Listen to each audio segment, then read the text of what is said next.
that have gone into making e-governance ecosystem robust and responsive.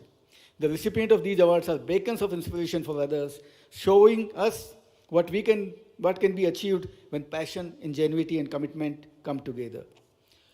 They have not only raised the bar for e-governance excellence, but have also set new standards for citizen empowerment. With these thoughts, I conclude, and I would like to once again welcome Honorable Ministers, MP, Chairman of MSCDC, my colleagues, and all the speakers and delegates who have come to attend this conference. Thank you. Jai Hind. Thank you so much, sir, for the brief keynote address. विभाग द्वारा एक लघु film भी बनाई गई है जिसमें मध्य प्रदेश के सफल ई गवर्नेंस के सफ़र को प्रस्तुत किया गया है। MPSCDC एवं विभिन्न विभागों की ई गवर्नेंस प्रैक्टिसेस पर यह लघु फिल्म बनाई गई है और किस प्रकार से मध्य प्रदेश में सुशासन के अंतर्गत डिजिटल ट्रांसफॉर्मेशन के जरिए सरकार की विभिन्न योजनाएं जन जन तक पहुंच रही हैं, इसको प्रस्तुत किया गया है। आइए देखते हैं ये लघु फिल्म।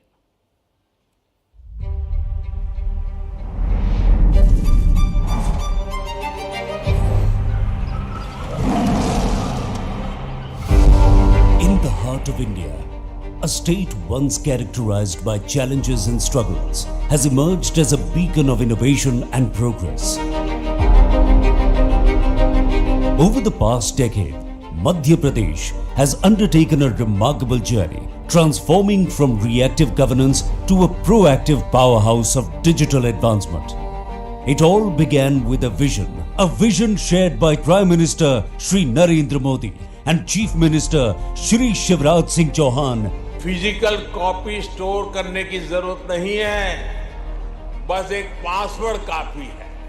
इस तरह के कितने ही डिजिटल प्लेटफॉर्म आज हर भारतीय को पावरफुल बना रहे हैं, ताकतवर बना रहे हैं। A vision that saw the potential of technology to uplift millions.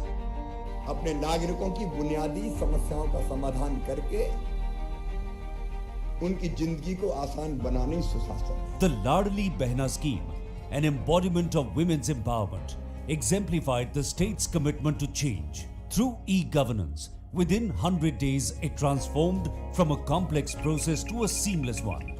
1000 रुपये हर महीने दें तो उससे हमारा धंधा ही बढ़ेगा और हमारी जरूरतें पूरी होंगी। And has ensured Aadhaar-based direct cash benefit transfer in beneficiaries' bank account. Seeko Kamao scheme is a boon to the youth, which has become possible through IT vehicles. All this has been possible only due to creation of single citizen database. This allows government to become reactive to proactive and from proactive to predictive, whereby citizens do not have to wait for the approval of application by concerned department. Rather, benefits are delivered through automatic selection from single citizen database. The CM Helpline, a lifeline for citizens, bridged the gap between the administration and the people. It stood as a testament to transparent and responsive governance.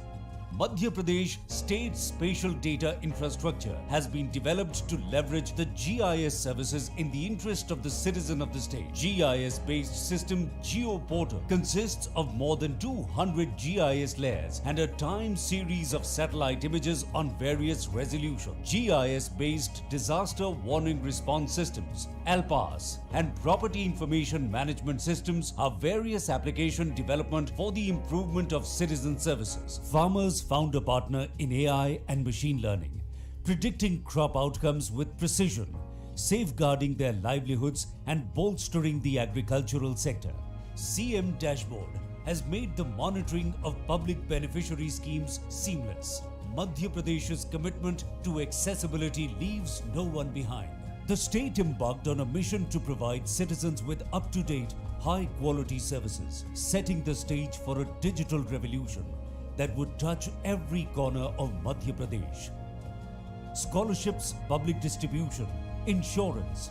Madhya Pradesh harnessed technology to usher in an era of inclusive governance. The state's IT-based solutions echoed a simple truth: technology makes everything easier.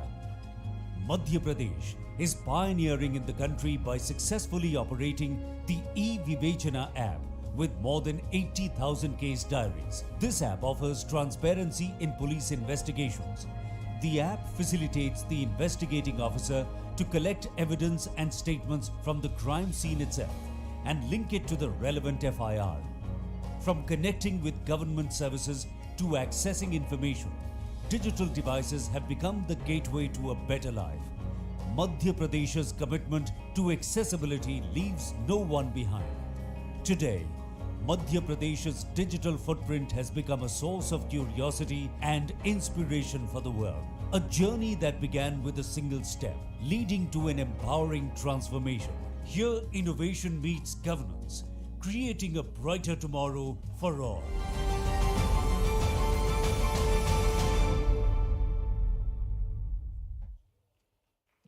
जोरदार तालियां। और निश्चित ही Madhya Pradesh e governance की practices से जो आज की theme है विकसित भारत सशक्त नागरिक के वाक्य को साक्षात करेगा। और अब हम निवेदन करना चाहेंगे सांसद श्री शंकर ललवानी जी से उद्बोधन के लिए। आइए तालियों के साथ स्वागत करें सांसद महोदय का। नमस्कार। मंच पर उपस्थित मध्य प्रदेश शासन के हमारे बहुत ही लोकप्रिय और ऊर्जावान मंत्री आदरणीय सकलेचा जी, आदरणीय शैतान पाल जी, मंचासीन हमारे सभी केंद्रीय अधिकारी, राज्य सरकार के अधिकारी, यहाँ उपस्थित देश के कोने कोने से आए मित्रों, सबसे पहले cleanest city of the India में आप सबका स्वागत है, वंदन है, अभिनंदन है। माननीय प्रधानमंत्री जी के नेतृत्व में जिस प्रकार डिजिटल इंडिया की बात चल रही है, मुझे वो दिन याद है लोकसभा का जब माननीय प्रधानमंत्री जी ने कहा था हम डिजिटल इंडिया बनाएंगे। और उस समय कुछ मित्रों ने लोकसभा में ये कमेंट्स करा था कि हमारा देश ग्रामीण में ज़्यादा है, गांव के लोग ज़्यादा हैं, हमारा देश डिजिटल किस प्रकार से हो सकता है। लेकिन माननीय प्रधानमंत्री जी के नेतृत्व में आप सब ने मिलकर इस देश को जिस प्रकार से डिजिटल किया है, क्रांति लाए हैं, पूरे विश्व में भारत की चर्चा है डिजिटल को लेके। इसलिए आप सबको बधाई और शुभकामनाएं इसके लिए। और हम तेज़ी से आगे बढ़ रहे हैं। आम व्यक्ति की समस्याओं को किस प्रकार हल करें डिजिटल माध्यम से, और उसके नए नए आयाम हमको देखने को मिल रहे हैं। हर क्षेत्र में, चाहे IT हो, स्टार्टअप हो, हर क्षेत्र में डिजिटल इंडिया आगे बढ़ा है।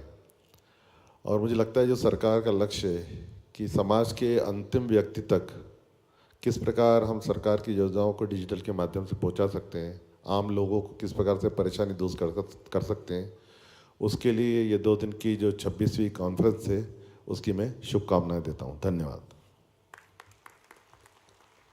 बहुत बहुत धन्यवाद माननीय सांसद श्री शंकर लालवानी जी। और अब हम निवेदन करना चाहेंगे हमारे विभाग के सतत सक्रिय मंत्री माननीय श्री ओम प्रकाश सकलेचा जी, मंत्री विज्ञान एवं प्रौद्योगिकी एवं MSME मंत्री से कि वे अपनी प्रेरणा वचनों से हम सभी को अभिभूत करें। आइए तालियों के साथ स्वागत करें श्री ओम प्रकाश सकलेचा जी का। नमस्कार। सबसे स्वच्छ के साथ शुद्ध हवा वाली नगरी में मैं मध्य प्रदेश शासन की तरफ से पूरे देश से पधारे हुए सभी अतिथियों का बहुत बहुत स्वागत एवं अभिनंदन करता हूँ। वास्तव में ये मध्य प्रदेश का दूसरा अवसर है कि पूरे देश के सभी लोगों का स्वागत करें और बैठकर प्रधानमंत्री जी के डिजिटल मिशन को कैसे सफल बनाएं उसके लिए मंथन करें।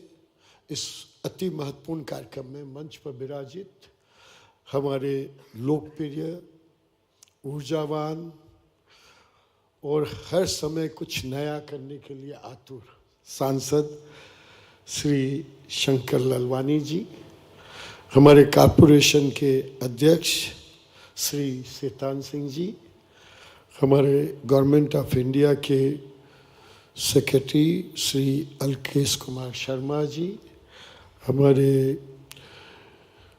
अपने ही सेक्रेटरी श्री नीरज मंडलोई जी, श्री राजपूत जी, श्री अभिजीत जी, श्री हमारे कलेक्टर अभी जिनकी बुक लॉन्च की छतरपुर के संदीप जी, क्योंकि मैं छतरपुर का प्रभारी मंत्री हूँ, इंदौर के कलेक्टर कमिश्नर सब बैठे हुए हैं, सभी का स्वागत एवं अभिनंदन है। वास्तव में कहना करना और उसके लिए समय निकालकर उसको उस पर जुटना और जो लोगों को जोड़ना, ये एक बहुत बड़ी कला है जो शायद बहुत लंबे समय के बाद भारत सरकार और मध्य प्रदेश सरकार की टीम ने मिलकर जमीन पर उतारने का संकल्प किया। मुझे इस बात की बड़ी खुशी है कि आज टेक्नोलॉजी के कारण चाहे इंडस्ट्री हो, चाहे गवर्नेंस हो, चाहे यूथ के डायरेक्शन की बात हो, चाहे ग्रामीण की सुविधाओं की बात हो, चाहे इंफ्रास्ट्रक्चर के उपयोग के लिए बेस्ट कैसे ज़्यादा से ज़्यादा उपयोग हो, चाहे पूरी दुनिया में हमारे रिसोर्सेस के बारे में जानकारी की उपलब्धता हो, ये सब अगर संभव हुआ तो कहीं ना कहीं डिजिटल टेक्नोलॉजी और ई गवर्नेंस के संयुक्त प्रयोग से हुआ। आज कई बार जब मैं 100% रूरल बेल्ट से आता हूँ, किसी ज़माने में लोग सोचते थे कि जैसा अभी सांसद जी बोल रहे थे कि रूरल और ई गवर्नेंस, रूरल जहाँ बात बहुत कम लोग समझते हैं, टेक्नोलॉजी को समझकर उसका उपयोग करना, तो मैं ये आज विश्वास के साथ कह सकता हूँ कि मेरे विधानसभा के 442 गांव हैं, हर गांव में हर गांव का व्यक्ति टेक्नोलॉजी का उपयोग करके उसका फायदा ले रहा है। केवल ये फायदा कहने का नहीं, किसी ज़माने में एक सरकार बोलती थी कि हम कुछ भी सुविधाएं दिल्ली से तय करते हैं, शायद 10% तक आखिरी व्यक्ति तक पहुंच पाती है, और अंतर सिर्फ इतना सा आया कि मध्य प्रदेश की सरकार ने 60 दिन में वो काम 1.25 करोड़ महिलाओं तक बिना किसी सिंगल कंप्लेंट के पहुंचा दिया कि 1000 रुपया महीना लाडली बहन को पहुंच जाए। ये अपने आप में बहुत बड़ा अचीवमेंट है। किसान सम्मान निधि पूरा, अगर मैं केंद्र सरकार की बात करूं तो एक बड़ा अचीवमेंट है। और ये ई गवर्नेंस केवल इतना ही नहीं है, पूरे लार्ज प्रोजेक्ट के समता की सुविधा के साथ अगर मैं लार्ज प्रोजेक्ट की बात करूं तो आज हर बड़ा प्रोजेक्ट प्रधानमंत्री जी के टिप्स पे अगर है तो कहीं ना कहीं उसमें ई गवर्नेंस और हर दिन का अपडेट उनके पास उपलब्ध होना। वरना एक जमाना था, जानकारी इकट्ठी करने में महीनों लग जाते थे। हम विधानसभा में बैठते थे शुरू में तो 50% से ज़्यादा क्वेश्चन के उत्तर में आता था जानकारी एकत्रित की जा रही है। आज वो शब्द गायब होने लगा कि जानकारी एकत्रित की जा रही है, उसके बजाय डाटा का बंच आ जाता है। और मैं इस बात का भी आज की तारीख में कहना बहुत उचित मानता हूँ कि शायद किसी ज़माने में एनर्जी का सोर्स सबसे बड़ा सेंटर माना जाता था, आज उसके बराबर की शक्ति डाटास की उपलब्धता पे है। क्योंकि डाटा सेंटर बनाना, उस डाटा का सही उपयोग करके जनता तक कैसे मैक्सिमम पॉसिबल, चाहे ट्रेड हो चाहे हेल्थ सर्विसेज हो। मैं अभी पूछ रहा था कि हेल्थ में हमने जैसे शुरू किया टेलीमेडिसिन, तुरंत कोर्ट से एक विषय आया कि आप टेलीमेडिसिन कैसे शुरू कर रहे हैं, बिना जांचों के डॉक्टर ऑनलाइन कैसे जवाब दें। तुरंत हमारी सरकारों ने व्यवस्था की कि डाटा हर व्यक्ति का कैसे आभा आईडी के माध्यम से उनकी सब जांच रिपोर्टें अवेलेबल हो जाए। और मुझे खुशी है, मैं तो सिर्फ एक छोटी सी जानकारी कि मेरे जैसे छोटे से गांव की कम से कम 15,000 लोगों का पूरा हेल्थ का डाटा उस आभा आईडी पे उपलब्ध है। और उनका चाहे ईसीजी, क्योंकि यहाँ बैठे हुए मैं मानता हूँ कि यहाँ बैठा हुआ हर व्यक्ति ने हर साल या 2 साल में अपना हेल्थ चेकअप जरूर कराता होगा, लेकिन कितने की पास उनकी ईसीजी की रिपोर्ट उनके मोबाइल पे या सरकार के किसी डाटा पे है? क्योंकि हम तो सब ट्रेवल करने वाले लोग हैं, लेकिन मैं गारंटी के साथ कहता हूं कि मेरे अगले महीने तक मैं आपको जानकारी देना चाहता हूं 1 लाख लोगों का, हर व्यक्ति का जो अबव 45 ईयर है, सबका ईसीजी, सबकी heart, liver, kidney, bone density, thyroid, BP, sugar, ये सब की रिपोर्टें पूरे विधानसभा के सभी की ऑनलाइन आभा आईडी पे उपलब्ध होगी। ये प्रोजेक्ट एज ए प्रोजेक्ट हमने एक छोटे से गांव में लेके सफल कर पाए। तो यहाँ बैठी हुई टीम, ये गवर्नेंस का एक सबसे पहला, अगर मैं आत्मनिर्भर भारत की बात करूं तो सबसे पहला सुख निरोगी काया, और उस पर पूरा डाटा अगर हमारा उपलब्ध हो जाए। और अभी अभी आदरणीय प्रधानमंत्री जी ने ये बोला कि भैया मेडिसिन, जेनेरिक मेडिसिन का नाम लिखना कंपलसरी कर दिया बजाय ब्रांडिंग के। तो ये दोनों चीज़ें जब क्लब हो जाएगी तो हेल्थ सर्विसेज में भी, जैसे किसी ज़माने में ये बात कही जाती थी कि रुपया भेजते हैं 10% पहुँचता है, ऐसे ही मेडिकल सर्विसेज का भी कॉस्ट ऑफ पर पर्सन बहुत कुछ कंट्रोल होने वाला है। और मैं वास्तव में आज बहुत बहुत बधाई और शुभकामनाएं देना चाहता हूं कि ये डबल इंजन की सरकार ने अगर मिलकर जिस तेजी से काम किया है, कितनी सुविधाएं जनता को मिल रही हैं, कितना आराम होगा। और इसके बाद अगर मैं सेकंड विषय की चर्चा करूं तो चाहे हम एजुकेशन के बारे में सोचें, ये बात तो सब लोग कहते हैं कि भारत के इंजीनियर्स जितने भी बाहर गए उन्होंने टेक्नोलॉजी और ई गवर्नेंस के या डाटा या आईटी में बहुत नाम कमाया। देयर वाज ए टाइम जब एक बार अमेरिका ने कुछ कहा कि हम इंडियंस को अब और पासपोर्ट और वीज़ा हम उनका कर्टेल करेंगे, 1 महीने में उनको वापस लेना पड़ा। लेकिन साथ ही मुझे इस बात की भी खुशी है कि आज टेक्नोलॉजी के कारण मैं अपने गांव के 9,600 बच्चे सरकारी स्कूल के जो हैं उनको एआई और फिनिशिंग स्कूल की ट्रेनिंग दे रहा हूँ।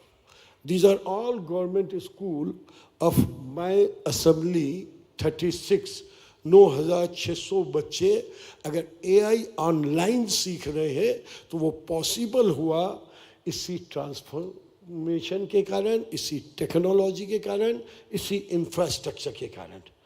ये बात जरूर समय जरूर लगा, लेकिन मैं बड़े विश्वास के साथ आज कह सकता हूँ कि टेक्नोलॉजी में जिस तेजी से युवा भारत आगे बढ़ रहा है, 5वीं इकोनॉमी से 3री इकोनॉमी दुनिया की बनने जा रहा है, और उसमें सबसे बड़ा अगर योगदान का एक अंश होगा तो शायद सबसे बड़ा इस ई गवर्नेंस और टेक्नोलॉजी लर्निंग का होगा। इसलिए यहाँ बैठे हुए हर व्यक्ति का मैं वास्तव में दिल से बहुत बहुत अभिनंदन करता हूँ और स्वागत भी करता हूँ कि आप सबके सहयोग से ये संभव हुआ। लेकिन साथ ही 2 बातें और करना चाहिए। आज पूरे भारत के हम सभी अलग अलग फील्ड में जिसने जिस फील्ड में सबसे अच्छा काम किया, दूसरा राज्य वापस उसका रिपीटेशन ना करे। इसलिए ये कॉन्फ्रेंस इतनी महत्वपूर्ण है कि best practice of every state should be shared and should be adopted as it is. Again same process के लिए उसका टाइम ना लगे, उसके बारे में हमें बैठकर आज इस बैठक का सबसे सार्थक उपयोग होने में एक ये भी सबसे महत्वपूर्ण विषय है। और मुझे पूरा विश्वास है कि हम सभी की एक्सपर्टाइज को यूज करके, उनको क्लब कर कर वास्तव में भारत को नंबर 1 बनाने में हर पॉसिबल चीज़ों में बात करेंगे। केवल हेल्थ और एजुकेशन के साथ साथ सामाजिक न्याय, फूड डिस्ट्रीब्यूशन का जो हमारा सबसे बड़ा प्रोजेक्ट, क्योंकि अगर मैं आज बात करूं कि कोरोना के टाइम पे इतने कम समय पे देश के 80 करोड़ लोगों तक अगर अनाज properly with A proper distribution system with 100% genuine and user तक पहुंचने में और उसका सर्टिफिकेशन में अगर कहीं काम आया तो यही टेक्नोलॉजी, ई गवर्नेंस और इन सब के माध्यम से हम कर पाए। हम एग्रीकल्चर में बहुत तेज़ी से इस विषय के कारण आगे बढ़ रहे हैं। मैं ज़्यादा लंबी बात नहीं कर रहा हूँ। सोशल सर्विसेज में भी इन सब चीज़ों में हम सब ने मिलकर एक बड़ा रिकॉर्ड कायम किया है। और ये सब रिकॉर्ड धीरे धीरे डबल इंजन की सरकार के साथ साथ पूरी दुनिया में विश्व गुरु बनाने के लिए भारत को आप सबका योगदान वास्तव में बहुत महत्वपूर्ण रहेगा। और इस स्पीड और कंटिन्यूटी और पूरी शक्ति के साथ इसकी अगली कार्रवाई के लिए हम सब अपना पूरा एफर्ट लगाते हुए एक नया रिकॉर्ड बनाएंगे, ऐसा मुझे पूरा विश्वास है। और 2 दिन की इस पूरी चर्चा के बाद कल शाम को वापस हम जब इसकी कंक्लूजन देखेंगे तो मुझे पूरा विश्वास है कि एक नया रिकॉर्ड बनाते हुए कई नई चीज़ें, कई एक दूसरे राज्यों की बेस्ट प्रैक्टिसेस को हम एक दूसरे से अडॉप्ट करके उसका समय बचाते हुए तेज़ी से पूरे राष्ट्र को आगे ले जाने में हम इस ई गवर्नेंस के सिस्टम का बहुत फ़ायदा लेंगे। बहुत बहुत धन्यवाद, बहुत बहुत आभार। बहुत बहुत धन्यवाद माननीय श्री ओम प्रकाश सकलेचा जी आपके ओजस्वी वचनों के लिए। और कार्यक्रम में आभार के लिए मैं निवेदन करना चाहूँगी Shri NBS Rajput, secretary department of administration reforms and public grievances से, कि वे आभार प्रस्तुति करें। मंचासीन माननीय मंत्री श्री ओम प्रकाश सकलेचा जी, माननीय श्री शंकर लालवानी जी, सांसद इंदौर, माननीय Shri Shaitan Singh Pal ji, chairman MP SCDC, Bharat सरकार के सचिव आदरणीय श्री अलकेश शर्मा जी, मध्य प्रदेश सरकार से प्रमुख सचिव science and technology Shri Neeraj Mandloi ji, मेरे साथी अभिजीत जी, मैं भारत सरकार के प्रशासनिक सुधार और लोक शिकायत विभाग की ओर से आप सबका धन्यवाद करता हूं। आपने अपने विचार रखे, अपना बहुमूल्य समय दिया। माननीय मंत्री जी, अभी 2 विषयों की चर्चा यहाँ से हो रही थी इंदौर के विषय में। एक तो स्वच्छता, दूसरा शुद्ध हवा के बारे में। 2 और उपलब्धियाँ मध्य प्रदेश की है जिसके बारे में मैं यहाँ बोलना चाह रहा था। प्रथम कि मध्य प्रदेश सबसे अधिक ई सेवाएँ, ई सर्विसेज देने में पूरे देश में अव्वल है। लगभग 1000 सेवाएं मध्य प्रदेश दे रहा है। दूसरी उपलब्धि जिसके बारे में अभी माननीय मंत्री जी ने विमोचन किया, चूँकि आप प्रभारी मंत्री जी भी हैं छतरपुर के, तो ये गौरव मध्य प्रदेश को मिला है कि पहली बार block good governance index, block level पर इंडेक्स हम लोग लॉन्च कर रहे हैं, जो पूरे देश में मॉडल बनेगा, पूरे देश में लागू किया जाएगा। चूँकि भारत सरकार 2 गुड गवर्नेंस इंडेक्स लॉन्च कर चुकी है 2019 और 2021 में। तीसरा गुड गवर्नेंस इंडेक्स इस वर्ष आएगा। डिस्ट्रिक्ट गुड गवर्नेंस इंडेक्स हम लोग यूटी JNK, अरुणाचल प्रदेश, गुजरात राज्य के लिए हम लोग लॉन्च कर चुके हैं। पहली बार ब्लॉक स्तर पर जाके हम लोग ये इंडेक्स लॉन्च कर रहे हैं। और इसकी एक खासियत है, यहाँ जो 10 सेक्टर इस block level good governance index में लिए गए हैं, उन 10 सेक्टर्स में 63 इंडिकेटर हैं। और खासकर 2 इंडिकेटर के बारे में मैं यहाँ कहना चाहूँगा। पहला इंडिकेटर है जिसमें सिटीजन फीडबैक लिया गया है। नॉर्मली हमने जो डिस्ट्रिक्ट गुड गवर्नेंस इंडेक्स बनाया और GGI बनाया, उसमें हम सिटीजन का फीडबैक नहीं लेते हैं, लेकिन इसमें 2 स्तर पर फीडबैक लेने की व्यवस्था की गई है, जिसमें पहला सिटीजन फीडबैक है और दूसरा जो पंचायत के जनप्रतिनिधि हैं उनका फीडबैक भी लिया गया है। इस तरह ये 63 इंडिकेटर यहाँ लिए गए हैं BGGI में। मैं धन्यवाद करता हूँ कि आज ये अवसर मध्य प्रदेश को मिला और पहली बार DRPG और मध्य प्रदेश सरकार के सहयोग से जॉइंटली ये हम लॉन्च कर पाए। मैं धन्यवाद करता हूँ, चूँकि हमारे सचिव महोदय आज यहाँ नहीं आ पाए उनके स्वास्थ्य कारणों से, उनका आभार व्यक्त करता हूँ। बहुत मेहनत से हमने ये सम्मेलन यहाँ आयोजित करने का प्रयास किया। अलकेश शर्मा जी का धन्यवाद करता हूँ, नीरज कुमार मंडलोई जी का धन्यवाद करता हूँ। सभी जो प्रतिनिधि यहाँ पूरे देश से आए हैं, डिग्निटरी जो यहाँ देश से आए हैं, जो अवार्डीज यहाँ आए हैं, सभी का धन्यवाद करता हूँ। मैं मीडिया और NIC, हमारी DISB टीम, सभी का धन्यवाद करता हूँ। जिला प्रशासन इंदौर, कमिश्नर इंदौर, सभी का धन्यवाद करता हूँ। आपने सहयोग किया और हम ये इतनी अच्छी खूबसूरत वर्कशॉप यहाँ आयोजित कर पा रहे हैं।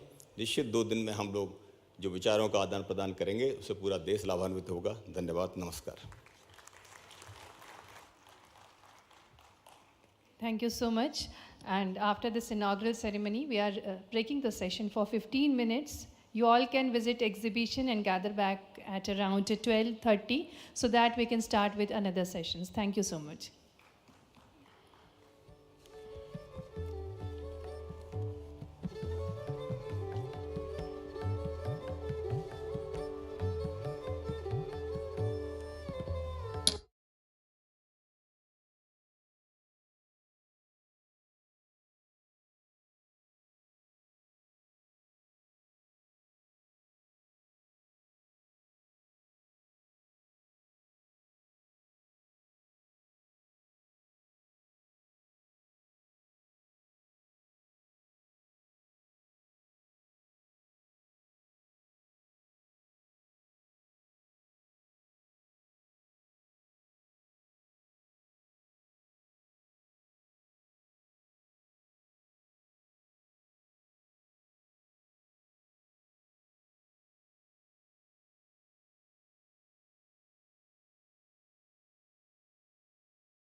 India. We had request you. We are about to proceed with our next session. We request you all to kindly join us here in the Grand Hall. And all the concerned IOCs are requested to join the team nearby the stage. Thank you.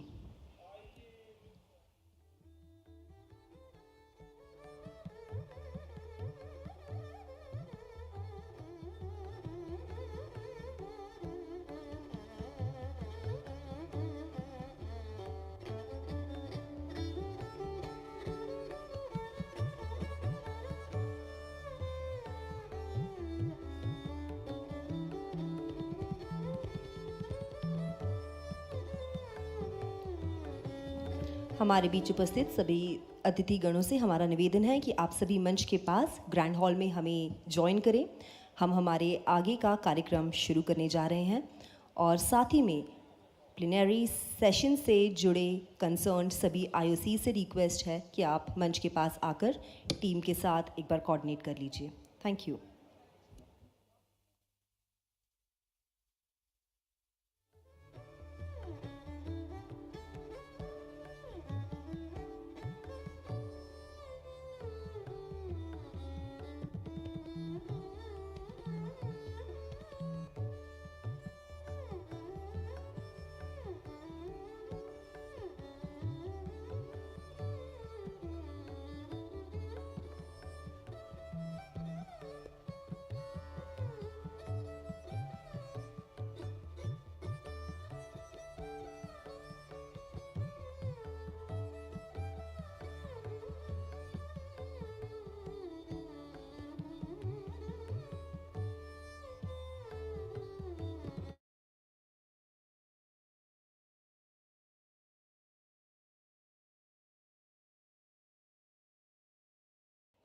First will be a common talk on digital public infrastructure, and then we have 6 panel discussions. 3 panel discussions are to be organized in the Grand Hall, and the other 3 would be organized in the Orient Hall, which is outside to my right, and then left. The sessions which would be organizing in the Grand Hall are digital transformation for India's decade, emerging technologies for providing citizen-centric services, and district-level initiative in e-governance. Orient Hall, we have panel discussions on cybersecurity and good governance, data governance initiatives in innovation and research, digital transformation for enhancing ease of living. I know we all have been questioning for a lot of choices. Now we have some, but then we have to make tough ones. So I'd request all the guests, all the delegates, those who have joined us around India, across India, to please join us in the Grand Hall. We are about to begin our next session, wherein we are going to have detailed discussions on topics that concerns all of us. We'll be starting with a common discussion on digital public infrastructure. I'd request all the guests and delegates to please join us in the Grand Hall. Thank you.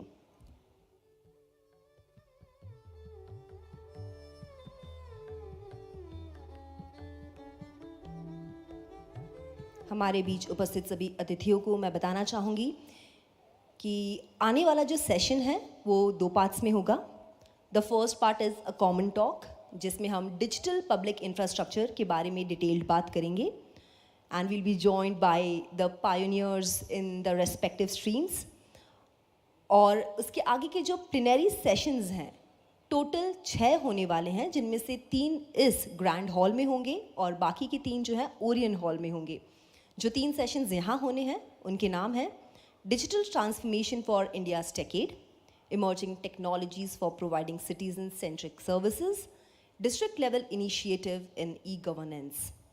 Orient hall में होने वाले sessions के subjects हैं cyber security and good governance, data governance, initiatives in innovation and research, digital transformation for enhancing ease of living. I'd request everybody to please join us in the Grand Hall first, and then we'll give you a little bit of time so that you can shift as the topic interests you, whether in the Grand Hall or in the Orient Hall. Thank you.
We'd once again like to request all the guests and delegates to kindly join us in the Grand Hall because we're about to begin with our sessions. Here are going to be systematic, orderly, detailed discussions on topic of our common concerns. We are going to start with a talk which is going to be common for all of us. The topic is digital public infrastructure, followed by 6 plenary sessions. 3 sessions would be organized in the Grand Hall and 3 would be conducted in the Orient Hall. I'll repeat the topics. Grand Hall, we'll have digital transformation for India's decade, emerging technologies for providing citizen-centric services, district level initiative in e-governance. And for Orient Hall, we have cybersecurity and good governance, data governance initiatives in innovation and research, digital transformation for enhancing ease of life.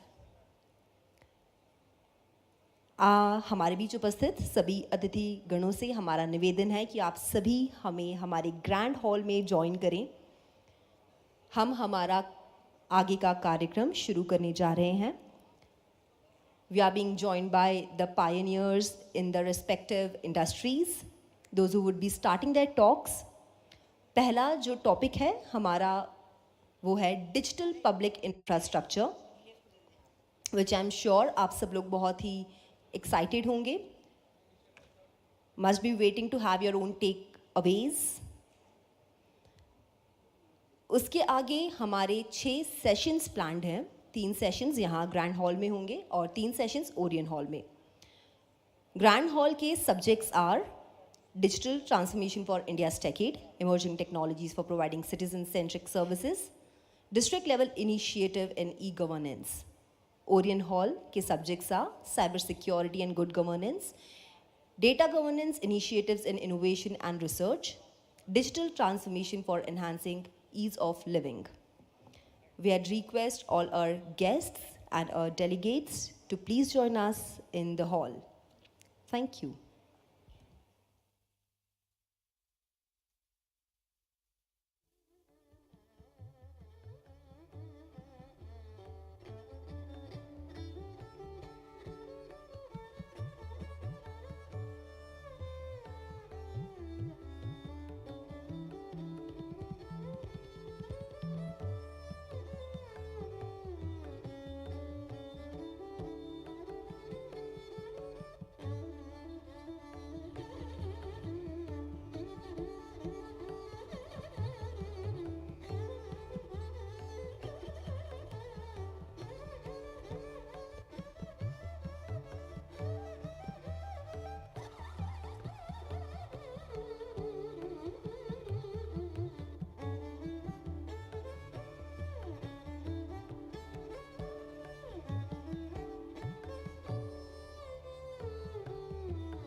So this is to announce and request. Ajay Nagpal ji का bag जो है वो misplace हो गया है.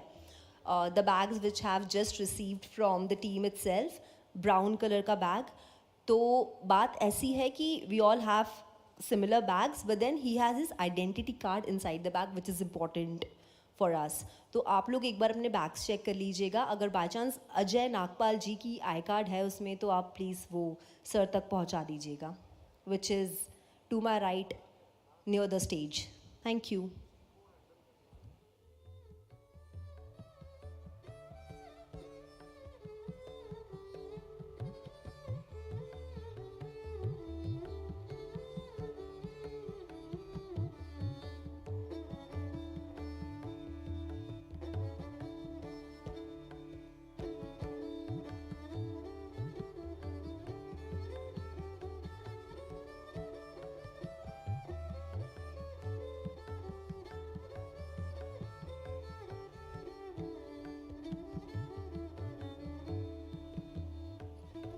A very good afternoon, ladies and gentlemen. Welcome to the 26th National E-Governance Conference in the cleanest and smart cities of Indore in the heartland state of Madhya Pradesh.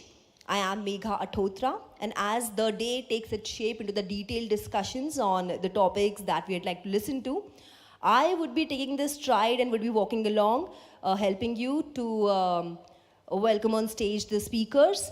So I'm your master of ceremony.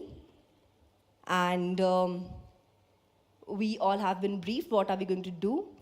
So let's start with our first session. Public infrastructure has been a cornerstone of human progress, and digital public infrastructure with more open and democratic principles built in it has made it imperative even so more.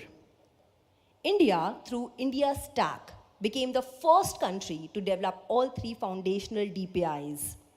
First, mediating the flow of people through a digital ID system, Aadhaar.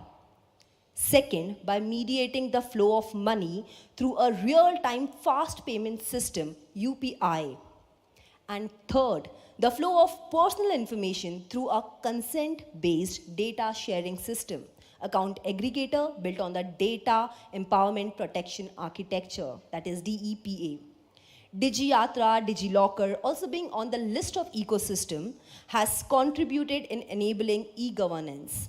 And to take us to the strides of digital public infrastructure, we are being joined by our esteemed speaker, who as the first Director General of the Unique Identification Authority of India has helped create the 12-digit identity number available to all eligible residents in India called the Aadhaar. He has authored a book titled The Making of Aadhaar, World's Largest Identity Platform, ex-chairman of Telecom Regulatory Authority of India, TRAI. Throughout his administrative career, he has held several key positions as Chief Secretary, Government of Jharkhand, Principal Secretary, Public Health and Engineering, Government of Jharkhand. He has awarded the Prime Minister's Award for Excellence in Public Administration for his impeccable service record and outstanding contributions. Ladies and gentlemen, please join me in welcoming ex-CEO, National Health Authority, Shri Ram Sevak Sharma ji on stage.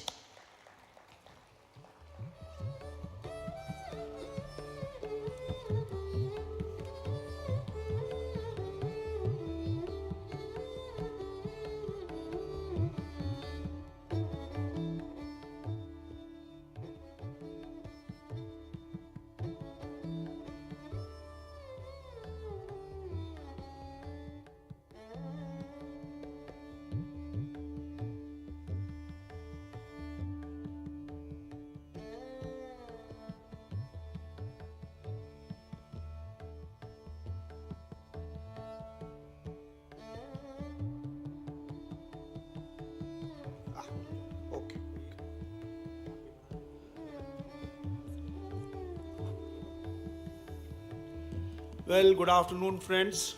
And first of all, I'd like to thank the DARPG Secretary and also the IT Secretary for inviting me to this conference. It's always a pleasure and privilege to be here in Madhya Pradesh. I have been coming here even as Secretary IT, as DG of UIDAI, and also as the CEO of National Health Authority. And I'm really impressed by the agileness and by the kind of e-governance and digital applications which Madhya Pradesh has been putting on.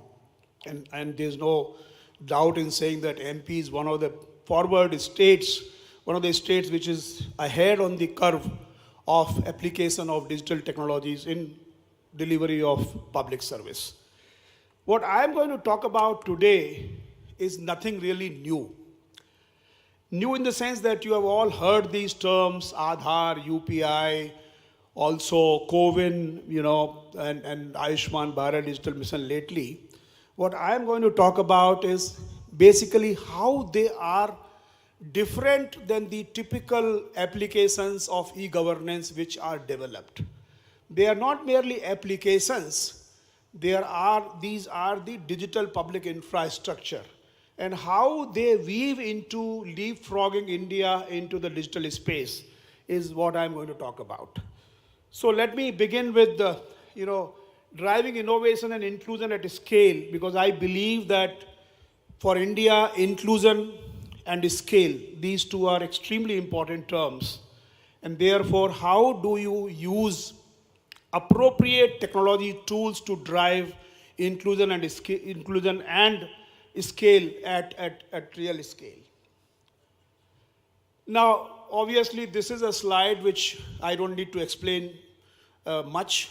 India is an extremely diverse country, and therefore, whatever we make has to satisfy that diversity. We have 1.4 billion people. We have 22 official languages. We have large number of dialects. We have social, cultural, religious, ethnic, educational diversities. You have PhDs, and you also have illiterates in this country even now.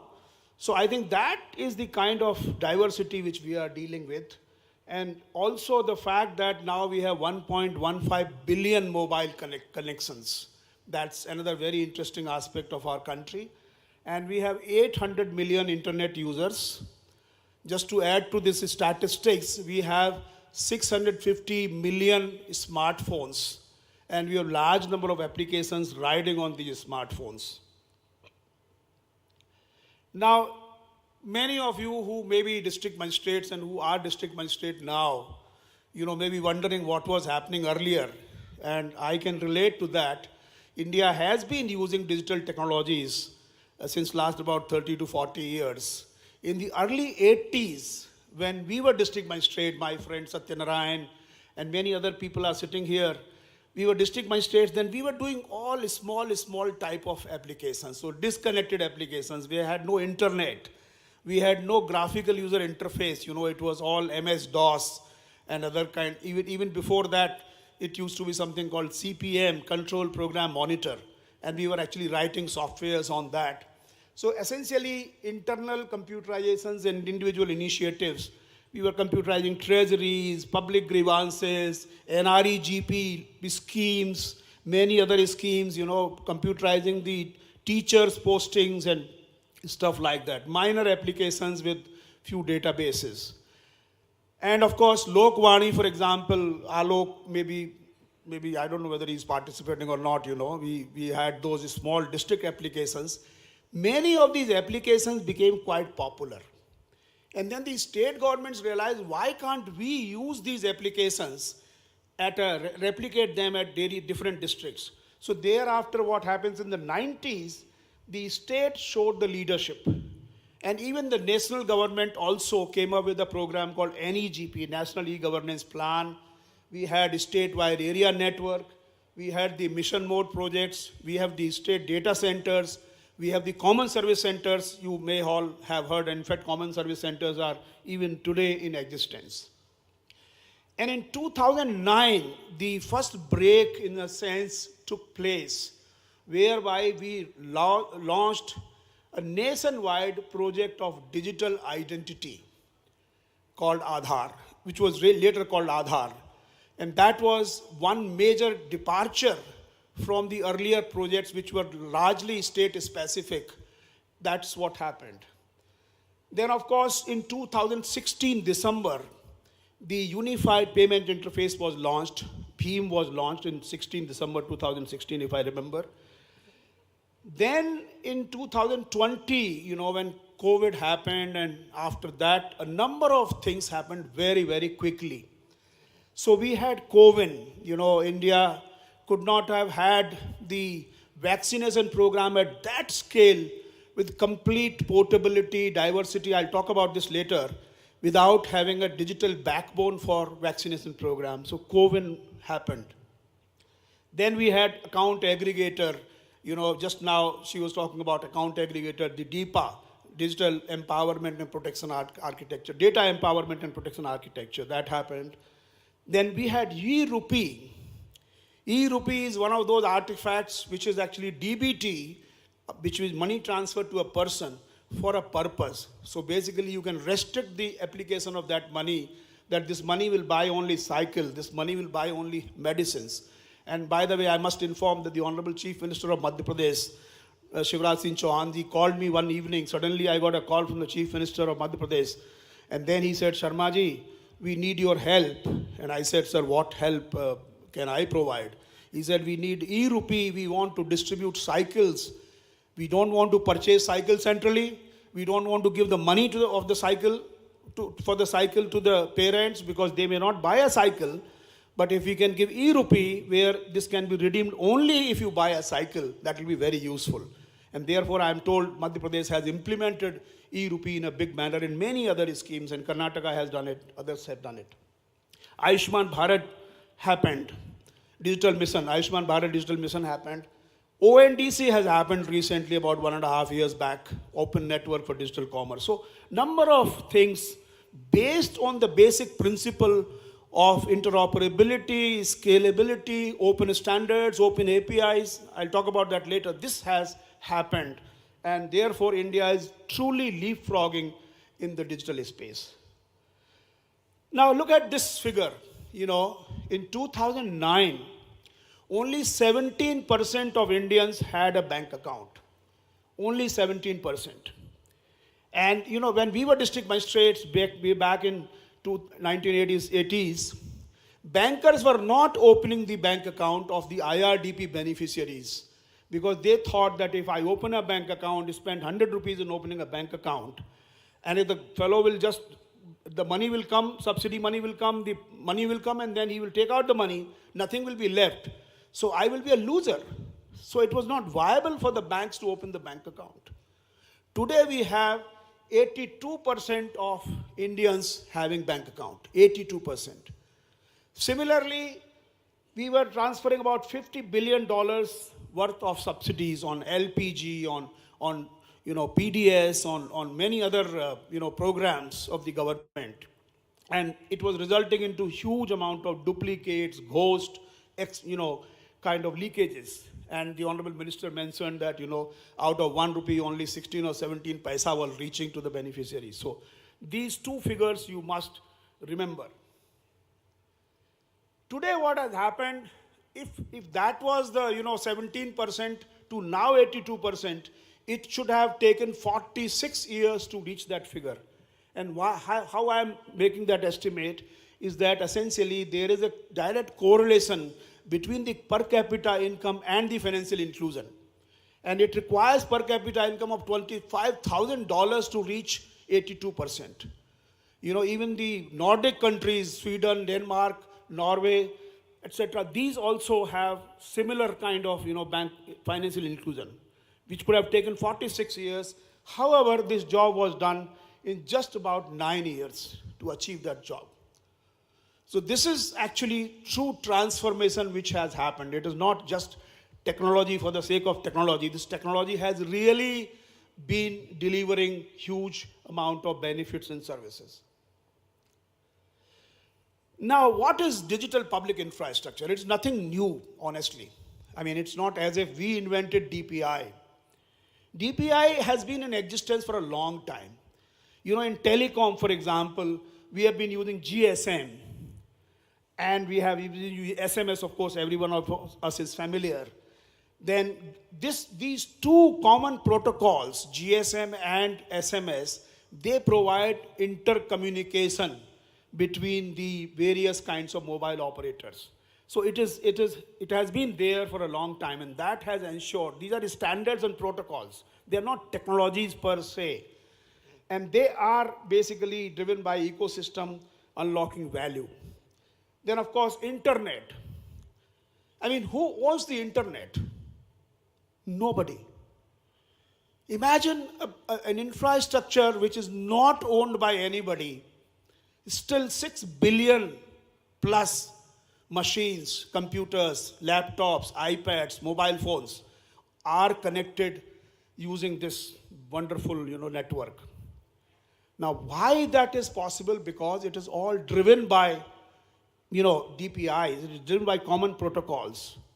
And these common protocols are, HTTP, Hypertext Transfer Protocol, HTML, SMTP. These are protocols. So what you do, you don't have to link peer to peer.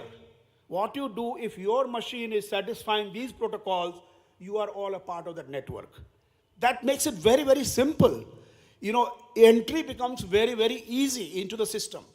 And that is what actually India's digital public infrastructure, which we have built over the last 13, 14 years, this is how it is functioning. So just to loosely define DPIs, and why I'm giving this lecture essentially is that all of you are administrators, and all of you are going to work in the field, also work in the secretariat and many other policy making bodies.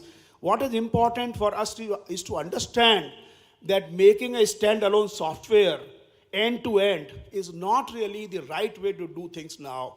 Now, what we need to do is essentially work along with the DPIs which have been built and build your solutions just plugging into that DPI. That's the broad idea.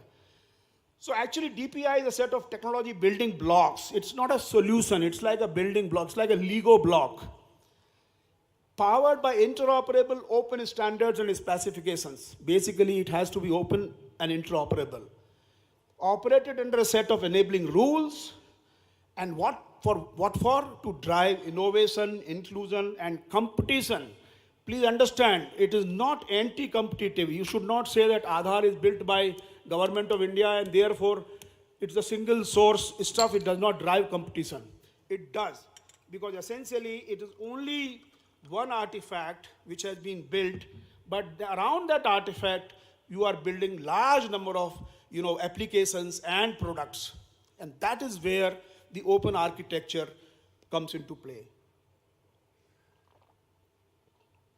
And the governance is also necessary. It must have an open, transparent, and participatory governance. Now, there are three broad ideas. One is this DPI has to have market. It should not, constrict the innovation. It should not constrict the market. The market should function vibrantly. It must have governance, which means legal principles and frameworks. And it has open technology standards. Mr. Satyanarayana is sitting here.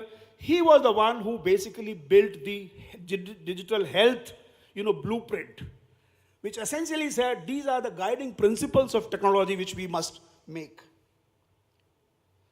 Now, these on the left is one approach whereby you make an application.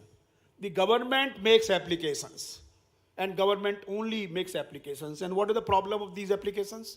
The problem is that we can make a good application, but we never update that application because we are not bothered about the market, acceptability, user friendliness. And you will find, and let's be frank about it, many of our applications which we make really are very, very shabby, and they're not very user friendly. They're not very sleek, right? Sometimes even the websites are not updated. Your secretary has changed, but wo website dikha rahi hai purane wale koi. This happens because maintainability, sustainability of these things becomes an issue. So that's not a right approach, because government application made by department and ministries And it is all RFP vendor based, so you hire a vendor and vendor has no incentive to really give a good product.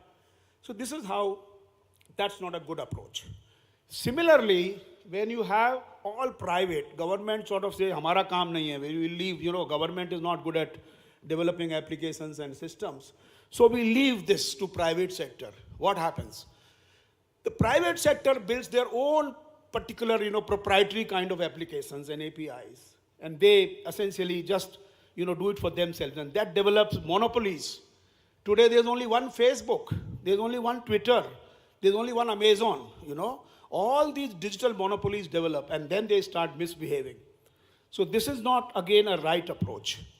What is right is essentially you basically have open DPG community, digital public goods, and you basically create interoperable APIs and diverse application and market and user applications, you leave it to the market.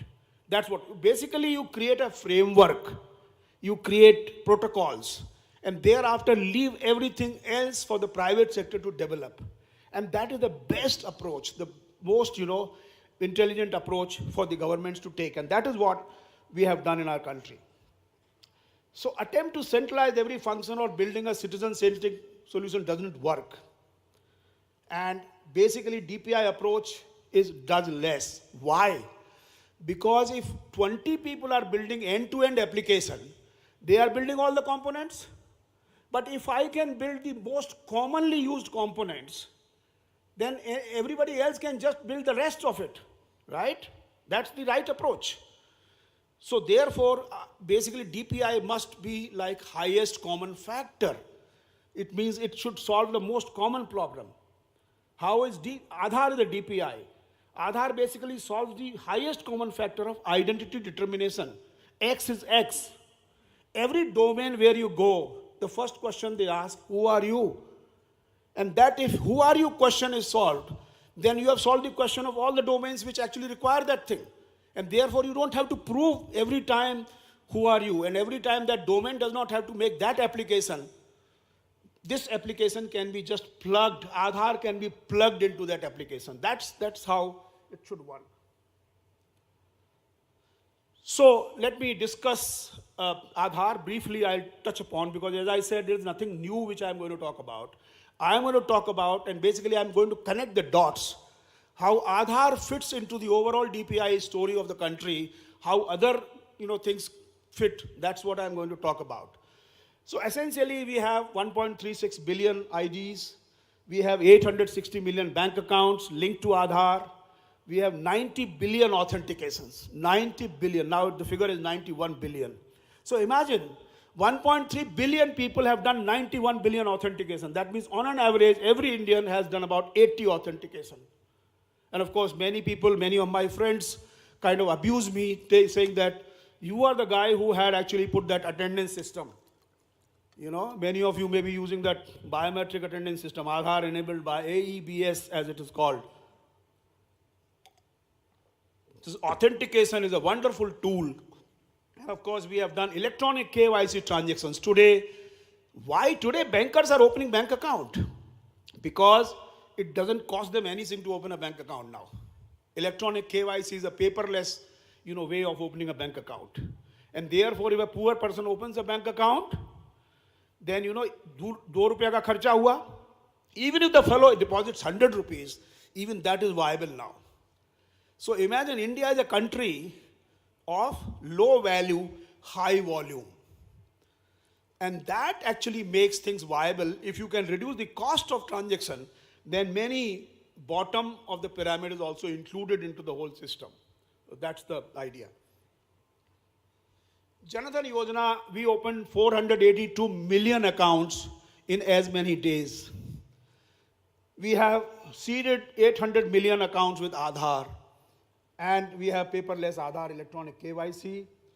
Also, when Jio came, these people opened they created 100 million customers in 100 days. How? Because they were using electronic KYC of Aadhaar. So immediately, without any cost, they were actually getting. Otherwise, getting a mobile SIM costs you at least 50 rupees, because you have to have a paper proof of identity, proof of residence. Then you photocopy that paper. You keep that paper in the air-conditioned rooms because you have to maintain those, what is called customer acquisition form or the KYC forms. Now everything is digital. So therefore the cost comes down. And now what has happened is India's tele-density has become 37% to 93% in 8 years. You know, and the interesting part is India's per capita data consumption is 20 gigabytes. This is the highest in the world. India's mobile networks transport more data than the mobile networks of US and China put together. You might not believe it, but that's a fact. Indians are getting data. What is the data rate? 7 rupees per gigabyte. 7 rupees, 10 cents. US. In USA, the data rate is $12.35 per gigabyte. And this is a fact which you can check on your Google and internet. That's what is happening. Today, even a poor man working in Delhi from Bihar every day is talking to his family members on a video call. We are all making video calls now. Why? If the data was, you know, initially when the mobile phones came, the data was 8 rupees 40 paisa per minute. And even the guy who was receiving the call was also paying that much. So therefore we had a mixed call economy, you know, missed call. I give you one missed call, which means that, you know, aaj ki hamari meeting rahegi. 2 missed calls means nothing. People were doing trading on these missed call business. Ki yaar falana share hai, kharid lo usko, bech do. So we had a whole missed call economy. Today, if that price was there, nobody would be making a call. Now, everybody is making a call because it doesn't cost. So this is what has happened. The prices have come down, the inclusion has happened, and that actually, you see in 2014, the Honorable Prime Minister launched Digital India program. And there were 3 areas. Area 1, digital infrastructure as a utility to citizens, which means digital infrastructure means connectivity, identity, and many other infrastructure, UPI also. Second, software and services on demand.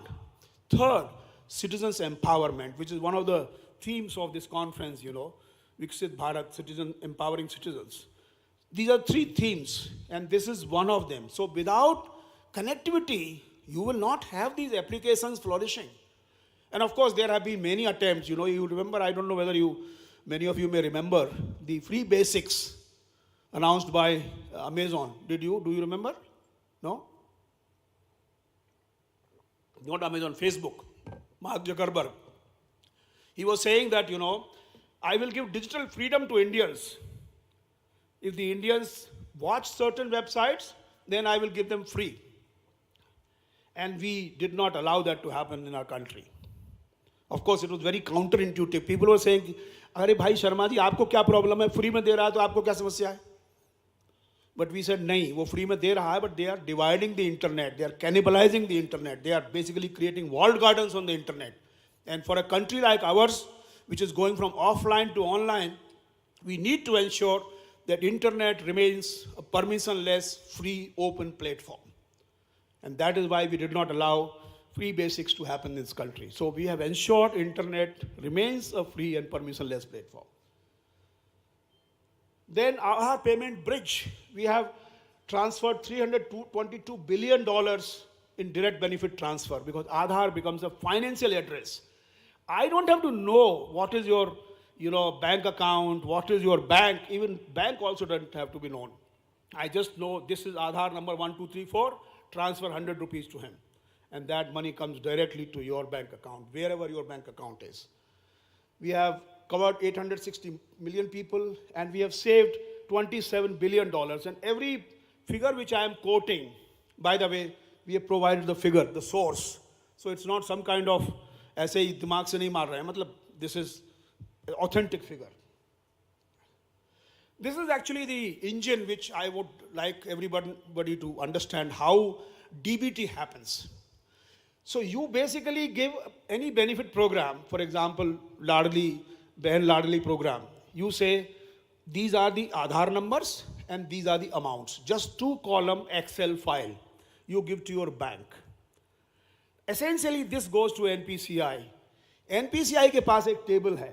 That table has got only 2 columns, Aadhaar number and bank ID, the name of the bank. Doesn't have the bank account. So essentially the whole thing is split. That file is split bank-wise. And then NPCI just transmits that file. It comes to bank. Now bank knows that this Aadhaar number has got this bank account. So essentially in 2 stages, it is actually deciphered and it goes there. So the original program does not have to know even the bank name, the bank account number, it has to know Aadhaar. Aadhaar as a financial address. So this has happened. India is the only country which transmitted so much of money, millions of farmers during COVID times. We transferred billions of rupees to them. Imagine during COVID, we transferred 5.4 billion and we transferred to construction workers, farmers, women, every money was transferred. It could not have happened but for this digital identity. Now let me talk about the UPI. Now UPI we have, this is a payment part. We have transferred 322 billion. Then of course, 394 million Aadhaar-based transactions, 8.9 billion UPI transactions. In fact, it's more than 9 billion now. 9 billion transactions. Each day, 30 crore transactions are taking place on UPI and all free. If I transfer 1 rupee to somebody, only 1 rupee goes. 99 paisa does not go. And if 99 paisa was going, we in India are extremely sensitive. You will ek paisa mein kyon dunga kisi ko? So this is happening, and actually it doesn't take much cost. There's no cost because the infrastructure, the mobile phone belongs to a person, the data belongs to that person. The banks are only making some entry, one entry, single entry, one credit entry, one debit entry, that's about all, and it doesn't cost anything. So it's not as if somebody is sacrificing his profit. It is basically because the cost has come down because of digital, that's why it doesn't cost. UPI, as you know, these are the figures. Again, it's a quoted figure, 5.5 billion transactions. It is dated, by the way. This is not a current figure. China has done 15.7 billion and others are much lower. So this is the UPI story. Now we were discussing somebody, there's a very beautiful project going on now between IIT Madras and IIT Bombay. It's called Bhashini. Now this Bhashini project is very interesting. I speak in Hindi. The text-to-speech, speech-to-text software writes it in Hindi. The translation software converts it into English. The English part covers the database. And then results come in English, again translated to Hindi, is text, and text is synthesized into a speech. So if I say, क्या मैं आयुष्मान भारत का हकदार हूँ, immediately the whole thing will come और वो कहेगा कि भाई आपका आधार नंबर बताइए या कुछ जो भी पूछेगा. Now this requires that I can talk in any language and the response can come in any language. So now there will be no need to do various kinds of linguistic translations. It can happen over time. It can happen real time. Now that's actually going to transform the service delivery, and it's going to become a very, very major, sort of technology which will enable, inclusion at a large scale. Even you can speak you can train your AI engine to speak into your local language, Bhojpuri or whatever other language, and it still can come back to you in the same language. So this is something which is going to happen. And NPCI is going to launch that based on Bhashini sometime this year itself. You can say, Ram Sevak Sharma ko 100 रुपया transfer कर दीजिए मेरे account से. That's all. And it will transfer. Now, this is another very interesting application of technology, which is basically, we are data-driven innovation. We are having data credentialing.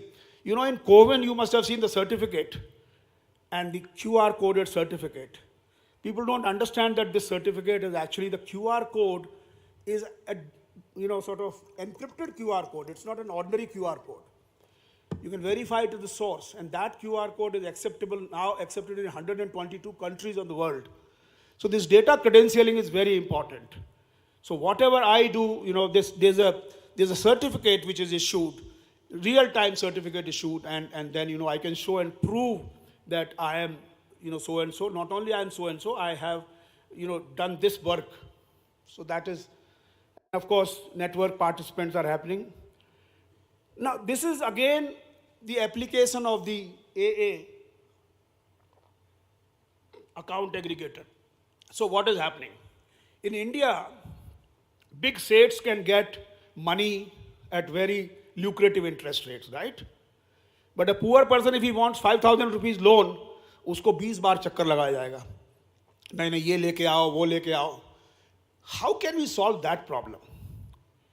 How can technology solve that problem? This is actually one solution, whereby whatever, mutual fund, hospitals, health insurance, tax, there are the information providers.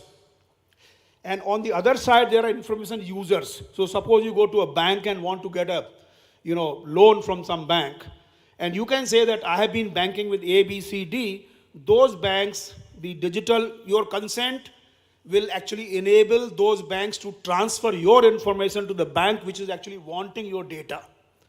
That's the account aggregator part. And this can be used in multiple areas, not only credit, also in health, in many other, agriculture, whatever.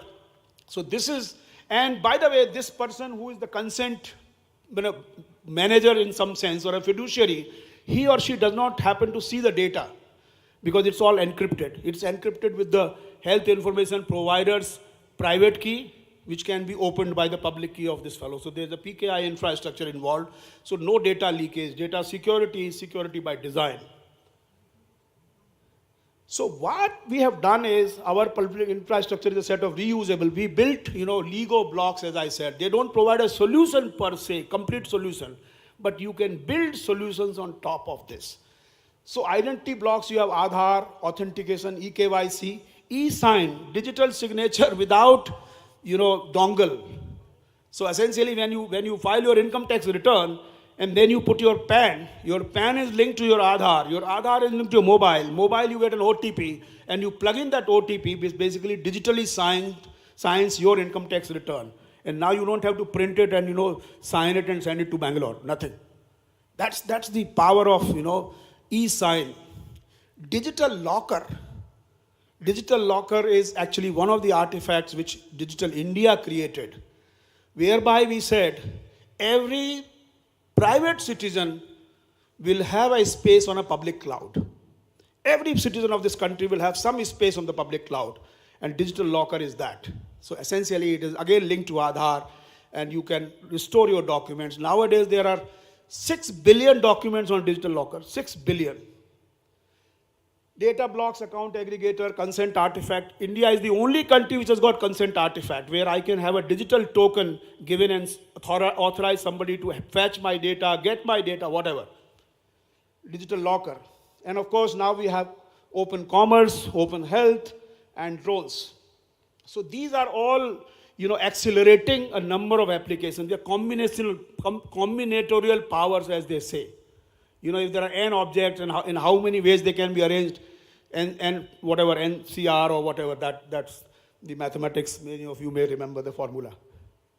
So essentially what is happening, Aadhaar KYC plus UPI plus data aggregator plus e-sign, this all together allows even the micro loans to be given in an algorithmic way, which means a person who is selling, let's say, pakoda on a thela, he or she can get loan 2,000 rupees to purchase his, ingredients and then return back the loan. It's all digital. She can pay the, persons with the digital part. So she doesn't get the money, but she gets the authorization, she gets in her wallet, and then she can, pay the money. So this is possible. This is going to happen.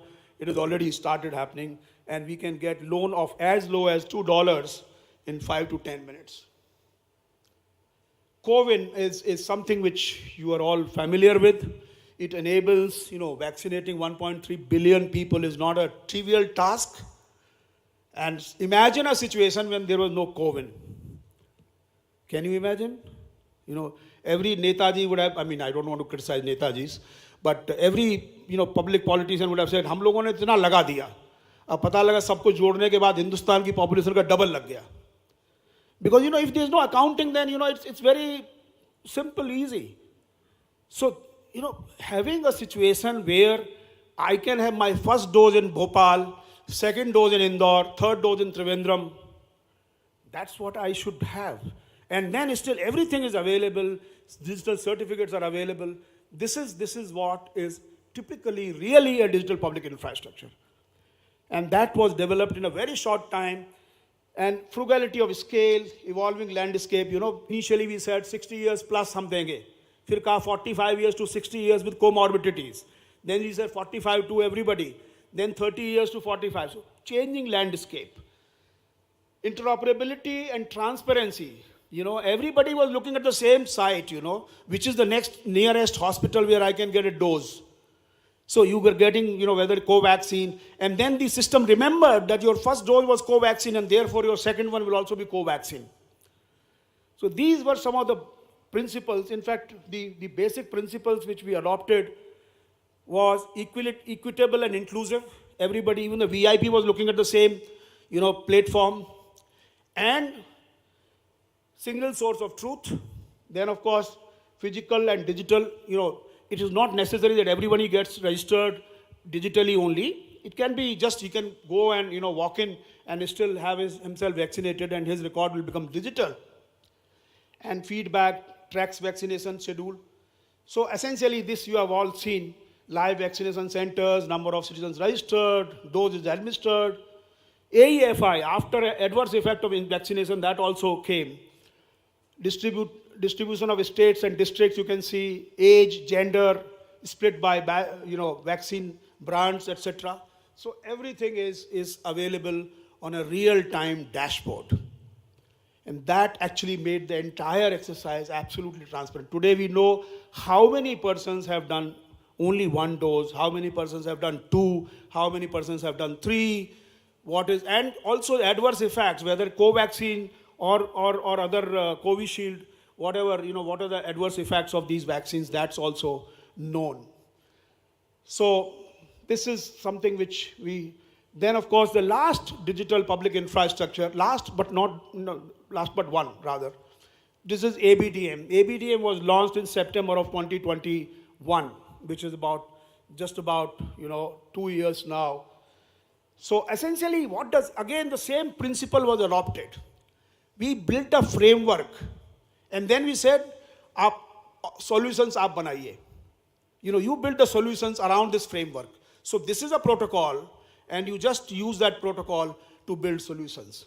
So it basically connects health applications, government health programs, ASHA, A&M, laboratories, practitioners, private hospitals, government hospitals, they all get connected to this central kind of infra, which is again lean and thin. You don't keep the records. We don't keep the health records of the people in COVID, in ABDM.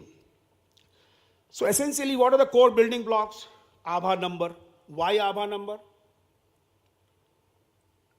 Because you need to have a common identifier. Anybody must have some number. It could be Aadhaar number also, but we did not want it to be Aadhaar number for different reasons, because Aadhaar one can have, one cannot have. Somebody who has Aadhaar need not want to have an Aadhaar number, etc. So we have the Aadhaar number. We have a registry of healthcare professionals so that we know who are the quacks and who are not the quacks. The quacks are not there on that registry. Health facility registry, health information exchange and consent manager, that is another artifact. We have a number of Aadhaar applications. We have a number of digital solutions. UHI, Unified Health Interface, on the tarj of UPI. We have 44 crore Aadhaar numbers. We have 2 lakh facilities. You have a dashboard.abdm.gov.in, on which you can check the real-time status of how many Aadhaar numbers, how many records have been linked, and what is the other part. So health record links, scan and share token generated, successful integrators. This is how the whole thing opens. Similar to that account aggregator, you remember? This is on the other side is you have the health information providers. So you have public health programs, doctors, diagnostic centers, health lockers. And on the other side, you have the users of that information. And this is the consent manager in between. And you have drug registry, healthcare professional registry, so you have registries. Now, registries is again public infrastructure. Otherwise, everybody will make his own registry. You know, even the KYC cost of finding out whether somebody is a real doctor or not for a private person is much. You know, it's about 100 rupees minimum. Now, it reduces the cost of application developers. It reduces their span of application development. They don't have to do end-to-end development. Somebody can just, create personal health record application, and it can fetch the information from this entire architecture. This is the technology block, so I don't need to go into this, but essentially understand that India's digital public goods are playing an extremely important role. If Aadhaar was not there, if UPI was not there, ABDM would not have happened. So what has been done? There are certain foundational horizontal public infrastructures. Horizontal means they can be used in any domain. And then there are certain domain-specific public infrastructures, like registries. These two create the entire, stack, which is the ABDM technology stack. And the top layer is health service provider application, PHR. All these applications are end-user applications. And this is nothing, government has nothing to do with them. Only thing is they must actually connect with this and must satisfy all the protocols. So that is how it has been done. I'm sorry we don't have time to explain all this. Too much to be explained in such a short time. Now, I just want to delve 2 minutes on this. Basically, people don't understand ABDM भी तो platform ही है, but it's not platform. It's a protocol. Why? And let me explain this. When you have a platform, then the patient has to be on the same platform, the doctor has to be on the same platform. If it is eSanjeevani application, and eSanjeevani many of you may be familiar with, the doctor also has to have eSanjeevani application and the patient also have to have the eSanjeevani application. Same thing has happened. So if you have a platform-centric approach, these are vertical silos which are created, which is the left-hand side. So what has happened in America? In USA, there are only two companies called Cerner and Epic. These two companies hold 70% of the patient's data. Monopolies. And they don't want to, sort of share among each other. And obviously government doesn't want them to, because again, it's a free market economy. So therefore, they don't want to interfere. So this is what has happened. Platforms develop monopolies.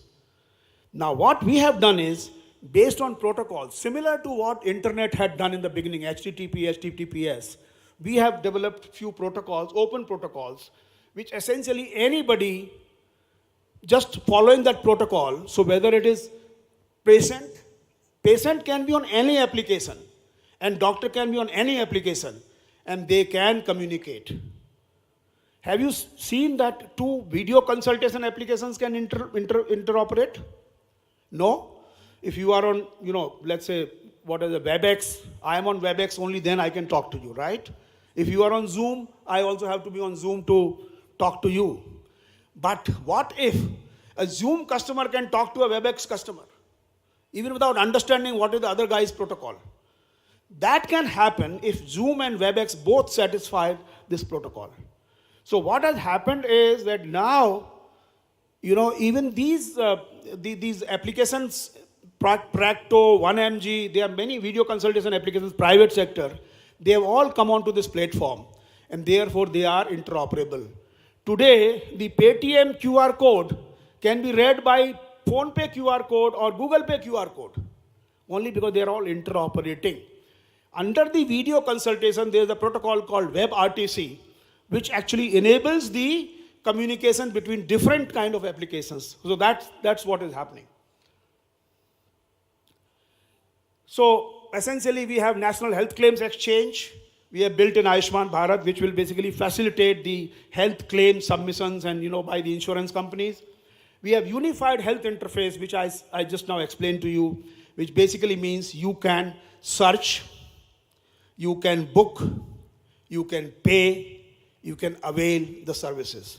So you can search for an ambulance, you can search for a laboratory, you can search for a hospital, all in a single application, whatever application you use. So it all interfaces and it makes it possible. So this is actually nothing, it's not random stuff. It is a very well thought out and well designed stuff. And what I have learned during my experiences is architecture is the most important part of any application. Without architecture, you just can't, otherwise you will build some shabby applications which will not scale up, which will not, later on you will have problems. You can develop an application. हमारे minister साहब बोलेंगे कल तक शर्मा जी कर दीजिए, कर तो देंगे लेकिन कुछ होगा नहीं उससे, फिर 4 दिन के बाद वो टूट जाएगा. Okay, this is something which left out. Scan and share. I don't know whether many of you may be aware. This is, you can have your ABA ID, you can just scan QR code and then you can get an OPD slip. This is what is happening in today. 80,000 people are using. This also is available on the dashboard.abdm.gov.in. ONDC is another wonderful thing which is being built, and believe me, it is again going to transform digital commerce in this country. It is very early, it's very early days, about a year and a half, this is going to happen. This is again based on the same network principles. It's not based on platforms, it is based on network, again protocol based. So basically there are more in digital infrastructure across domains, health, education, urban governance, financial raise, FASTag, e-way bill, Bharat bill payment system, you know that, open networks, CoWIN, many things are happening. Now this probably is the last but one slide. So essentially what has happened is that we have actually created what is called some overarching principle in designing this digital public infrastructure. What are those overarching principles? One is frugal. It's very important that whatever we built in this country has got to be very, very cost effective. Now, just to give you one example, Aadhaar, cost of one Aadhaar, starting from data capture to Aadhaar generation to mailing the Aadhaar letter, is less than 100 rupees. Cost of, UK started an identity program called UK's ID card. Their cost was 135 British pounds per ID card. It is 135 British pounds versus 1 British pound. This is frugal. Frugality has to be one of the most important considerations for any DPI. And it should be frugal even for citizens. Not only frugal for building, but also it should be frugal for citizens. And once you reduce the cost of development of applications, automatically it becomes frugal. It should be robust. Frugal means, it should not mean that you should compromise on technology. It must be cutting edge technology. It must be minimal public sector intervention. Don't build everything yourself. That वो जमाना खत्म हो गया. क्योंकि अब इतना ecosystem develop कर गया है that you create a framework, other people will do it. So don't attempt to do things all by yourself. That's not the good way. And this is specifically meant for the collectors of today. What you do, you build solutions hooking onto these DPIs, not build an end-to-end solution yourself. Interoperable, this is also very important. Do you know that there's nothing called CoWIN app? Do you know? No? There's nothing called CoWIN app. CoWIN is just a website and a platform, right? We just published the APIs of CoWIN in the beginning itself. And now there are 150 applications which are providing all services which are available on CoWIN. Paytm, Make My Trip, also this Apollo Hospitals, all kinds of fellows, you just have the same application that say Arogya Setu, of course. They are all providing applications. Ajay is here and he basically built that Arogya Setu, and Arogya Setu is fully compliant with COVID. Initially it was the only application which we were providing, and later on we just opened it for everybody. So basically just open API, just publish those APIs and then let the game happen. And private competition will happen. Inclusive and encourage diversity. Let it be multi-language. Let it be, let it be fully inclusive, because inclusion is extremely important in our diverse country. That's something which should happen. And is scalable by design for billion to access better services. And of course, privacy and security by design. The privacy groups, they were all talking and saying that Aadhaar violates privacy. So the Supreme Court, you know that privacy became a fundamental right, and then, they started doing whether Aadhaar violates privacy or not. And Aadhaar, which was built in 2009, and it was tested on privacy on 2018, it came out with flying colors. Why? It came out with flying colors because we had built Aadhaar, the security and privacy by design. And the result was that the questions that whether Aadhaar creates profiling, no. Whether Aadhaar creates surveillance, no. Whether Aadhaar actually is able to aggregate all the information, no. 9 questions were framed by Supreme Court, and all of them, the answer was no. Even now, of course, privacy fellows keep on saying whatever they want to say, but essentially it must be privacy and security by design. So what will happen is reduce friction, increase trust, compliance by technology, access to learning, healthcare, product and services. This is what our Prime Minister calls ease of living. Reduce the frictions, somehow use technology for ensuring delivery of services in a non-intermediated manner. पहले क्या होता था कि वो गए साहब, वहाँ पे BDO साहब गए, BDO साहब के पास BLW गए, वहाँ उन्होंने बांटा. Now no BLW, no BDO, nothing. Start on a click of a button, you can just transmit money to somebody's account. And that's the best way to, sort of ensure that money gets delivered without any cost. So cost of delivery becomes zero. So this is how I think this must happen. I think this is the last one. Many countries have done, but the few have the breadth India does. India has done it in fast payments, open finance, open banking, eKYC, everywhere. And these are the countries: Thailand, Morocco, UK, Brazil, Australia, Singapore. But we are actually intersection of everybody. We are the maximum depth which we have done. And believe me, India has leapfrogged in digital stuff. And in G20, the digital economy working group, they've all come and they have not realized that digital public infrastructure is the way to go. So essentially, opportunities to build DPIs rather than just digitize and create equitable opportunity for billions is as real as the original idea of internet. And as I said, DPIs are built on the original idea of internet, which is open protocol, open APIs, interoperability, etc., etc. Thank you very much.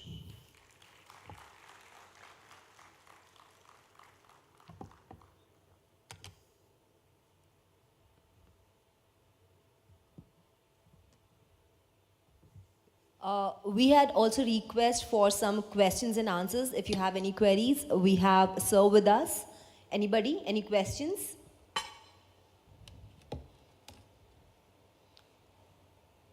Q&A के लिए the stage is open. आप कोई भी सवाल पूछना चाहते हैं तो we have Shri Sharma ji with us to answer all your questions. Anybody? All right. So with this, everybody, ladies and gentlemen, let's give it up for Shri Ram Sevak Sharma ji for his dynamic leadership and even greater vision he has for the country. हम जब घर से बाहर निकलते हैं, one we carry our souls, the second is our Aadhaar card, so for sure. So we had request you to kindly stay here for some time.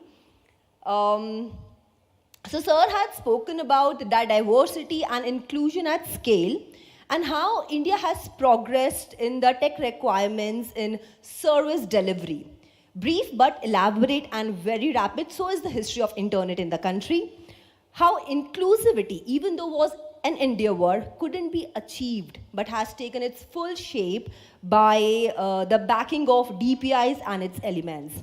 And with the super amazing academic skill set which Sir has, he has also shown us very easy analogical theories which were done on grounds of all government approach, DPI approach and all private approach. Thank you so much, sir, for enlightening the gathering. And now we would like to call upon stage Shri Abhijit Agrawal ji, Managing Director, Madhya Pradesh State Electronics Development Corporation. So please come up on the stage and let's please join our hands together while we thank our very, very dynamic Shri Ram Sevak Sharma ji अगर आप सभी की जेबों में अभी आधार cards हैं तो please give it up a little louder. और अगर आप सभी लोग आधार कार्ड बनवाने के लिए लंबी लाइनों में लगे हैं तो एक बार और जोर से तालियां हो जाएं। Because now Ram Sevak sir would also give us a round of applause because sir हम सब बहुत लंबे लंबे queues में लगे हैं because we have had immense faith in your intellect and in your vision. Thank you so much for what you have done for the country. Thank you so much everybody. Let's give it up for Shri Sharma ji. Thank you so much Abhijit sir. And with this we would give a call for a lunch break. We'll gather back by 2:15 here in the same hall. We'll be starting with the panel discussions. The lunch is organized downstairs for which you will have to exit from my right. Orion, we have stairs. You take the staircase, basement. There's the lunch organized for all of you. 2:15 sharp, we start our panel discussions, 1 in the Grand Hall and 2 in the Orion Hall. Thank you so much, ladies and gentlemen, for being so earful to all of us. Thank you. आप उस पर डालो, switch कर दो YouTube पे आपका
The topic is digital transformation for India's decade.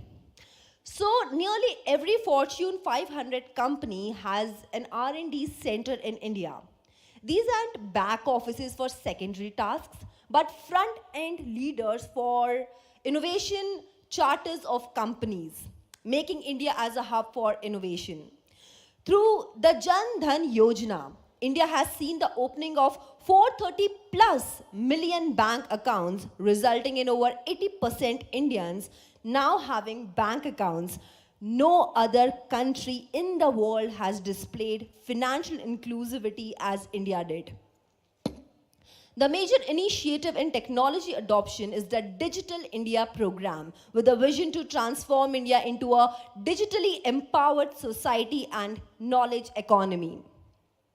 To pace faster discussion of digital transformation for India's decade, a strategic and transformative initiative that centers on leveraging technology, specifically in the realms of e-governance, we are being joined by Shri Alkesh Kumar Sharma ji, Secretary, Ministry of Electronics and Information Technology, Government of India. Ladies and gentlemen, can we please hear it for Shri Sharma? Thank you. Shri Sharma was looking after the cabinet proposals of all infrastructure, economic, finance, industry, agriculture, and allied ministries of the central government. He worked as managing director of Kochi Metro Rail Limited, monitoring the implementation of mega infrastructure projects like semi-high speed rail, airport, ports, smart cities, multi-modal transport hub in state of Kerala as additional chief secretary. Recently, Shri Sharma has been appointed to the United Nations Internet Governance Forum, IGF, high-level leadership panel, which is a strategic, empowered, and multi-stakeholder body to promote greater impact and dissemination of IGF discussions.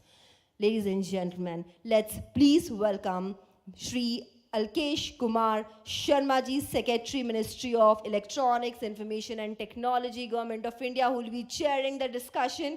एक बार फिर से जोरदार तालियां हो जाए sir की. And joining Shri Sharma is Shri Shirish Joshi ji, Chief Business Officer, ONDC, and we'll also be getting joined virtually by Shri Manoj Kumar Bilgaonkar sir, who is General Manager, Siemens Limited.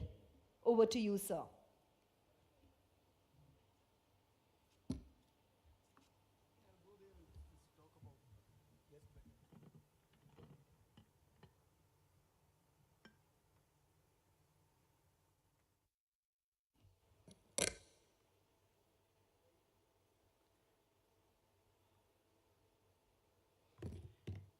Good afternoon, my senior colleagues, friends. I know it's a difficult task to accumulate people post-lunch, but I'm happy that we have more people in the audience than on the dais. So that's a positive thing. And the topic, of course, is quite relevant, and this has been made simple for me after the context that was set by my illustrious predecessor, Mr. Dr. R.S. Sharma. So I think without going into the details of what has happened in India in last couple of decades, I'll just share a couple of initiatives and probably also what government is thinking as we move into digital transformation for India's decade. That is the next decade for India. Now if we look at, I'll just begin with DPI itself, not into the details, but I'll just give you an example that how DPI, while India has actually leapfrogged in implementing DPI solutions in multiple sectors, but it has also found a lot of resonance in the G20 member countries, which the Digital Economy Working Group, which I chaired. And of course, there have been example of a German minister landing up in a vegetable market in Bangalore, which was given in the morning, and the US ambassador, Fick, he also had visited some of the shops just to test whether DPI is actually working. And another interesting example was that we had in the last DPI conference, which was held in Pune on the sidelines of our third Digital Economy Working Group, a minister from Suriname, she was taken ill And then obviously she was supposed to attend and chair one of the important sessions. So we just approached her and she said she was unwell. So we said, we'll get you a teleconsultation. So we took her to the exhibition where we had displayed all our DPIs, and she was taken to our e-Sanjeevani platform where she actually had public consultation, took the medicines, and by the end of that, second day when we were supposed to have the session before that, she wanted to sign an MOU with India for technology transfer. And we actually signed an MOU, and the Suriname is one of the first countries where we are going to extend our DPI. It's one of the 8-9 countries which have signed DPI.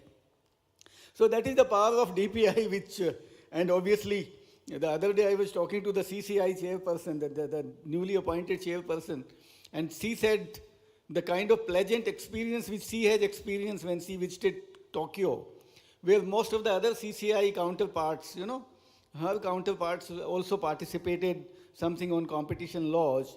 And everyone, when they looked at the India CCI chairperson, they all came to her and they said, India has actually led the world in DPI. Now, that is the kind of acknowledgement which is coming from the top economies of the world. And I think that is the work which, with my illustrious seniors sitting here, as well as the whole team of digital METI and the government of India and the state governments have together done. I think that takes us to the next level, that we have done this, but now we have to also look at that if we are talking about digital transformation, what is that we need to do? Now, 4 things that when India started in 2014, I think the Prime Minister's dream, he said that our focus should be on 4 important components. The first one was on connectivity. They said that the connectivity should be so good that everyone living in any part of India should be able to have access to connectivity. The second one was about the digital device. And there it was decided that we should develop devices, we should make mobile phone in India, and it should be available at as low a cost as $10. Now you get a feature phone in less than $1,000. You may get a smartphone in 3,000 rupees. Now that has actually another focus. And third one was about on cost of data.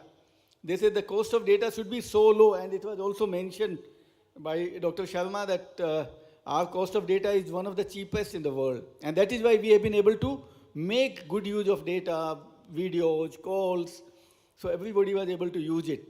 So, and the fourth one which Prime Minister has actually highlighted was about a digital mindset, that we have to have a digital mindset. And I think that is where the jam trinity, where financial inclusion, mobile and Aadhaar were linked. So these actually took us to the next level.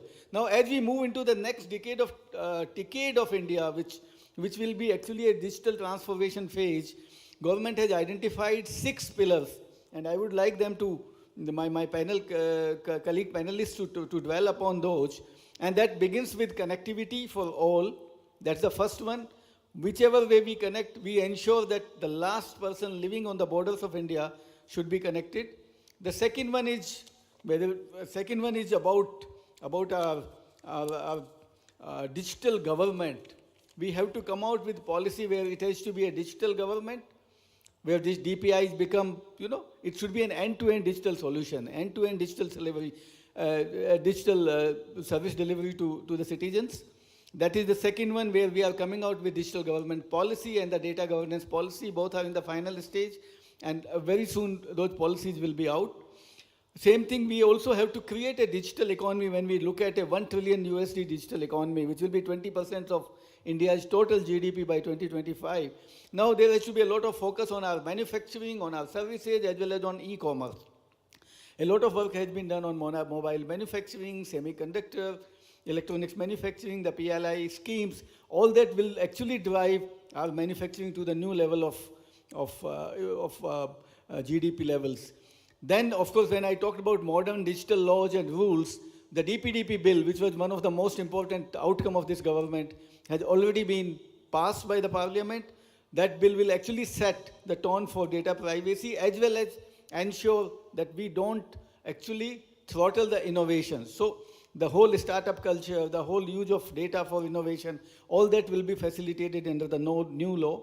the Digital India Act, which will be a remake of IT 2000, IT Act 2000. That also is being in the offing. Very soon we'll come out with the draft for public consultation. I talked about 2 policies. Then we also have to take leadership in technology, global technology, new and emerging technologies, whether we talk about AI, we talk about quantum compute, quantum communication, quantum materials, anything we do about technology, I think India has to really leapfrog. And that is where India has already taken a lead in that today US is actually partnering with India on most of the digital, on most of the latest new and emerging technologies. We have signed an MOU, ISET of India and the NSA of US have already signed that. So that should take us, so we have to focus on technology. India actually has to become a global hub of emerging technologies. And the last one is about talent. When we talked about in our G20 priorities, we had 3 priorities. One was about this DPI, we have talked about it. Second one was about cyber security or digital security as we called it, that there should be security on the use of any of these digital applications. And third one was about digital skilling, that everyone has to be skilled, nobody should be left behind. We have to bridge the digital divide, and skilling is a big case where India can actually lead the world. And most of the developed nations who were part of G20, they actually said that if we look at the kind of talent deficit in the developed world today on digital skilling, I think India is the only country which can actually fill that gap. So there's a lot of initiatives which have to be taken on digital talent. I think these are the 6 pillars. If we can work on that, the next decade of, next decade of India, which is India's decade, will actually take us to a huge achievement, and we actually will be able to lead the world in digital transformation. With this, I'll stop here and I'll ask my colleagues, panelists, that they should give their views on some of these and their own views, how we can take India to the next level of digital transformation. Thank you.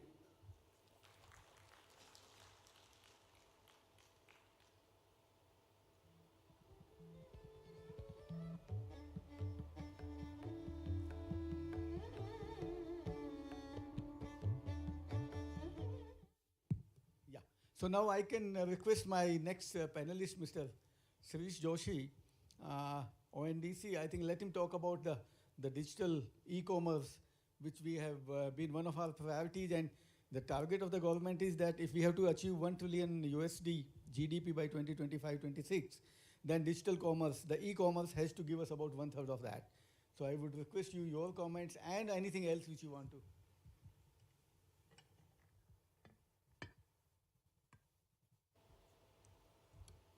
Thank you, everyone, and good afternoon. Can I have the clicker?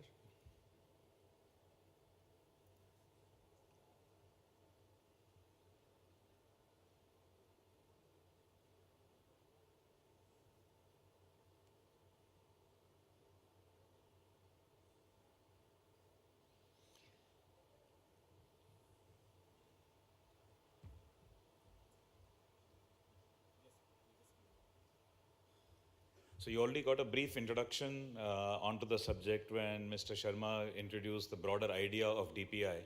What ONDC is one application of digital public infrastructure, and the purpose of it and how it is structured, I will walk you through in the next few minutes. So the goal for ONDC is to dramatically step change e-commerce penetration. This was an outcome of the first wave of the pandemic when the country was going into lockdown.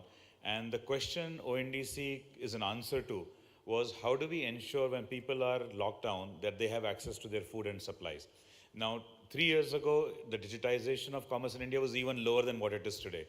Less than 1% of sellers were digital. The total e-commerce penetration of the total economy was only 2%. But even 3 years later, it has only reached 6%. So even with the boost that the pandemic has given, it's still only 6%, and most of that is in large cities and urban centers. So from an India perspective, e-commerce is a very niche idea. You and I may be indulging in it very frequently, but from a cross-India perspective, it's very, very limited. What ONDC is going to solve for are a few problems with the existing e-commerce solutions, and Sharma ji also alluded to some of them. First is, regardless of which kind of seller you are or which kind of territory you are in, you have very limited choices. If you are a restaurant, you only have a couple of large applications on which you can host your restaurant. If you're a taxi driver, you only have a couple of large applications. If you make items for the home or the office, again, you only have a couple of choices. So regardless of which sphere you are in, you only have a couple of options on which you can really access scale. And that was the monopolistic structure of platform infrastructure that Sharmaji was referring to. So one is limited choices. Second, even if you accept those limited choices, the terms and conditions are unviable for most people. As a seller, you send the correct product to the correct consumer in time. The consumer can just say, I don't want it anymore, send it back. And you as a seller now have to pay for it to come back. And if it's not a return, if it's a replacement, then a third time you have to pay for it to go back to the consumer. Now, these are additional financial burdens on the seller that are not of their own making.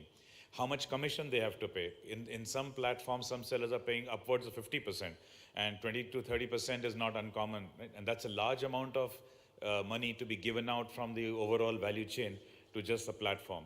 Third is how much time you have to wait to get your money back. So sometimes it's 10 days, 15 days. And these sellers are operating on very marginal working capital. So if they have to wait 15 days to get their money, how will they buy to be able to sell additional goods? So the financial burden of the existing e-commerce structure is okay for a few large corporations, and that's why we have some penetration. But for a large mass of SMEs, for retailers, for artisans, farmers, it's very, very burdensome. And that's why they don't participate. Now, there are options to e-commerce. You can set up your own website, but if you set up your own website, you don't get traffic. And you have to spend a lot of money to earn and drive the traffic regularly. So one way or the other, existing e-commerce solutions are not ideal for the mass. Right? They're okay for a few large organizations, but they really have not solved it for the masses, which is why the penetration is so low. So how does ONDC do it? It does it on the back of two principles, which we do not see in e-commerce, but we see them in other aspects of our life: unbundling and interoperability. Unbundling simply means that all the business processes are not done by one organization. Now, this is not a new idea outside of e-commerce, right? We do unbundling all the time. You think about every vehicle.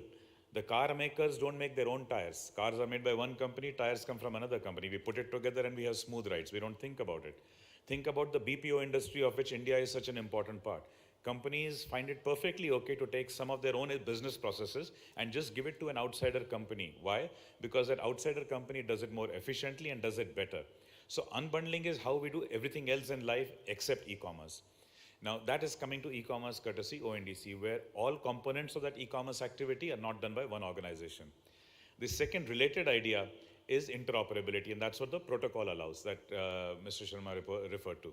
So when you have interoperability, then anybody can combine with everyone, and you do not need both parties to be in the same application, right? So we heard the term platform. All e-commerce today around the world, and including in India, was what we call platform commerce, where both the parties have to be registered in the same application. So if I sit on one taxi application, I cannot order a taxi driver from the other application. If I'm shopping on one application, I cannot buy from a seller on another application. Both the buyer and the seller have to be in the same application. That is what is called a platform. It combines everything within. Now, what interoperability does is what we experience in the financial world. And even in the pre-digital era, it was so nice that you could write a check on your bank, give it to somebody, and they could deposit it in their bank account. Imagine if banking was platform where you had to open an account in every bank where you had to pay somebody money. Thank God that wasn't the case. Checks were interoperable. NEFT, IMPS, interoperable. UPI, interoperable. So two parties can have bank accounts in any bank, and you can still send money back and forth. Internationally, SWIFT does the same task. So when you are interoperable, you then allow parties to be on any application to be able to interact with each other and still complete whatever the activity is. Now, in the case of commerce, that never existed. And so what ONDC has built, and you saw a bit of this picture also in Mr. Sharma's presentation, is a protocol. Now, protocol is simply how you communicate between two disparate parties. So we have protocols in everything. We have protocols in email, the simple mail transfer protocol. What is a protocol? It's a very defined way of communicating. So email addresses must be something at something dot something, right? So my email address is shirish@ondc.org. If you don't have the at and dot, then it does not is not compliant with the protocol, and therefore an email will not go. But once the protocol is defined, then you have complete interoperability. A mail sent from Yahoo can go to Gmail, from Gmail to Outlook, from Outlook to something else. These are all interoperable. So any party can be on any application and interact with each other. What ONDC has built is that protocol for commerce. So now in commerce, a buyer can be on any application, a seller can be on any application, but they can complete the commercial interaction as if they were on a single one. Let's understand how this works in a little bit more detail. Every commercial activity has activities that you can divide into broadly 3 groups of tasks. One are buyer facing. So as shoppers, we do this. We search for products, we build a cart, we make payments. So these are buyer side activities. Similarly, there are seller facing activities. The seller is uploading their catalog, managing their inventory, managing their orders. And if it's a physical item that is being bought, then there is a delivery service from the seller's location to the buyer's location. And when you go to another platform in the same segment, you will find similar activities. They're all stitched together by a technology. Each platform has their own proprietary technology. So when a buyer searches, that technology searches from the seller's database in that platform and serves the response back to the buyer. Now, these platforms have their own proprietary technology. They don't talk to each other, which is why a buyer on one cannot buy from a seller on another. Now, this changes once ONDC comes in. ONDC says we can unbundle them, which means individual activities can be done by different organizations, and we will make them interoperable by connecting them with a public protocol. So the ONDC protocol is public. ONDC is to e-commerce what HTTPS is to the internet. It's just a protocol and a registry. But that allows parties to interact with each other. And the solution you get is still the same. There are still buyer-facing activities, seller-facing activities, delivery activities. They are still connected by technology. Differences, different activities done by different organizations and connected by a protocol that is not proprietary but public. Now, what does this do? This leads to a network where different parties are doing different activities. Somebody's doing buyer activities, somebody's seller activities, and you get a network where everybody interacts with everyone. So now a buyer on any application can buy from a seller on any other application, and either party can choose a delivery service from yet another application and complete that journey. Now, this is not an academic rearrangement of parts. This actually leads to very powerful possibilities. Let's start with the buyer side. Any organization that has a user base for anything can now become a buyer application. You do not have to be an e-commerce organization. Today on our network, we have 2 payment companies which are buyer application, Paytm and PhonePe. We have 2 banks which are a buyer application, IDFC and Kotak. Very soon we will have a telecom company, Airtel, that will be a buyer application. We have a television channel that's going to become a buyer application. Right? Why? Because they have a viewer, a reader, a customer of some other service, and all they have to do is connect them to the network. They don't have to search for the seller or identify the seller and bring them to the network. That somebody else has done. So you bring your buyer pool to the network and allow them to shop from whatever sellers are there on the network. So that's one liberation. The second liberation is on the seller side. Now, anybody who's interacting with any manufacturer, seller, retailer, artisan, handicraft maker, farmer can bring that party to the network and their catalog and make them visible to the network. One simple example is the point of sale software that is there when you go into a shop and there's a computer that provides you with the bill. Now, that's a point of sale software that knows the catalog and inventory of the store. When that adopts the API protocols of ONDC, that shop becomes visible to the network. So now on a telecom application, a buyer can place an order on a restaurant that is on a point of sale software application and still be able to complete the transaction. Similarly, other parties will bring delivery services.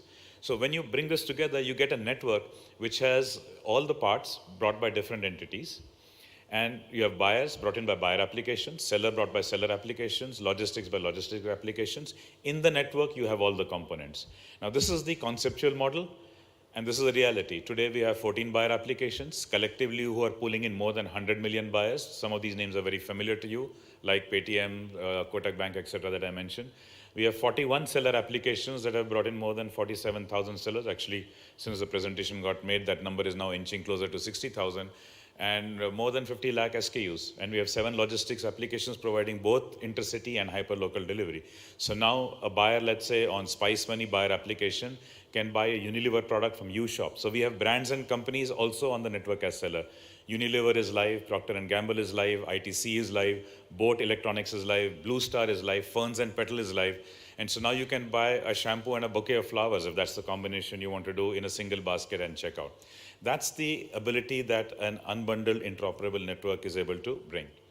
Right? And this is only the start. We have a pipeline of more than 11,000 organizations in various stages of conversation, and soon a lot of them will be joining also onto the network. So what does any individual organization need to do to be part of e-commerce? You simply have to plug in yourself to the network. You do not have to worry about the additional services. If you're a manufacturer, just plug in your manufacturer's catalog. Somebody else will bring buyers, somebody else will bring delivery, somebody else will provide payment gateways. All you've got to do is just plug in your catalog and you become part of e-commerce. If you are, let's say, a media company, let's say you're a newspaper, you have a readership, you can become a buyer application. Just plug in your readers into the network. Somebody else is bringing the seller, somebody else is doing the delivery. Suddenly you're not just a media entity, you're now a shopping application. So now it allows people to become part of e-commerce, and we believe India's diversity cannot be solved by a single solution. And therefore, when you make it interoperable like this, you allow different kinds of entities to join hands and create different kinds of solutions and allow the variety of commerce to take place. This is what is live today, and this is only the start. So we have many categories live: food and beverage, grocery, home and kitchen, decor, electronics, appliances, beauty, personal care, agriculture products. So we have farm inputs live on a network: seeds, fertilizers, saplings. We have farmers on the network and FPOs, and they're also selling on the network, right? So even that is available on the network. B2C, B2B, both is available on the network. B2B, we've begun with grocery and fashion retailers buying from distributors of those products. Very soon we'll have other kinds of B2B also live.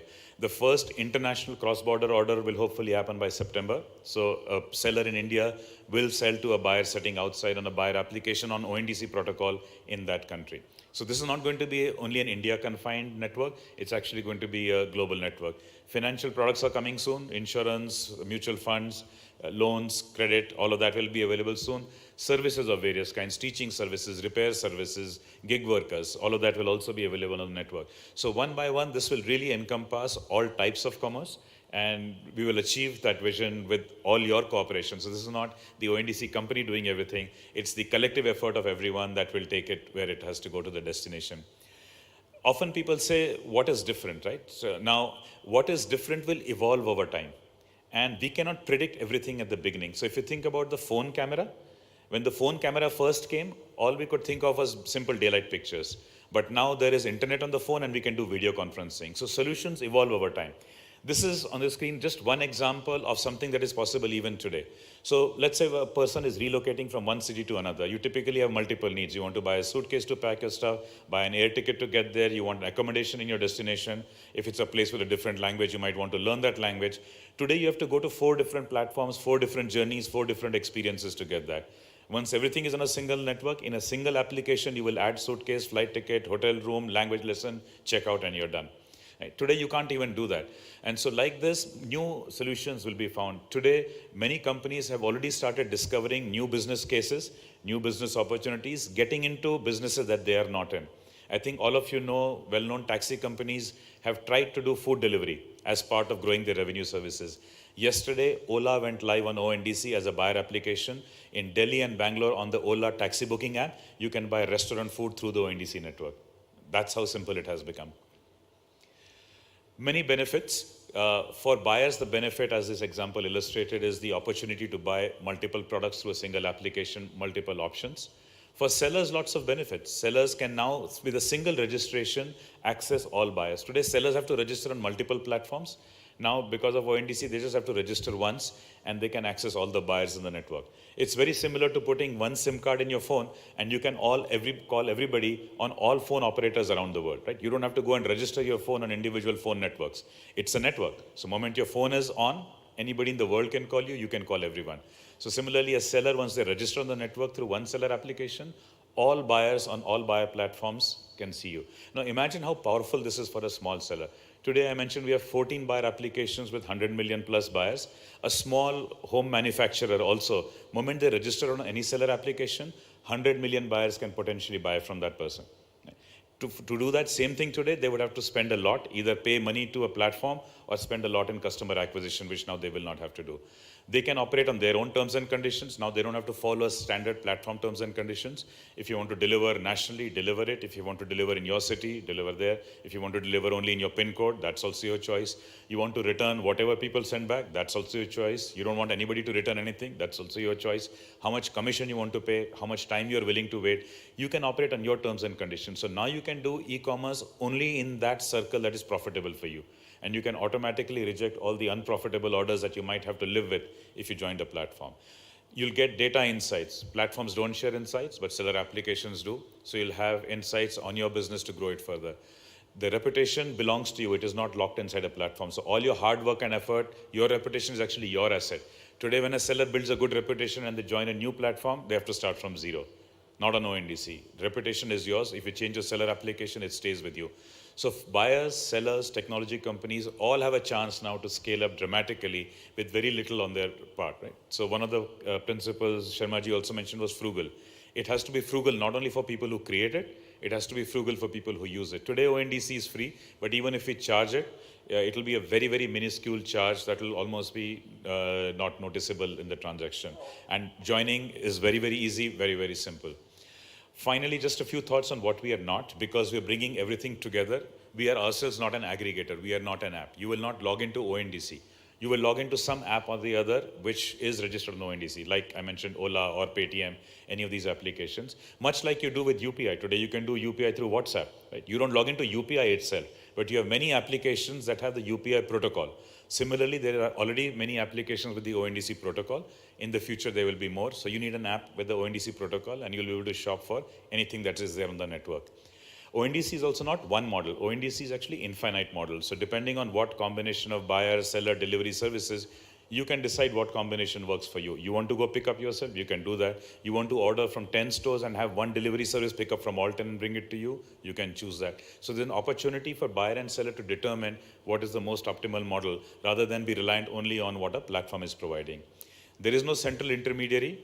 A network does not have a central intermediary. And therefore, there's no opportunity for somebody to accumulate that power in the middle. And we work with the ecosystem. So we will work with you, we'll work with your sector and enable your sector to join the network with the knowledge and experience you have in each sector. So we don't profess to have all the knowledge and all capability, but we expect to harness collective knowledge and grow the network across sectors. So we are at a pretty decent scale today. I mentioned the SKUs and sellers. We have at least one seller in nearly 300 cities.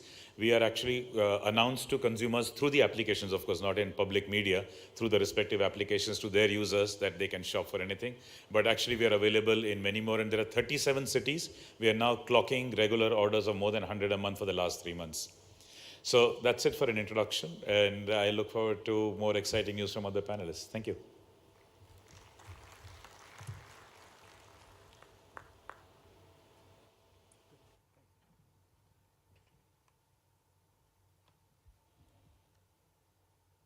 Hello. Thank you so much, Shri Shirish Joshi ji.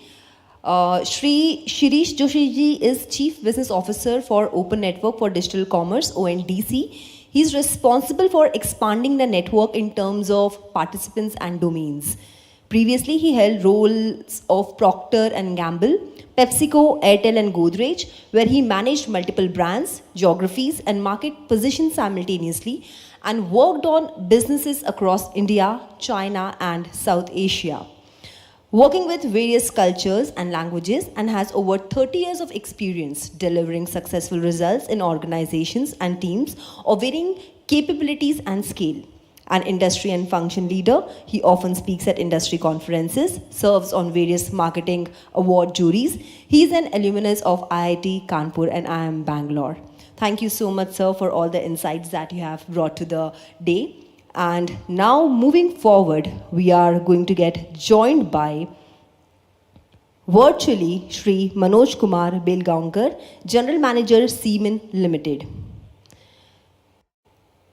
Mr. Belgaonkar, with 30 years of experience in quality management, business excellence with Siemens across different business cycles of turnaround, growth, transformation of processes within different business types of products, projects, services. He is a senior member, National Board of Quality Promotion, Quality Council India, joining us virtually.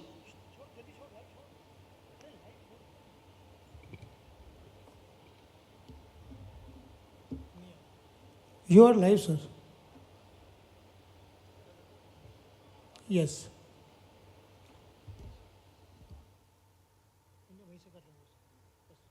Yes, sir. Please go ahead.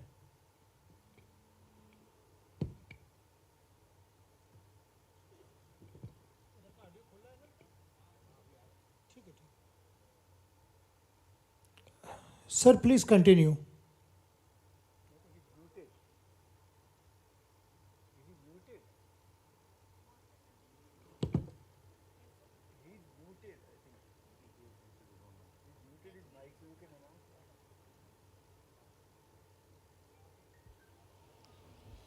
The stage instructs Mr. Belgaonkar has muted his own mic. If you can check it over a call. Sorry, can you hear me, please? Yes, sir. Please. Hello, can Yes, you hear sir. me? Yes, hear us. Yeah, okay, thank you. Yeah, thank you, sir. Please. So let me just put it on a full screen mode.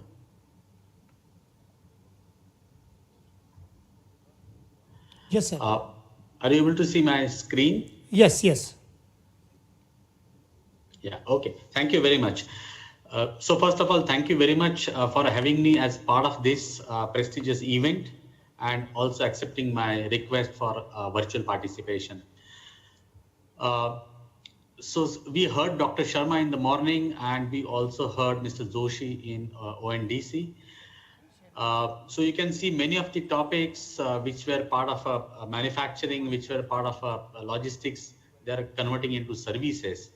So how are we now going to measure this digital transformation in services? And services could be of all types.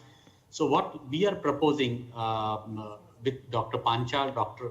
Shah from NMIMS and Nirma University is a framework to measure this whole digital transformation in services so that the organizations can charter their course or can also adjust their service levels.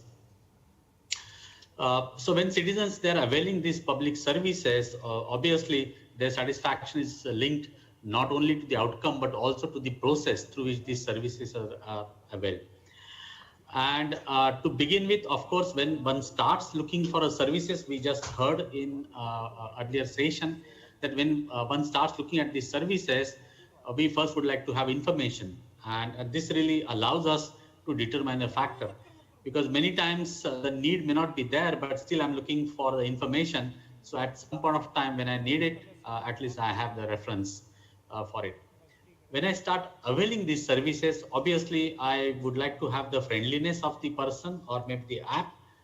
So the customer experience, what we are talking about, but at the same time, the competence of the service providers also makes a difference to this whole process. So how do we improve this service performance? Of course, by service performance, we mean as conformance to the service outcomes and outcomes to the requirements what are defined, which may be in terms of service levels, which may be in terms of specific deliverables. And what are the key elements of this achieving these outcomes is the process through which these outcomes are produced. It could be an online platform and hybrid platform as well. So generally the outcomes are well defined, but the process part is actually a little bit of open-ended, and which depends on the interactions, how they are handled, and sometimes which may involve a multiple touch point, which could be an authentication, which could be trying to check whether the part is available. So many of these multiple touch points are involved, online and offline. Coming to the process part, it certainly depends on the skills and competencies of the employees. And this is where also HR practices play an important role. To what extent the policies, procedures and practices, whether documented or followed, are supportive, are creating his enthusiasm to be part of this whole process. Because sitting for 8 hours a day, just talking to the people, delivering the services is not very easy part. And lastly, the technology. How easy it is to use this technology both for buyer and for seller, and ultimately how the technology also can add value to provide a better experience. So point is looking at the conformance to the requirements, looking at the process, looking at the technology and the people part. So technology, process and people part, how do we handle these three elements of the whole experience? So 4 key dimensions which we have thought of. Number one, of course, the most important part is the purpose served. Second is the digital inclusion, who all can access this. Then digital intelligence part, DGI, and the service value addition, what can be done. So purpose served.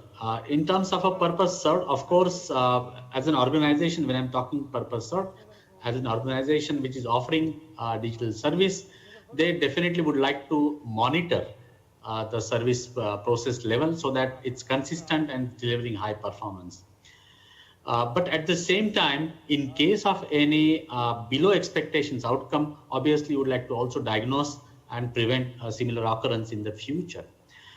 Sometimes when it's only a temporary outcome, for example, so you would like to also predict well in advance. Okay, this is what maybe there is an festive coming up. So how would you like to predict the outcome? How you would like to predict the traffic, accordingly design the outcome of your process. At the same time, there could be some disturbances also, and because of which the outcome may get jeopardized, and that's why you would like to also do a troubleshooting part of it. And lastly, of course, you would like to optimize your process in terms of resources or in terms of adjusting the service levels as well.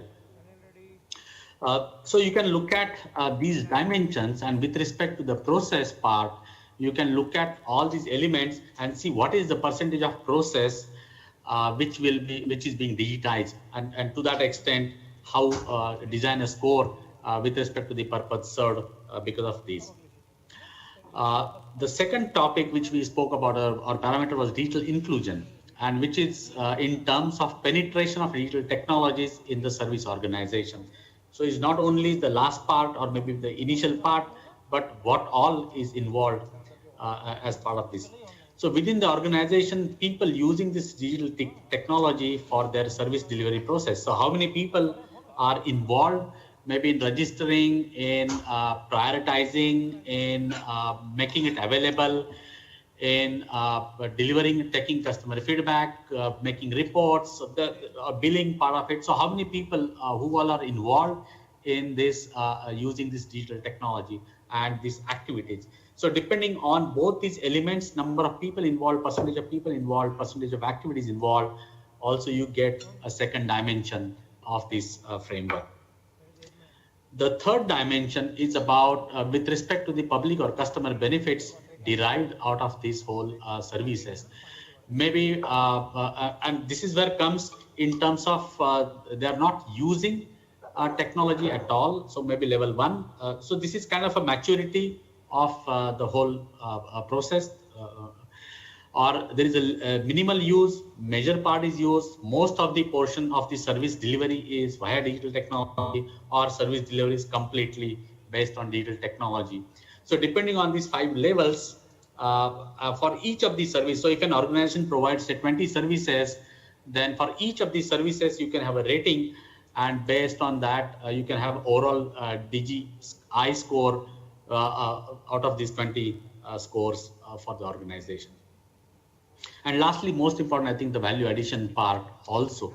So how does the role of digital technology plays to add value to this satisfaction? And this is where also you can look at in terms of value addition in the outcome and value addition as part of a process experience.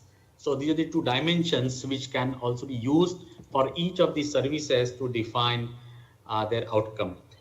And lastly, to put it together, that these 4 dimensions, and there will be a lot of correlations which one can derive out of this, and they could be based on activities, the resource people who will execute these activities, the technology with which these activities will be executed, and the value additions by the technology. So depending on these 4 dimensions, one can find the correlation to take it to the next level of customer experience. And lastly, I think managing this digital transformation in services is really essential to scale the same. And this is where the framework will enable to gain transparency with respect to creating a purpose-driven roadmap. So I want to first begin with this and then go to the next level, etc., to optimize the resources, to enhance the service levels, and lastly, to ensure the non-discretionary access. So everyone will have access to this services part of it. So that's the paper actually which we have submitted. which will be published also by the organizers, and I'm open for questions or for the discussion on this topic. Thank you once again.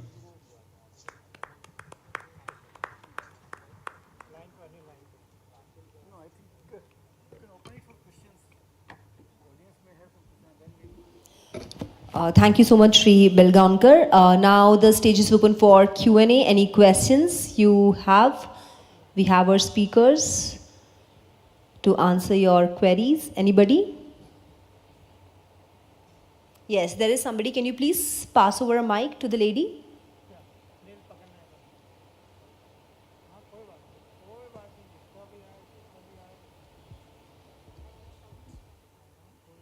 Hi, my name is Preeti. I'm from a company called Probri Software.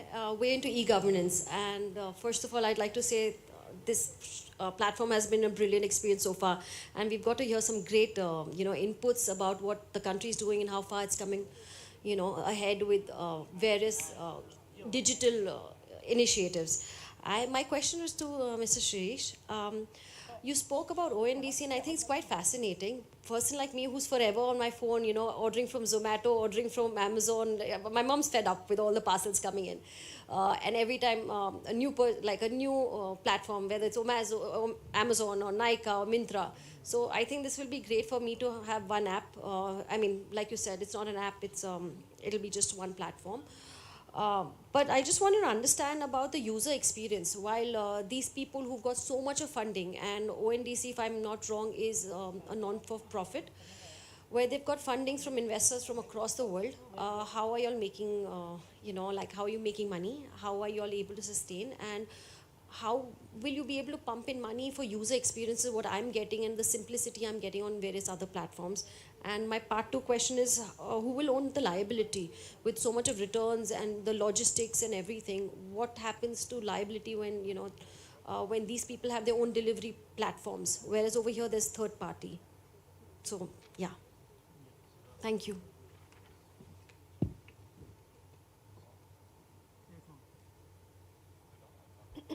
No, it's not. Now it is. Okay. So you may sit down, Preeti. That's fine. So first of all, be assured, I'm getting my salary. The company is funded. We are a non-for-profit organization, so we're not in it for profit. We do not need to make money. And the parallel to think about us is not an existing e-commerce player, because that's the model all of us have. We are not like any one of them. Right? We are like the internet. So now your question to ask is, how does the HTTPS and the ICANN registry, how much money do they make and how much money do they need to make? Who gives you the user experience on the internet? They don't give you. It's a browser who gives you the experience. It's the website makers who give you that experience, not the internet protocol. So the experience is created by the applications. UPI is not giving you the experience. A PhonePe will, a Google Pay will, Paytm will. They are giving you the experience. The QR code is the same. There's not much of an experience in a QR code. So the experience is created by applications that build themselves on the infrastructure. Another example, highways. Highways don't give you the experience. The car that you sit in, or the bus you sit in, or the truck you sit in, or the auto rickshaw you sit in, that is what is giving you the experience. That is not built by the highway company. So infrastructure is exactly that. It's infrastructure. The user experience is built by people who have the ability and the right to do it. So the 14 buyer applications that I mentioned, some of them already are in some sort of a user experience. Right? So the payment companies know how to handle user experience for payment. Now they're learning what it means to do for shopping. So they have a bit of learning to do. But they are well-funded organizations. They are very consumer-centric organizations. And they're all very, very mindful of how to build the user experience. And they're already making changes to the shopping, which you actually do not see from existing applications. Just to illustrate one example, PinCode, for example, said that shopping is a very different experience from payment. You can see it in Sameer's public speech as well. Right? And different people shop for different things differently. Because of their experience with Myntra, they know people leave clothes that they've selected in their shopping cart for months. So what PinCode has done in the shopping application is you have a cart by store that you select. And when you're checking out, you can decide which of those carts you want to check out. Right? So that's now a new experience. So they have actually gone beyond what existing applications are doing. And so being freed from that constraint that one party has to build everything, then only a few people can. And we see that result. Now when you free that people up, different people will bring a lot more innovation. Right? And so I think the funding related to innovation is actually reverse. I think it's the freedom that will lead to innovation, not the funding. If funding had to lead to innovation, they would not be clones of each other. Yeah. Now, the second part of your question was to do with trust on the network, returns, and so on. And again, in any network, the responsibilities are very clear. And actually, when we do unbundled service elsewhere, we're not very confused, right? So let's say I use my credit card to buy an airline ticket on a travel portal. I will get SMSs from all three. My credit card will send me a message that so much money was debited. The travel portal will say your ticket has been booked. The airline will send me a message as well. I am not confused who's providing me what. Right? So if the flight doesn't take off or my luggage gets lost, I don't talk to the credit card or the travel agent. But if my name is spelled wrong on the ticket that was issued to me, I don't talk to the airline. It's not their fault. So when we do unbundled activities, we're actually very clear. When we do it in other spheres of our life. We've never seen it in e-commerce, but it's actually equally clear. So seller is responsible for product quality, buyer application is responsible for buyer experience, and so you as a buyer will report to your buyer application that I didn't get what I wanted. The buyer application on the protocol will be able to communicate with the seller, and between them over the protocol, they will resolve it. If they can't resolve it, there's a grievance mechanism also on the protocol, and there is an online dispute resolution mechanism as well. The law requires companies who are in e-commerce to have a grievance officer. So all buyer applications and seller applications on ONDC by law have a grievance officer. Okay. So you will be taken care of. Thank you. Thank you very much.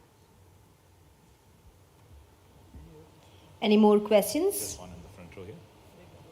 There's one in the front row here. You can bring the microphone. Get the mic here.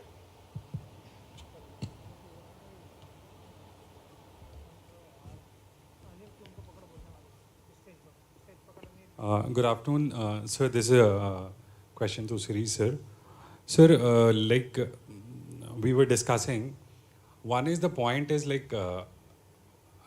as I have been interacting with some of my seniors and people who have worked on these big e-commerce platforms, the account generation is a very improper and people are not very clear how much profit they are making. So this can be a very interesting use case to pitch for a marketing strategy probably. Because people, I will not name such platforms, but the way they do the bookkeeping and the accounting, people are actually confused. So this platform, simplicity as well as the accounting mechanism, how easy a user can be a buyer or a seller, especially for the buyer when he gets to know what is the IRR of the wholesale proceeds. That can be one of the points for maybe nudging. Secondly, sir, since I'm also handling the state IT ITs have not been, I think, onboarded in the whole affair. Like we are actually not aware what all has been done. So if a session can be held in, we'll be more than welcoming you to have a session wherein we can get in such kind of users and the stakeholders. Sure. So in fact, your first observation is actually borne out in reality. One of the categories that is live on a network are ride hailing. And so we have an application that is providing auto rickshaw rides in Bangalore city. It's now hit a scale where we estimate we're about 1/3 of the market there. The money that the rider pays is paid directly to the auto rickshaw rider. It's not paid to the platform. So the auto rickshaw rider is getting the full amount directly in their hand immediately. Right, so now that's there's no reconciliation required there. And in future, if the platform charges, they will charge not as part of the transaction, maybe a subscription fee. So they're working out their payment models. But the auto rickshaw driver now gets the money directly in the hand, which is how they used to get in the good old days. So it is now possible to have much more cleaner, simpler systems because you don't really have the intermediaries of old. What was the second part that you mentioned? So second is state engagements. The state engagement. So we've engaged with a few states initially in a much more, I would say, ad hoc fashion. But 2 weeks ago, on the 11th, we had a full-day workshop with nodal officers that every state government has appointed. Usually when we meet with state governments, the interest tends to be startup infrastructure because there's opportunity for them, agriculture because that employs a large part of the economy, handicrafts and artisans, small industries, those tend to be the first conversations. In some cases, it even goes to mobility. So the West Bengal government wanted us to get started with taxi services, which we've actually begun. They're now in pilot phase there. So these are conversations we have at the state government level in that fashion. There's a nodal officer for every state. We had a workshop with all the 36 state and union territories to explain how the program works. And now we expect to go on working with them. But don't wait for your state. You can reach out to me exchange cards at the end of this, and we can get started with your. And last point, sir, for me is like, suppose there are certain products which are not perishable kind of a thing. So in this hyper local model, which actually optimizes the delivery cost, that will remain to be a dampener, especially like since it's a buyer and a seller relation, and somebody who is sitting in Bihar, seller is in Bihar, and the buyer is in say Delhi. Okay. And if the same thing is available in Delhi, so how to actually build a strategy to beat this logistic cost, which will still be a dampener per unit, per kg or per unit kind of a cost. Sure. Now, the idea is who should make that decision. Right? Now, as a buyer, you should decide what do you want. Do you want the most best rated? That might be a manufacturer in Bihar, in which case you go for that. You want the fastest delivery? That should be the nearest one. You want the cheapest delivery? That could be a different solution. Right? So as a buyer, you should be able to choose. Intermediary should not double guess what it is and only make that available. That's what ONDC allows you to do, which is on any buyer application, you can choose to shop the way you would like to shop. Importantly, today, you don't get to create your own delivery solutions. Right? So for example, when you're ordering different items, each item becomes an independent order. Let's say you're ordering food from 3 different restaurants. You'll be charged 3 different delivery services.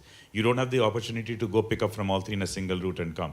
But one of the use cases that can potentially be brought very easily on our network is the buyer buys the delivery service, buyer identifies which are all the stores that they have bought from, and a single delivery rider goes and picks it up and brings it, reducing your overall cost of delivery. Now, that's not an existing live solution, but that's just one idea that somebody can build very easily. So the opportunity is there for people to figure out and build businesses, and for entrepreneurs to spot opportunities like this and build a solution very easily. Because to build that solution, you don't need the sellers, you don't need the buyers, you just need to build that software layer. Without ONDC, you would have had to build the entire system. So it makes it easy for that kind of innovation to take place. Thank you, sir. One more question. Yeah, so I'll just... Ma'am, you'll have to tell us when our time is up. Just building on that.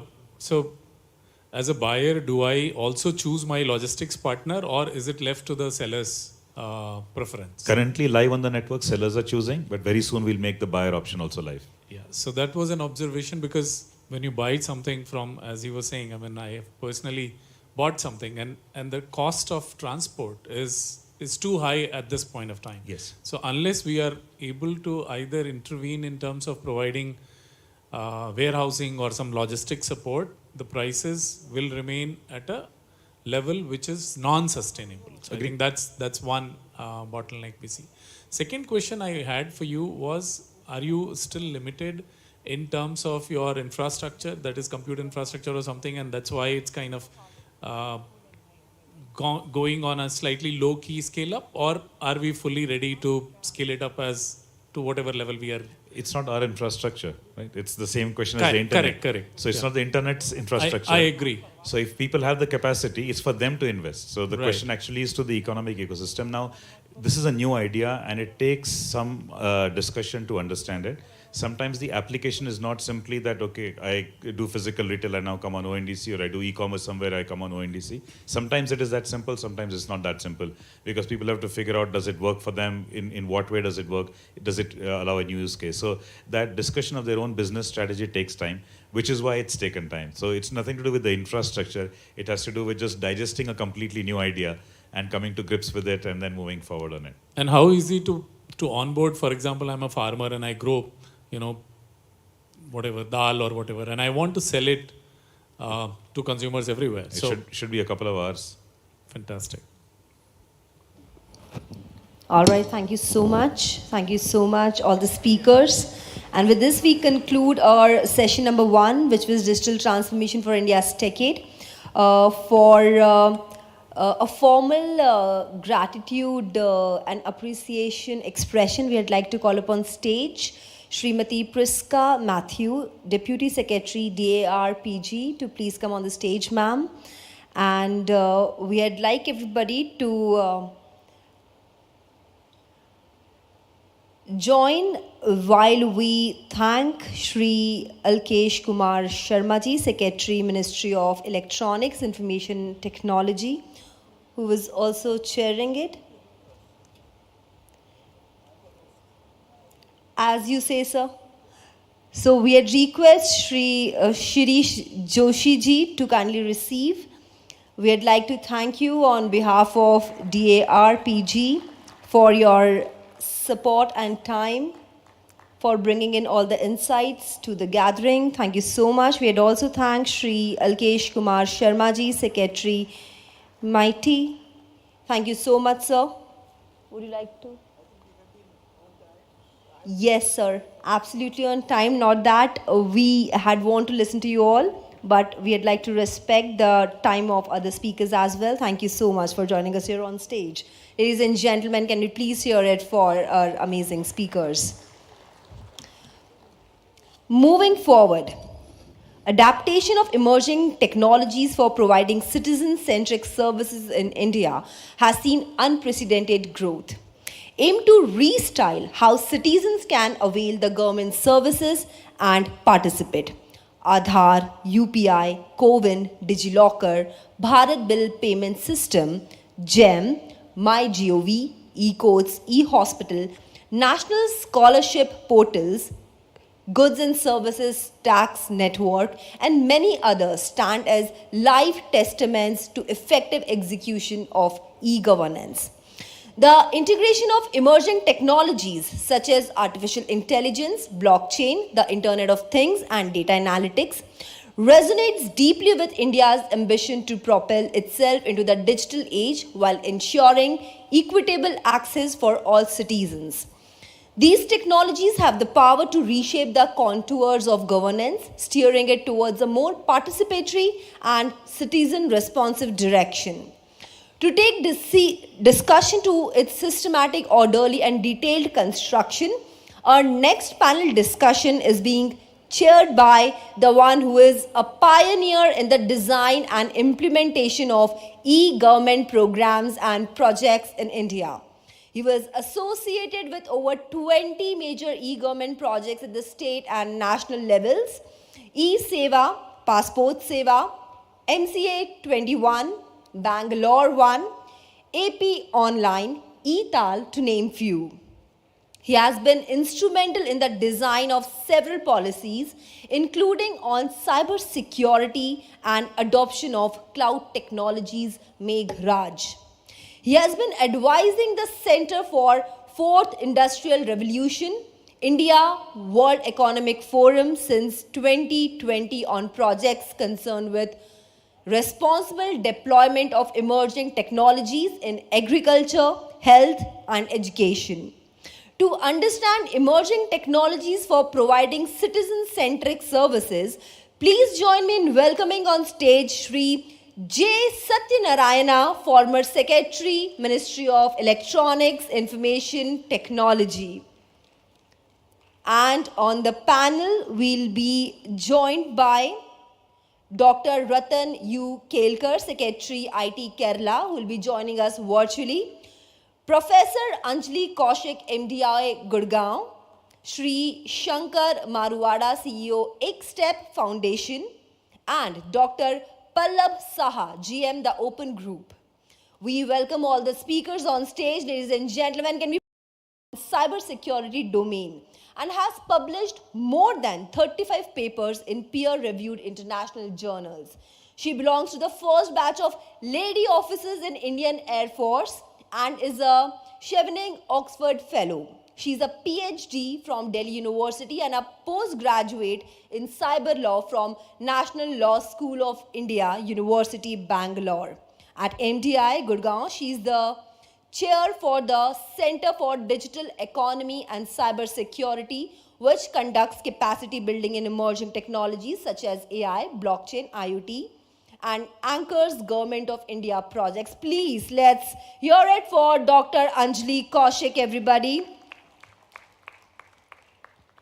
Joining us is also Dr. Pallab Saha as General Manager, India at the Open Group, a standards development organization is responsible for all its business operations and growth in India and the Ministry of External Affairs region. Dr. Saha has been featured by Forbes. He has been a visiting faculty at the LBS NAA, Mussoorie. Dr. Saha advises various ministries and states on matters pertaining to government wide architecture initiatives. He has been a key contributing author of India Enterprise Architecture Framework and the Digital Service Standard, and the co-author of the Agile India EA framework, playing a critical role in these being notified as national standards. Ladies and gentlemen, please give it up for Dr. Pallab Saha. We are also being joined by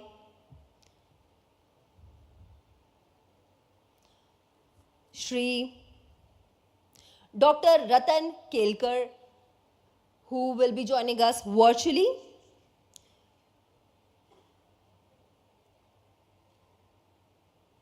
To create Kerala as destination of choice for technology companies and professionals, to provide state-of-art ecosystem that nurtures electronics, information technology companies and professionals by providing a combination of quality infrastructure, knowledge, skill development, growth opportunities, and lifestyle facilities is what he aims at.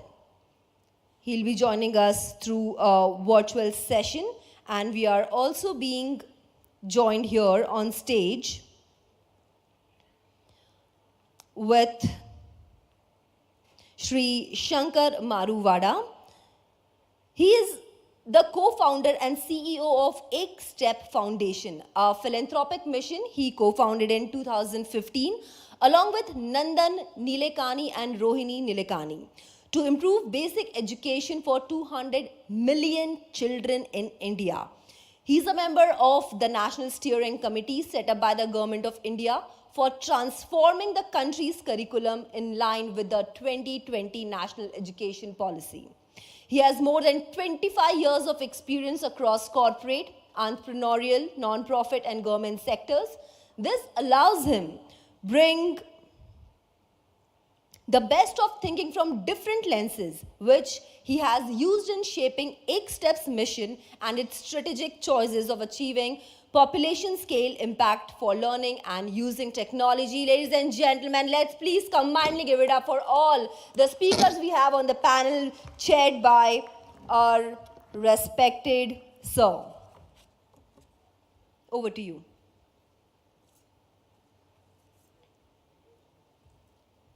Shri J. Satyanarayan, sir.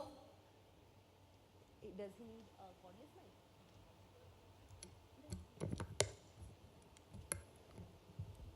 Good afternoon, everyone. Really, it's a pleasure to be participating in the 26th edition of NCEG. Considering that actually I must have participated in more than half of these events, which is really giving a lot of fillip and boost to the cause of e-governance in this country. And I have worked with all the panelists directly or indirectly in the past and currently as well. So it's a great pleasure again. And let me, as a person required to chair this session on the concept of emerging technologies, let me do a curtain raiser to set the context. I hope that the other speakers will elaborate on some of these. So, in terms of emerging technologies, like it's some significantly different from the digital technologies of which we have been hearing since the morning and in several other conferences. So, just a word about fundas. A cheese kya hai? Everybody talks about emerging technologies, but what does it exactly mean? It is technologies which are in the early stage of development and still evolving. There are no standards of interoperability yet. The rules of the game are being learned as we go forward. And they have tremendous promise of impact. Some impact is seen, but not quite, not all the impact everywhere in a scalable manner. In various dimensions, impact could be economic or social, etc. Also, by the very nature of the disruption they cause, also they create a lot of ripples in regulation and governance, and also things like privacy, security, etc. are at risk. Ethical challenges as well. Should we use this technology for this particular use case? Could be an ethical question.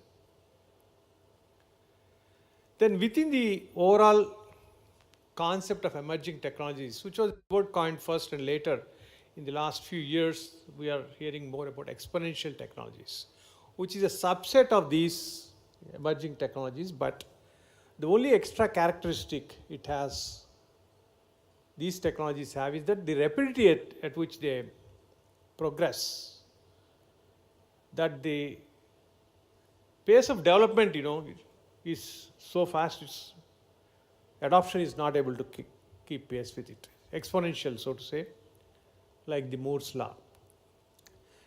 So this is a kind of a context setting on which we are not talking about digital technologies. This is more or less the next level of technologies that we are talking about. Exactly what are those technologies? Can you name a few, or can we name a few? Can you identify a few? This is one classification that, in the World Economic Forum, in fact, the Center for Fourth Industrial Revolution, which I'm also advising currently, it's called C4IR. It's about emerging technologies. It's also called Fourth Industrial Revolution, 4IR technologies. So while there are hundreds of technologies which are upcoming, you can say sub-technologies, but broadly under these 4 buckets they will fit, and also those 12 named technologies there. Whether they build on existing digital technologies or they affect the human being, the physical person, all of us. Third is impact with the physical world like AI and robotics, etc. Or touching the environment. And of course the last but not least you see on the chart is the space technologies. Only less than 24 hours we had the thrill of our life when Chandrayaan landed on the moon. So space technologies is something which is falling in this bracket of emerging technologies. So what is it that, how do you put that in the context of citizen services? We say that they are still emerging, they are still coming up, they are taking their baby steps. How can they help the citizens? So let me just give 2 examples from my own experience. One in the field of agriculture and the other in the field of healthcare, both of which are supported by the World Economic Forum. So in terms of agriculture, we have a large portfolio you see on the screen here. What can be done? What difference can you make to the farmer using these technologies? The topmost left you will see is AI for AI framework or AI for agriculture innovation. So how can AI and other associated technologies help the farmer? So we did a lot of consultation with the industry and created a list of 30 possible use cases where agriculture can be impacted by these technologies like AI and drones and blockchain and so on. And it's being implemented. On the right you see Sago Bago project, which is a literal pilot implementation of this framework. And we were very much surprised recently when the independent evaluation showed an 18% increase in the profit of the net income of the farmer in a particular district that it was implemented in chili farmers. They got 18% additional income over and above neutralizing all other factors. So the technologies do have a very good promise of making a lot of benefit to people. And a couple of things, I will not spend time on all of them, but 2 things which have been launched only recently.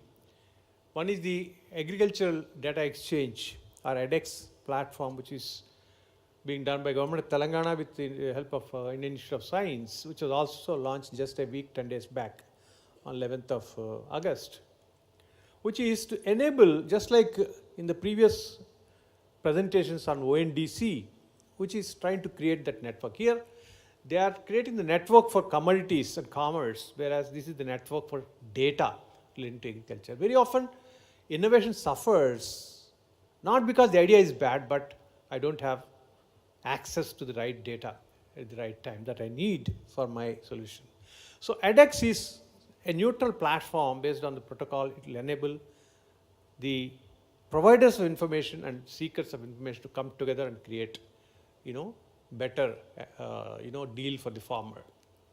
And the agriculture data management framework is to make this exchange of data very responsible. It's like a guardrail. The framework provides all in compliance with the privacy of the farmer, protecting it properly wherever personal data is involved. And the other initiatives. The last one on the right is a very interesting, challenging thing. It's like Agri-JSON. Okay, the data is fine, the protocol is fine, but if the data is also standardized in a way, like in the health sector, we have HL7 evolving over 30 years. It's now called FHIR Release 4.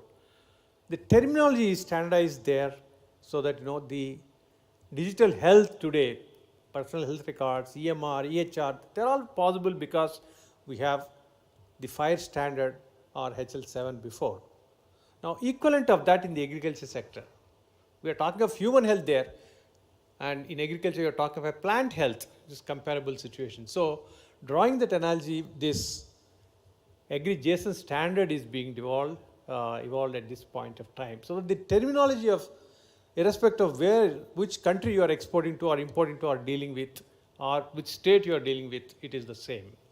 So, a lot of possibilities do exist behind the screen, under the screen for these emerging technologies. Now, one last slide, which is on the healthcare. What can you? So, agriculture, the possibilities are immense in using of new technologies. And just a minute on the healthcare, where again the forum created this framework called First Cancer Care. How do you make a difference to the life of a cancer patient? How do you make the journey smooth?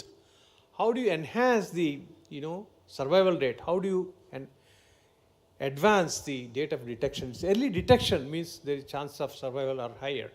So with this in mind, the framework was created.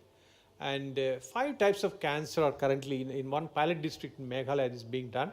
It's called Meg Can Care, MCC. So there are 3 components. One is building the capacities of the field workers to use these new technologies, the devices at the field level, the screening devices that carry AI algorithms inside them and really, diagnose much earlier than otherwise, it would be neglected. And in stage 2, stage 3, if it is presented, there is pretty little that the oncologist can do there. So this is meant for, early detection of cancer and thereby enhancing the survival rate. It's a holistic program, which is again heavily, each of these use cases, each of these, screenings uses particular types of AI algorithms and devices. So that way it can impact, human health as well. But while the positive side is fine, but there is a flip side to all these new technologies. Namely, is there a fair distribution of the benefits across the players in the value chain? Or is it going to concentrate wealth in a few hands? Like in the morning ONDC, our colleague also was mentioning, the risk of monopolization. That's one possibility we need to provide for it. Second is the negative externalities like the threat to security, privacy, and so on. And also manipulation of human behavior is possible by some of these technologies. So how do you prevent that through certain frameworks and policies? And lastly, is it relegating everything to the machine so that we are dehumanizing the humanity? That risk also is there down the line. So how do you factor? How do you provide for it? How do you counter that?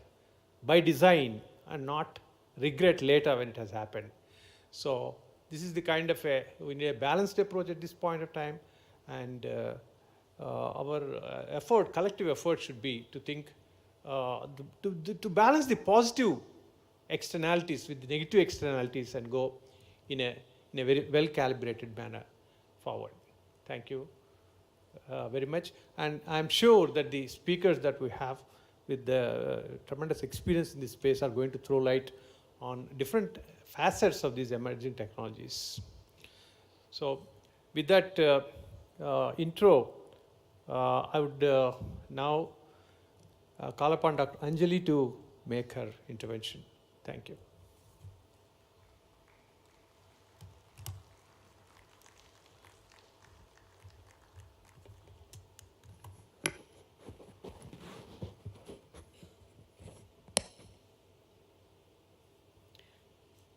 Very good afternoon to you all.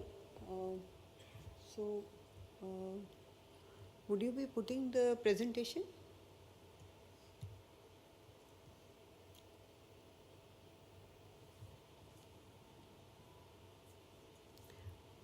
Okay, like Satyanarayana sir just said, it's very important to have a discussion on emerging technologies. Why? Because these are not established technologies. Since morning, we have been discussing digital technologies which are more established in nature. And the very fact that, there is so much of uncertainty about these technologies, the rules of the game are not clear, means we need more discussion around these technologies. With that, I would like to take you through this presentation. Enough has been said about this also. Today is a different day, and we start on a positive note. And Mahatma Gandhi said, in a gentle way we can shake the world, and we literally did it a couple of hours back. We have seen in the last few years that there is an elaborate public digital infrastructure that is already in place. And India is a forerunner in that kind of a thing. But there is more, and enough has been talked about the digital infrastructure also by Shri Sharma sir and Alkesh Kumar Sharma sir also. So we are leading in that kind of an effort, and which is where, can emerging technologies now form a layer on that and kind of provide different kind of services is what needs to be seen here. So Digital India is already underway, and a lot of work has been done on the Digital India front also. And services pertaining to Aadhaar, DigiLocker, Bheem UPI, and eNAM, so these have already been discussed. So now I'll come to the focus area. The performance bar, however, continually gets pushed higher, and one of the most exciting opportunities today is provided by the portfolio of emerging technologies, which has given us an alternative mechanism to reform and may even transform the governance landscape and delivery of public services. And when I say emerging technologies, these are the technologies, which are more disruptive in nature, which can change the status quo. And here, the important thing here is when all these technologies converge and provide newer kind of solutions. So that is the whole excitement. And when IoT, blockchain, AI, spatial, temporal systems, deep learning, NLP, how we can creatively combine and lead them to new kind of solutions. IoT is being used in the smart cities for multiple things, for environmental sensing, outdoor parking management, river monitoring, traffic intensity monitoring, smart citizen, crowd sensing, and smart waste management. Some of the award-winning applications are also about that. The Mata Rani Mandir, this thing, is application, because I happened to be the jury also and I saw these applications. So smart citizen application, I saw, how it is being used. The CCTV camera inside is kind of gathered, and, you're sensing the crowd and regulating for darshan at Jammu. So these kind of things are already happening. Intelligent solutions, where we are gathering cognitive insights from IoT-based solutions, air-based air purifiers, intelligent traffic management using IoT, big data and AI algorithms, use of geospatial plus socioeconomic data, where we are combining the big data and the geospatial data for very intelligent mapping of smart cities, road planning, utility planning. So that is already happening. Solutions for waste management, sustainable urban development. smart grids which manage the renewable, non-renewable energy sources and balance the load, and asset management in smart grids and otherwise in different organizations, where parameters are continuously monitored by sensors, collected, sent to the cloud, AI algorithms work on them, and we predict the health and impending failure of assets, determine the optimal time to perform maintenance. Digital twins is a reality now. So these are the possibilities that we have for innovation, inclusion, and citizen-centric services. When AI meets IoT devices, AI is something we do not program. So we are not writing the code there, but the machine is learning through examples. And these examples are coming from the IoT data. And this is a game changer in itself.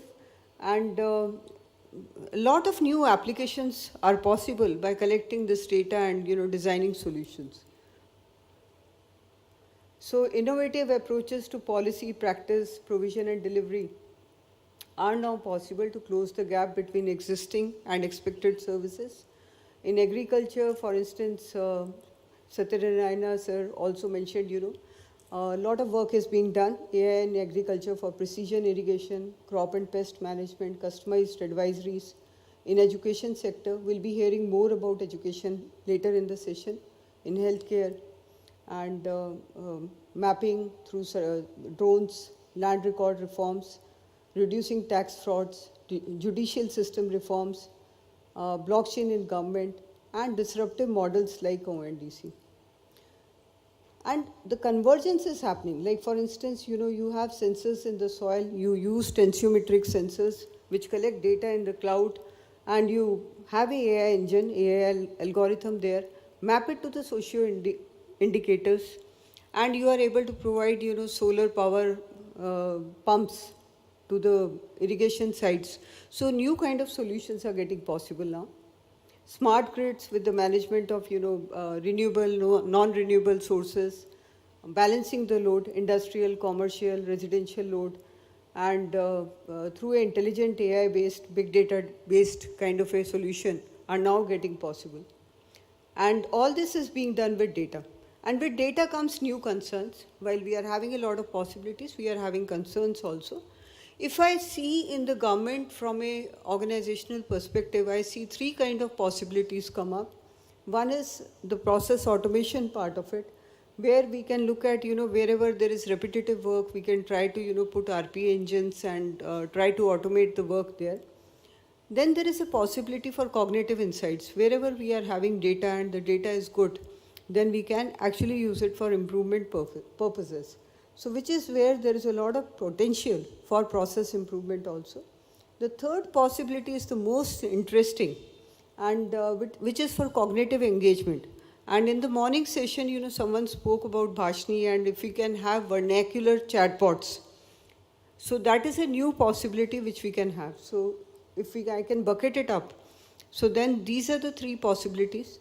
And but the important thing here is with government, getting so much of data, the government is also the custodian of public trust.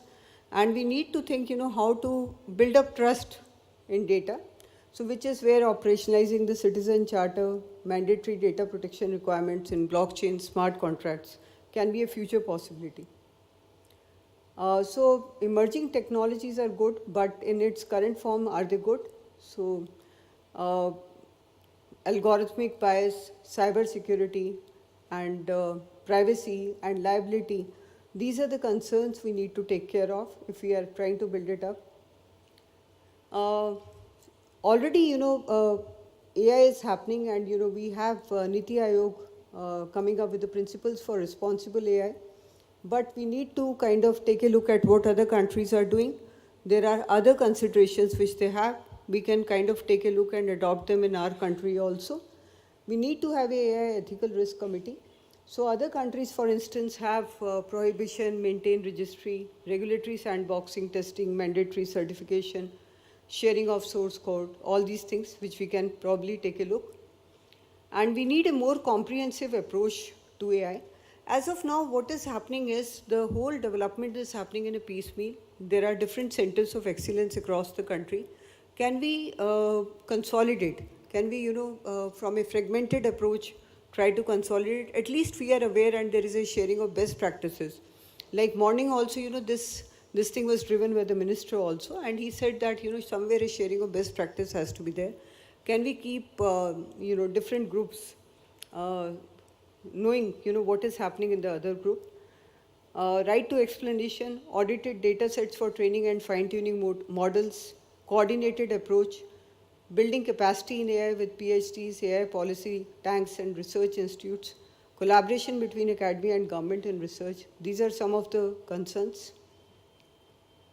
Finally, last 1 or 2 slides on the considerations that we can take up. Following India EA in design and delivery, and I think this is something which Pallav would also be sharing with you. Incorporating security by design. We don't have an encryption policy, and with digital commerce, blockchain and quantum coming up, maybe we need to think of one. And with data coming in, we need to kind of see, how we are gathering this data and how we are operationalizing DPDP.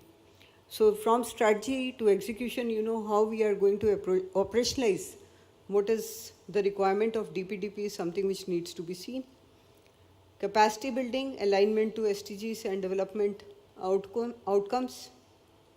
Finally, I feel there is a need of a dedicated structure at a national level and an authority working on emerging tech best practices. AI regulations need to be in place with so much of emphasis on AI. And we need an integrated citizen-centric approach. So fragmentation and duplication should be avoided as far as possible. So these are some of my thoughts. I am open for more. Thank you.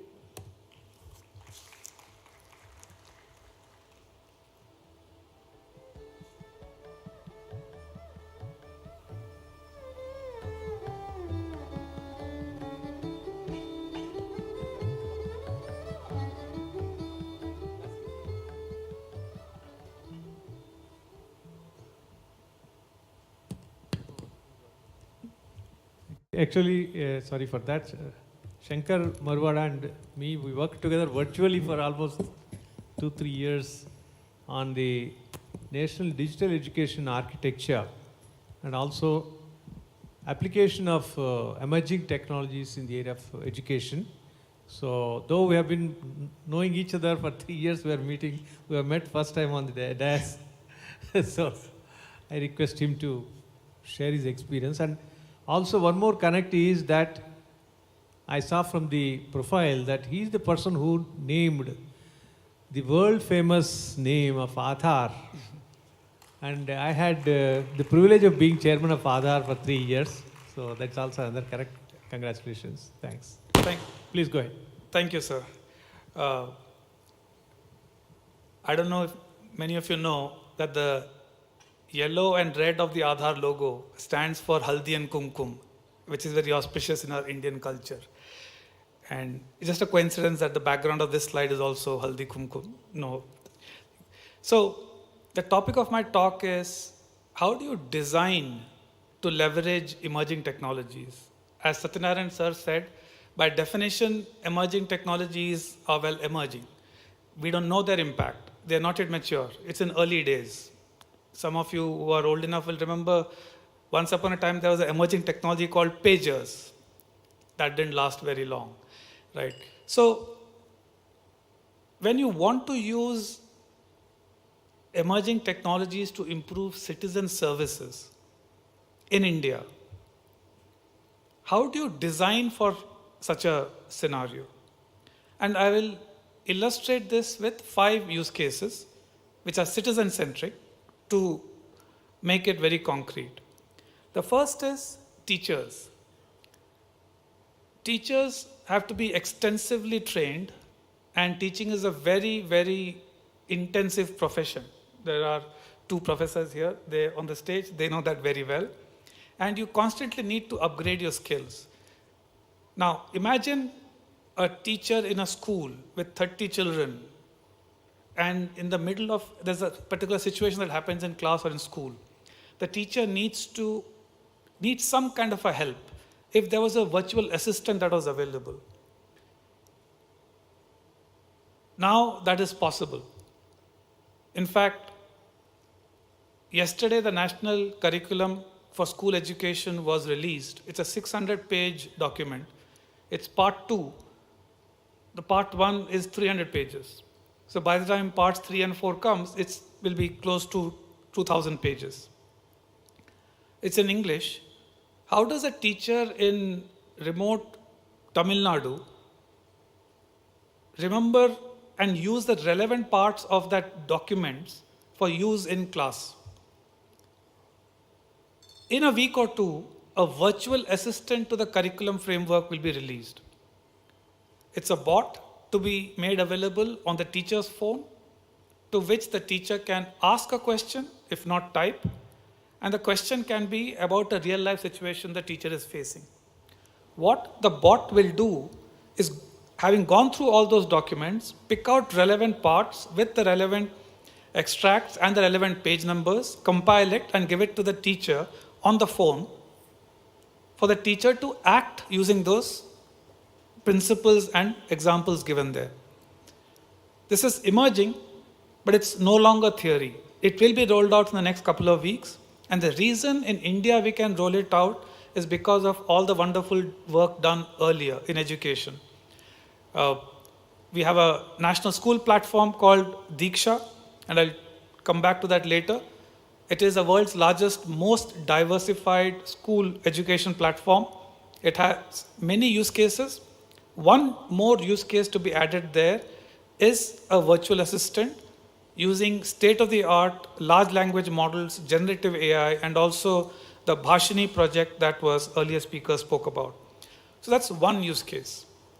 Second use case, a construction laborer in Mumbai earns some 100 rupees every day. After 3-4 days, he wants to send money home. Has a feature phone, not a smartphone, is not literate, so cannot type out. What will they do? And again, Dr. R.S. Sharma alluded to it. Next month, there will be a solution launched, and RBI talked about it in its policy a week ago, where the person will be able to speak into the feature phone and say, "Mere pitaji ko 500 rupeya bhej do." The phone will understand Pitaji means this person and will confirm the details, the bank account and the exact amount in vernacular talk back, and without needing to know any language typing wise or even have a smartphone, the construction laborer will be able to transfer money. Another use case.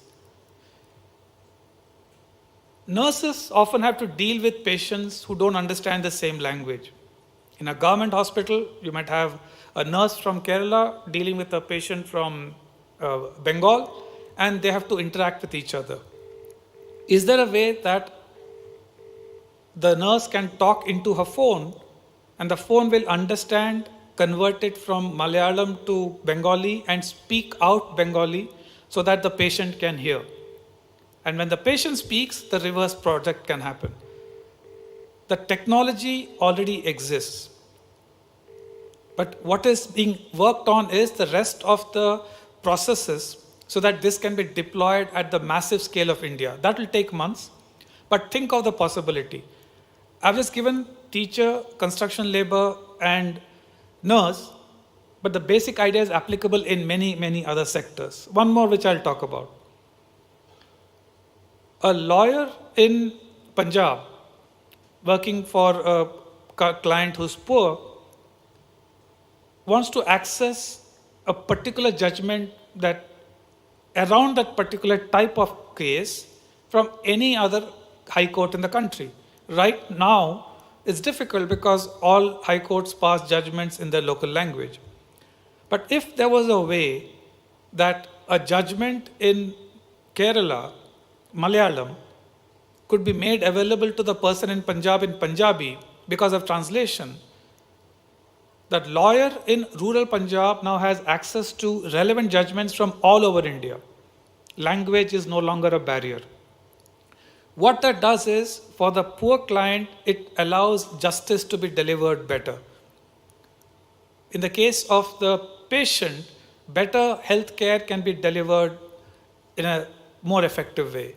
In the case of the construction labor, the money flow is made convenient even if the person is illiterate and may not afford a smartphone. In the case of the teacher, 260 million children will benefit when 9.5 million or close to 1 crore teachers are able to give better service delivery, in their case teaching. Last example, farmers, they are the backbone of India. The recent announcements and the further enhancement of the PM Kisan scheme now means around 10.6 crore farmers are eligible. There are many farmers who may not be very literate. They are out in the field and they just want to know, am I eligible? If I'm eligible, am I getting the money? If I'm eligible but not getting the money, where's the problem? Who will they go to? Now imagine a use case where again they talk to a specific number in WhatsApp.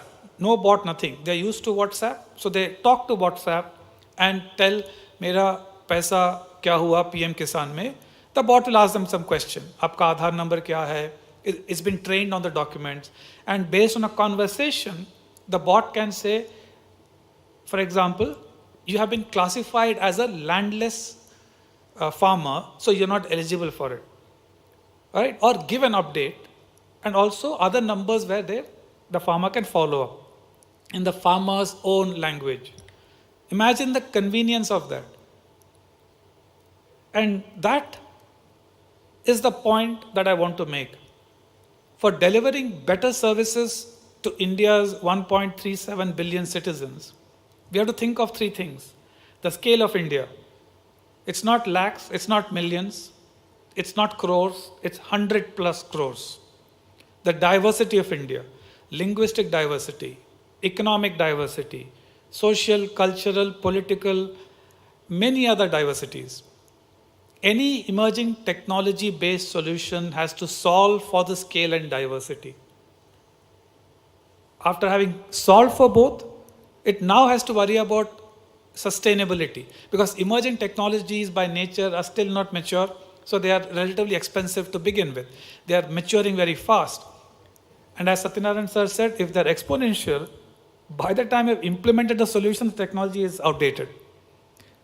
What do you do then? So sustainability of any emerging technology-based citizen services is also a big challenge. So what does one do? And that is why you'll find many, many cases of wonderful innovations which do not scale. I like to use the term pilotitis. Many pilots, but they don't scale. They work at the level of a cluster, a block, a district, but when you try to scale them, it just doesn't happen.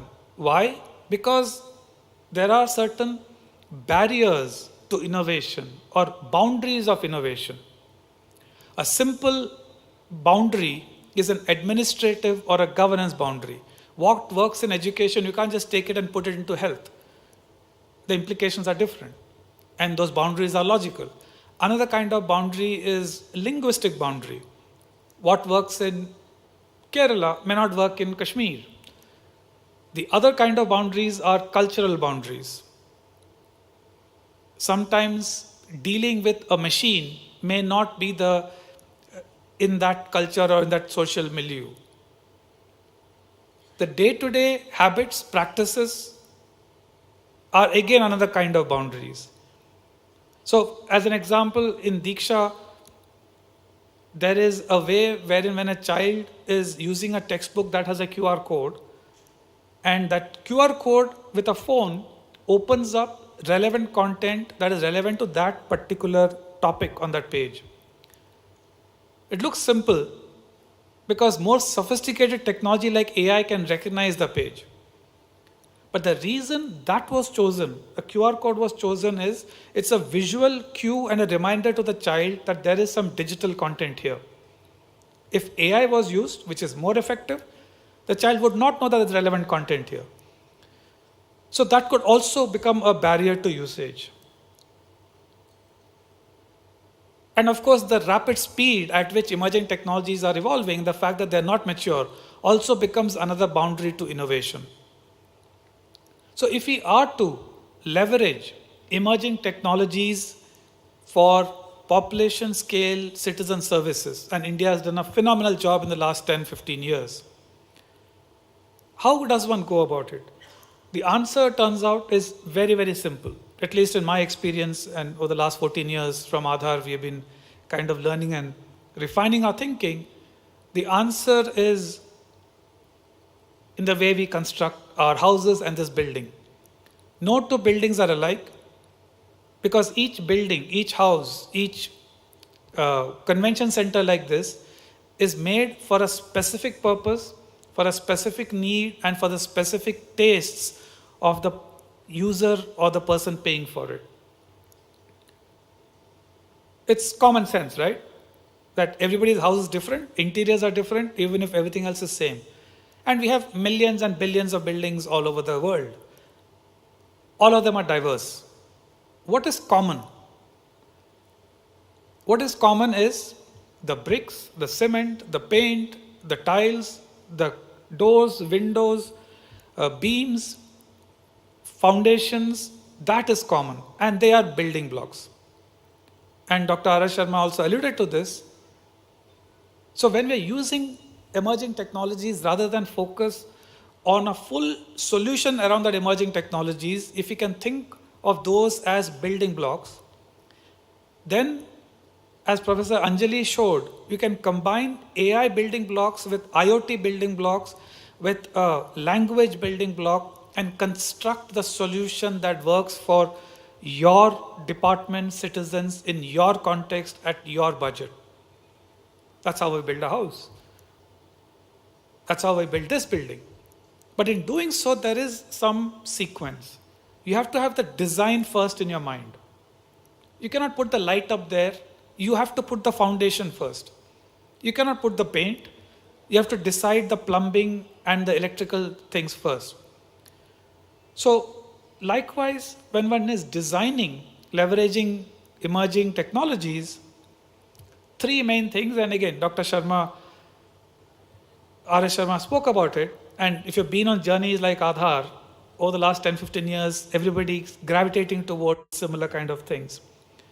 He talked about digital public infrastructure, so I won't go into that in detail. But digital public infrastructure are the roads, as Shirish and in the earlier panel also it was said, they are the roads and the rails on which the trains and the vehicles move. Policy has to be there. Policy has to clearly state out what the intentions are of citizen service, what's the end goal there. But the role of public infrastructure is to make it available to everybody.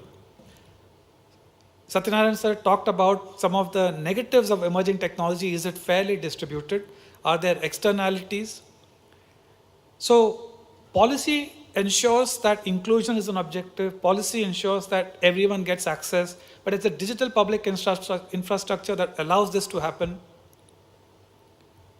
Emerging technologies are the innovation, part of which can come as part of digital public infrastructure, but a lot of it can and should come from the external ecosystem, the private ecosystem.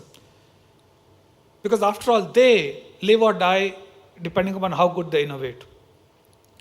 So in India, we've evolved a very unique model that other countries are looking up to, and that is giving us a massive leapfrog advantage with emerging technologies.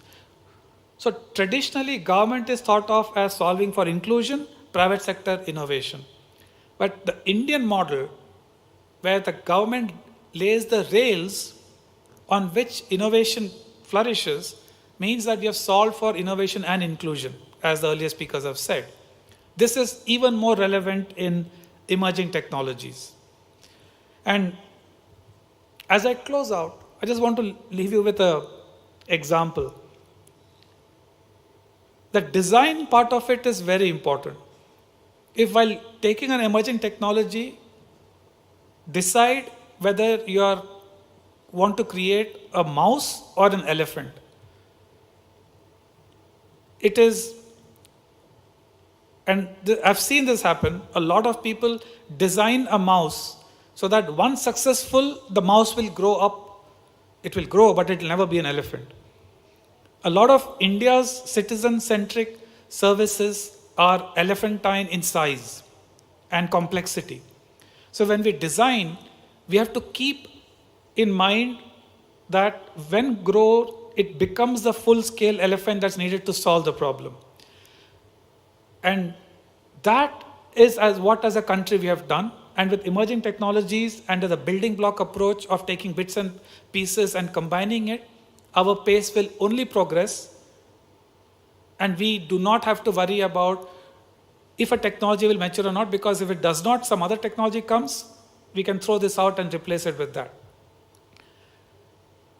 And I'll end with that, sir. Thank you very much.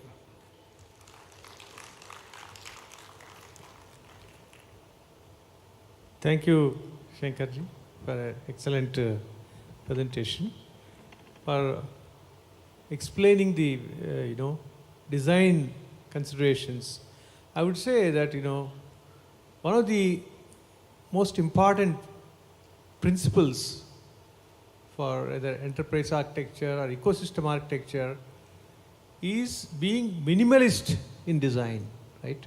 So I must compliment you that your presentation in the last decade or so I have seen had the least number of words on it. A few icons plus 3 words. So hats off to you for conveying a very deep meaning on a complex subject with just 3 words. Vini, Visi, Vidi. Something like that. Thank you. And now we'll go online because Dr. Kelkar is probably waiting for quite some time there. So he's the IT Secretary of Kerala, which is one of the states known earliest for innovation, and also the open source movement started there and so on. Look forward to your views on emerging technologies. Over to you, Kelkar. Thank you, sir. And good evening, everyone. It is indeed a pleasure to be part of this panel. And the previous speaker has really laid the foundation for the discussion today.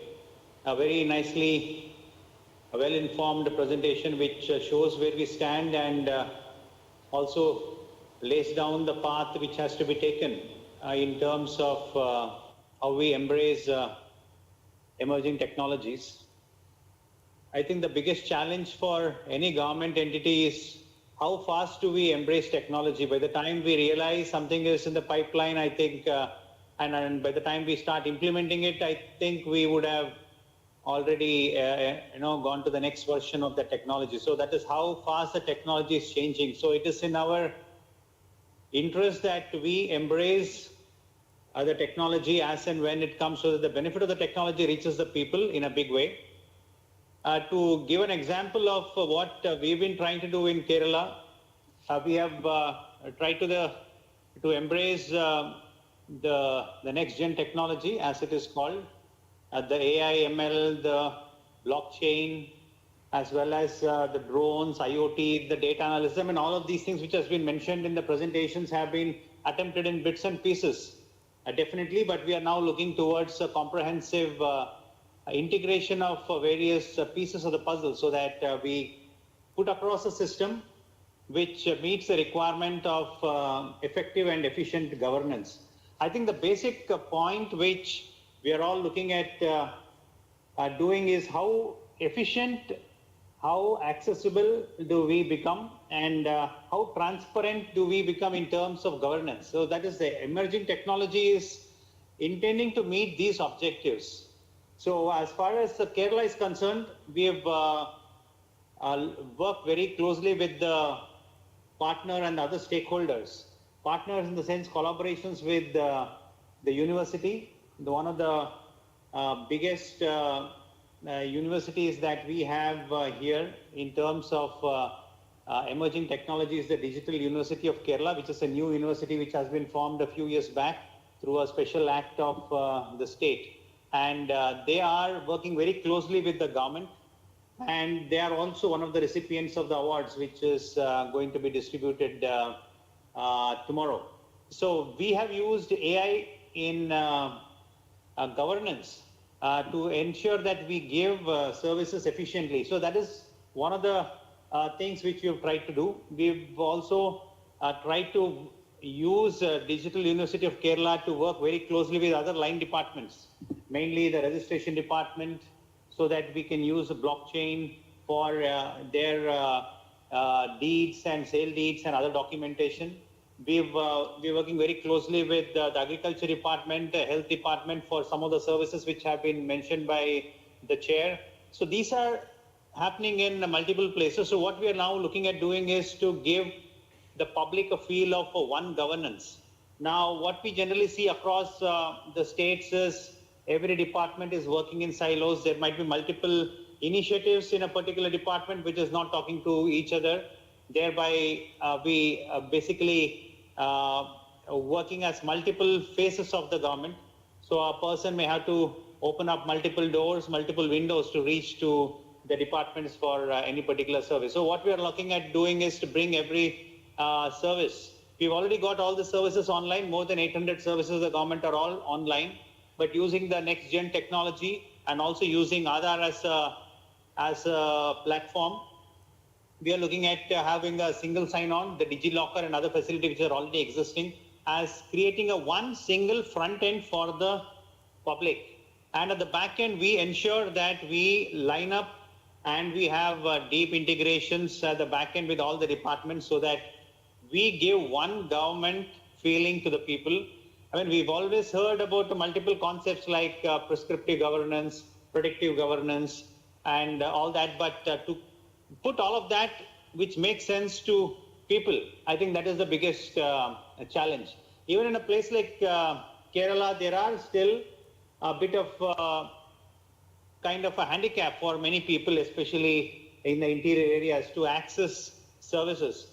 People might be having mobile connectivity, that is one different entity, but when you look at accessing services, using internet, using the platforms of the government, I think that is still lacking. So as a very planned effort, the state has started something called a Digital Kerala architecture, wherein we create one phase of the government and including all the new technology advances, including all the stakeholders having a good tie-up with the collaborators, the partners, the university, so that, and also the startup community, to bring out the multiple products which can be used efficiently for delivering citizen-centric services by the government. So this is what we are envisaging, and we have been supported by NISG.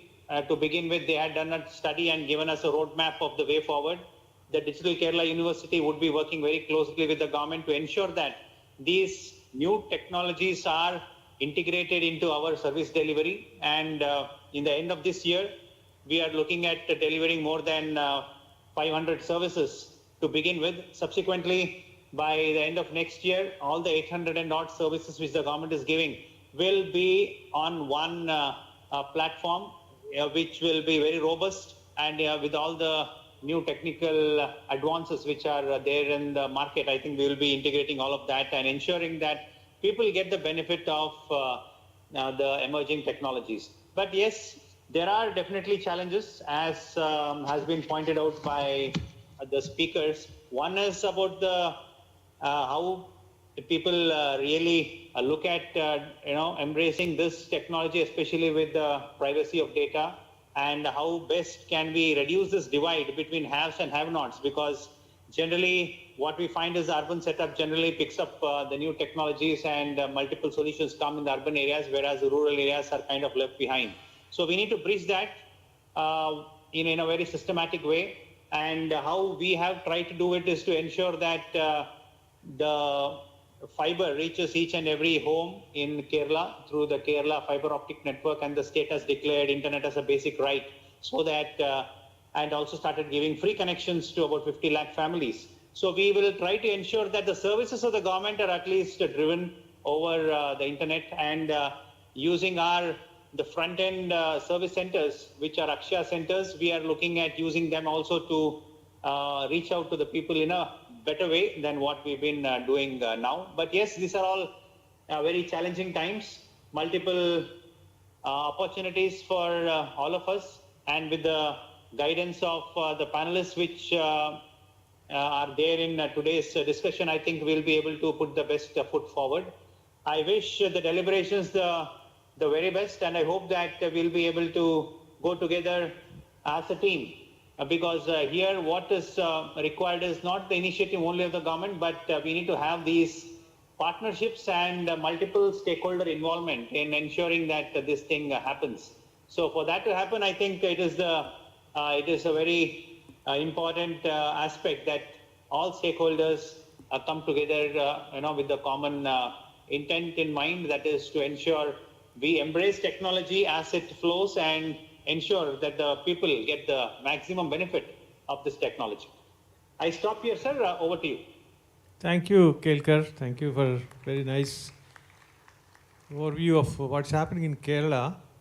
I think the point you made is also that how do you integrate and provide integrated services to the citizens by doing whatever is required at the back end. So I'm just reminded of one episode or anecdote way back in 2012 when I visited Kerala and visited one of the kiosks which is called the Friends, they used to call it Friends, right? So where all the citizen services are given, and I saw a small girl, she was in the plus 2 stage, and with her mother, and they had a bunch of papers in their hand, and I said, what is this? In the Friends Center. There were a number of counters there, they were standing in front of one of the counters with this bunch of papers. Then the girl replied, this is my income certificate, my family's income certificate, this is our caste certificate, this is our birth certificate, and so on. I said, where did you take it from? I took it from this counter. What do you do? I give it in this counter. Then she said, very curiously, for a girl of 14 or 15 years old, she said, may I ask you, sir, something? Yes. Why can't they exchange this information? Why should I take it from this computer and give it here to get my scholarship? It was really eye-opening for me that under the hood, behind the curtain, the government departments can shake hands and exchange a lot of information which will make it life easier for the citizens. So just as a real life incident, I'm not exaggerating or anything, that happened. It gave rise to programs like DigiLocker today is a concept in that direction, where you lodge all your certificates there. You don't have to really produce any certificate anywhere. It's up to the authorities to access that and take those certificates. Thank you very much, Kelkar. And now we have Dr. Pallab Saha, who is an authority on the enterprise architecture, not only in India but globally. So how does he see the impact of emerging technologies on from an enterprise architecture approach, how does it impact and does it make a difference to the enterprise architecture? Could you please throw up your views? Thank you, Chair. My slides, yeah. Good evening, all of you, and I am probably the last speaker of this panel, so my focus will be in the next few slides. My focus will be to put together all the ideas and the concepts that have been presented, not just in this panel, but even in the previous two talks pertaining to DPIs by Dr. R.S. Sharma and also ONDC by Shirish. I will dovetail my presentation on a few concepts and few ideas that Dr. R.S. Sharma mentioned earlier. That is, number one is the use of open standards. I actually come from an organization which creates open standards. So we are basically a standard development organization. And just to tell you how powerful standards can be, I'm assuming that a lot of you have an Apple device, either a Mac or an iPhone, right? The OS, Mac OS or iOS, is based on Unix. And Unix is a standard developed by us. So that's what we are. So whenever you buy an iPhone, Apple pays us a royalty because their operating system is using our standard. So it's at that level that I'm going to talk, because what we have seen from the morning is very implementation-oriented examples. Of course, we are a country of 1.4 billion, so it is expected that any transaction we do will have hundreds of millions of instances. So that is not a surprise per se. And being an architect, practicing architecture for the past almost 25 years, I'm going to focus on the architecture aspect of it. So that's the first part. Next slide. Oh, do I have the... Right. So to summarize, just to, in a very layperson's perspective, the role that architecture plays in doing digital transformation is what you see in the lower half of this picture. And the analogy I typically use is how dynamically a city actually develops from probably an unplanned city to a more planned city. And the easiest people to explain the value of architecture are always civil engineers because it is in their DNA, right? People who come from a technology background still don't give a lot of importance to architecture. I think in the past 3-4 sessions, a lot of the previous speakers have spoken about architecture, but it is a sad state of affairs that today, barring a few exceptions here and there, architecture is actually not taught in any academic institution in this country, right? So that is the kind of importance we give to architecture. So this is something for us to keep in mind. There may be a few exceptions here and there, but we do not have an architecture academic capability yet in the country. And yet we have so much of successful examples of DPI, and India has become an example to the rest of the world. Now, moving forward, these are the strategic technology priorities that are affecting us, especially from a citizen-centric service, given the context of this discussion. Number one, definitely cybersecurity, and Anjali has spoken about that. And I know that she works in that area very closely, so that's definitely one of the things. Secondly is digital services. Obviously, many of the digital services get enabled by the DPI that was already spoken about in the previous 2 sessions. My intent here is not to go into all of the 10 bullets, but I think I'll highlight a few things. It is important to even have a methodology for legacy modernization, irrespective of all the DPI good things that we speak about, right? States and ministries and governments across the world, because I do work with many countries also. You are not going to throw away your legacy investments into infrastructure, especially technology infrastructure. So anything that we design has to work with and coexist with the current infrastructure. Workforce development, it's very important because many of the countries and many of the regions that we work with, the biggest impediment to adoption of digital services are the government staff themselves, because they are not comfortable using technology.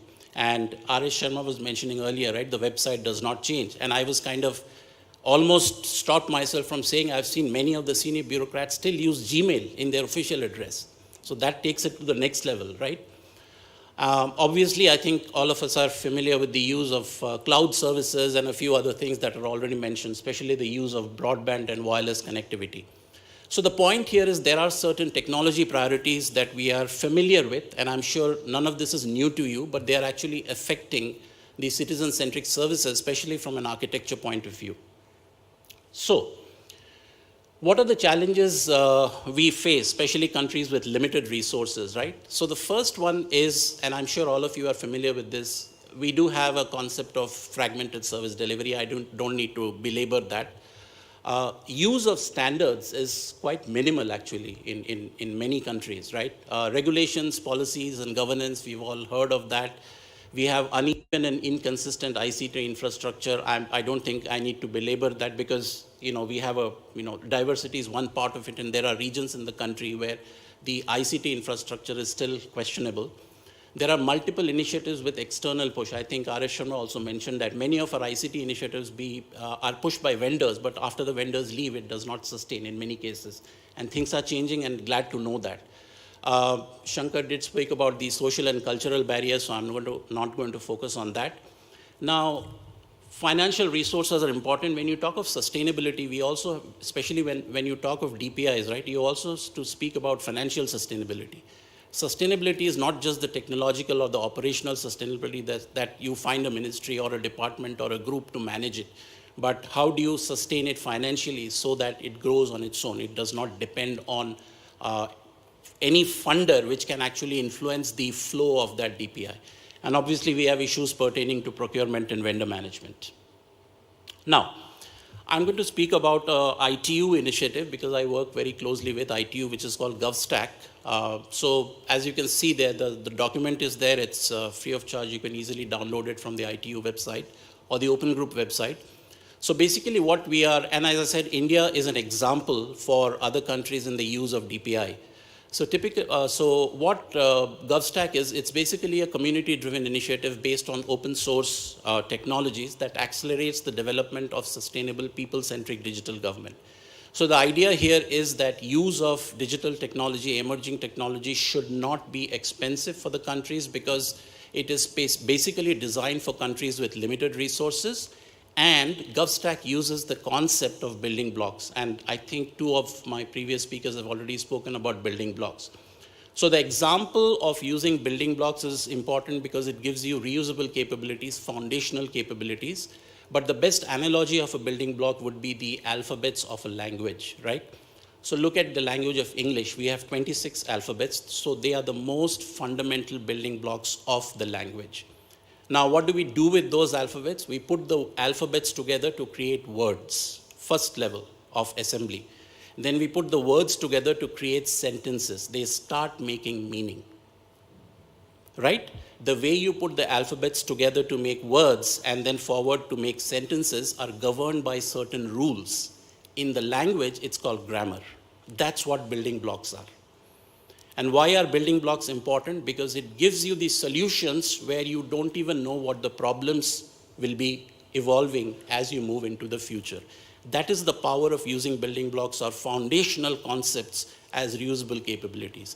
Again, going back to the analogy, within this 26 alphabets, I can create infinite number of words.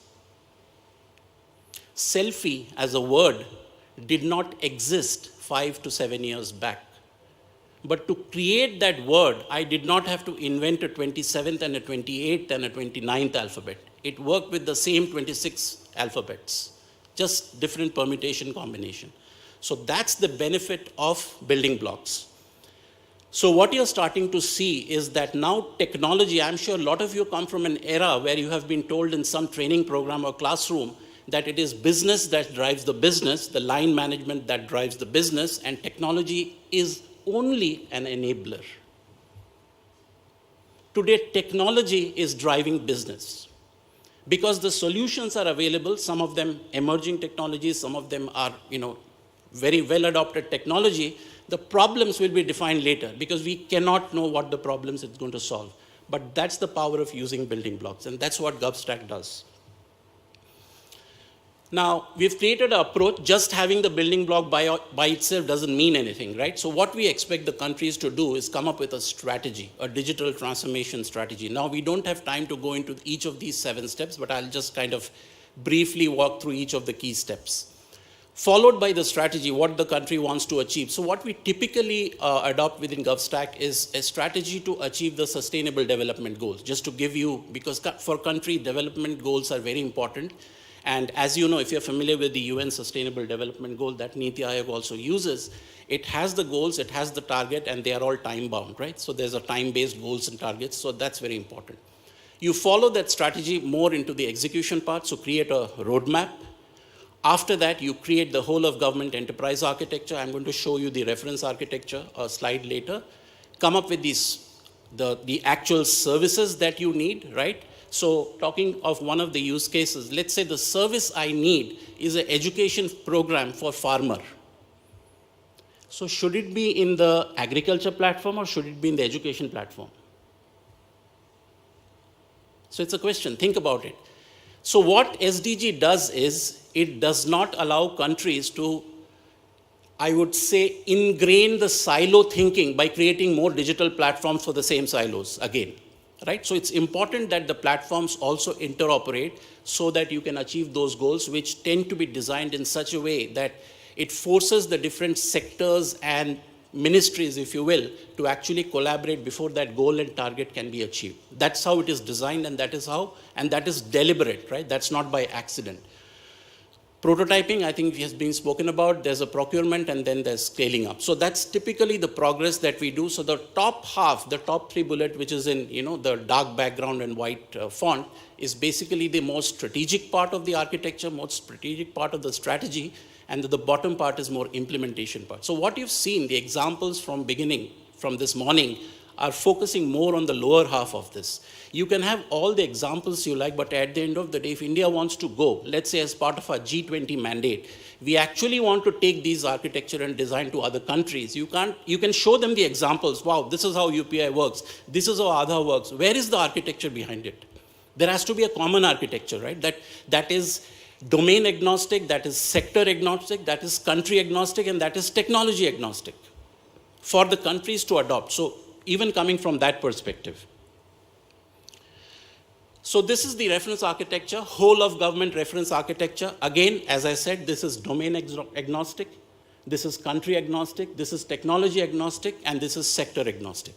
So these are the 10 or 11, I would say, bundles of capabilities that a typical government requires. It could be a state government, it could even be a city government, for instance, from a smart city perspective, it could even be a federal government or a central government in a multi-level government structure like we have in India.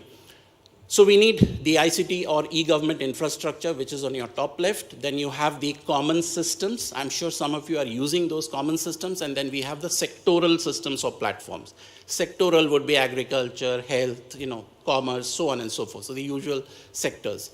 You have the disruptive technology in the center, right? That's another way of explaining why emerging technologies are emerging, because they happen to be disruptive. And many of those examples have already been spoken about, so I'm not going to focus on that. All of this put together to provide online services, right? You have, some identification for development. I think we have already spoken about the value of digital IDs and taking benefit of open government or open government data, because all of this is data-driven. Without data, you cannot interoperate. What do you interoperate on unless there are data standards? Again, coming back to use of open standards. Now, in most cases, what I've seen is countries and governments tend to focus on the top half of the picture, but what they actually miss out is a digital government or a digital transformation does not succeed or fail because of technology. It fails because of the lower 4 boxes. It fails because of bad leadership, bad digital skills. It fails because the strategy and regulations and the policies are not in place. It fails because the institutions are not in place, and it fails because innovation is too disruptive and therefore it's not sustained. It does not fail because you did not adopt AI or ML or IoT or cloud. So don't get too excited by the technology per se. There are many other things that are required. If UPI is successful today, it is not because of the technology per se. I think all of you understand that, right? So that is something we thought we need to highlight that, and that's why we put a plus and say these are the enabling capabilities that will make the top half of the picture, top half of the architecture successful. And those 4 are the actual showstoppers, and state governments and ministries don't do a very good job of focusing on that. They get excited by the top half, not on the bottom half. All right? Right. So I think this has already been talked to, so I'm kind of presenting this. So the whole of government architecture, reference architecture that I presented in my previous slide, focuses on using reusable capabilities. I've already given you an analogy with alphabets and languages. That is exactly what we have done here in GovStech. So the idea is we have created 26 building blocks, 25 to be correct. The 26th one is not yet released with specifications. So what countries are now doing is looking at those building blocks, creating sandboxes to try out whether the service can actually be implemented, enabled, and then they are using GovStack as a way to create their own digital transformation strategy and the roadmap, the approach that I showed you 2 slides back. So fundamentally, that's what we're trying to achieve with GovStack, which dovetails very well with what you heard earlier in the presentation by the other speakers. Now, many of these things will be platforms. As I said, how do you create a platform reference model? Coming from a standards organization, I don't create specific platforms. What I create is a reference model that can be used by any domain, any sector, any organization, any technology. Okay? The slides will be made available to you. This slide is a little busy, but this is the most generic form. That is what architects do. Architects move up and abstract it to a level so that it can be used by multiple instances. So you heard the ONDC story, right? So ONDC is an instance of this reference model. That's how it should be. ABDM is an instance of this reference model. So if we want to go out as a country, and saying that, yes, this is our success story of DPI, this is what we need to talk about. And then we have the examples to tell the story, because then each of the examples that you heard from the morning is a tremendous success story. Right.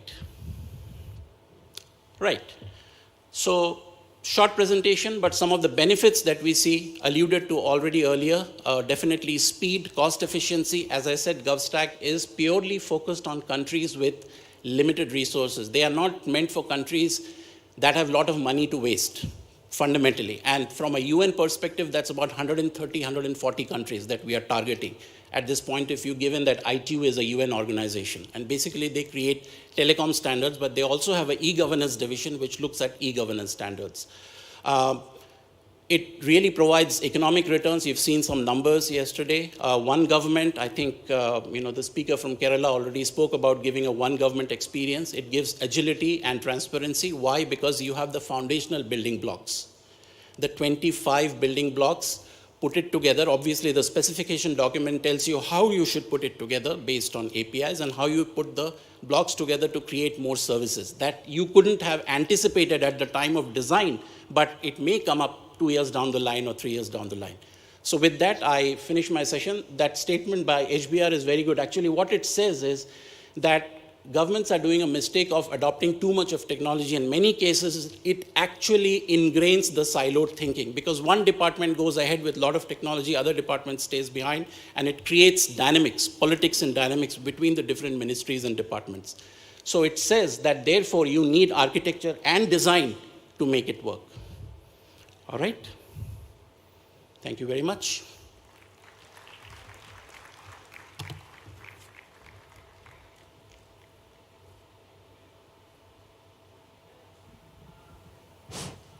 Hello. Yeah.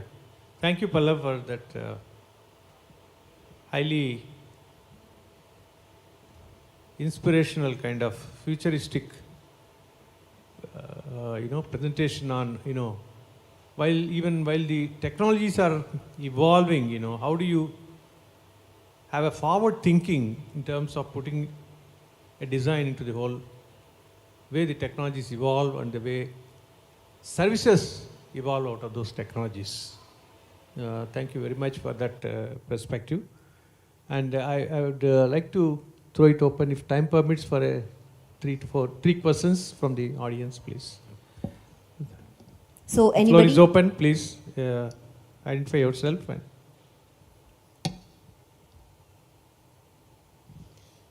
The stage is open for the Q&A session. Anybody has any queries? I don't see any movement in the hall. I think it's tea time or something like that. I don't know. But still, thank you. It has been a very... Maybe they have had enough information throughout the session. Right. Is that the thing? So please, let's give it up for all the speakers. Thank you. Chaired by our Shri J. Satyanarayan sir. Thank you so much. I would just like to say one sentence to conclude the essence of the discussion of this session, which is that emerging technologies and the exponential technologies are mostly about innovation. They are like two sides of a coin. When you're talking of the one, you can't but talk about the other. So it's about innovation is one point we're getting. Second is, innovation can't be procured through a government tender process, through an RFP or something like that.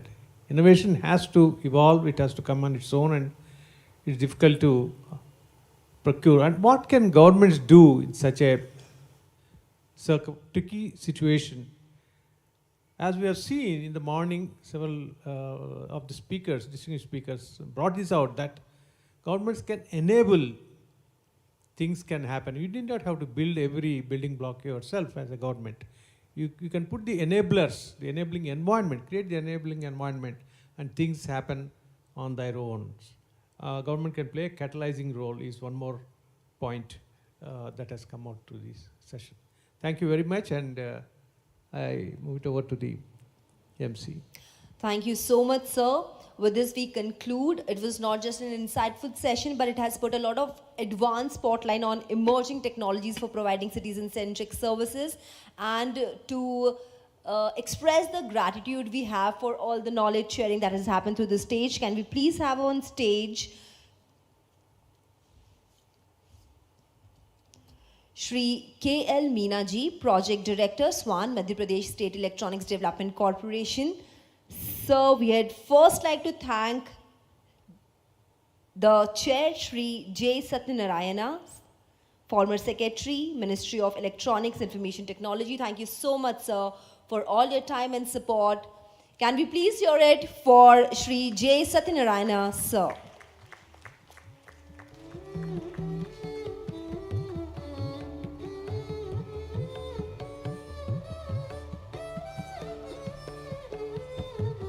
Thank you so much, sir. I'd also request Shri K.L. Meena ji to kindly give the memento to Shri Shankar Maruvada ji, CEO, X-Step Foundation.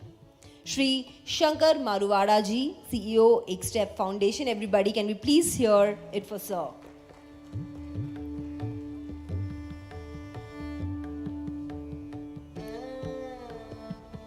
Thank you so much, Shri Meena ji. Now I'd request Srimati Priska Matthew ji, Deputy Secretary, DAR PG, to kindly come up on the stage.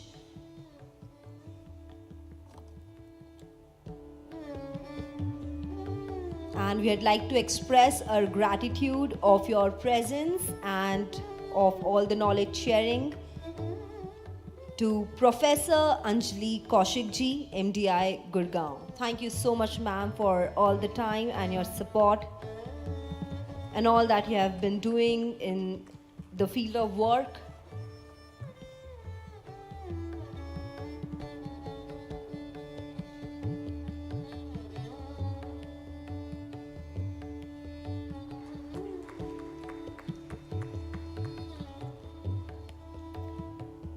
We had request Srimati Matthew again to kindly give away the memento to Dr.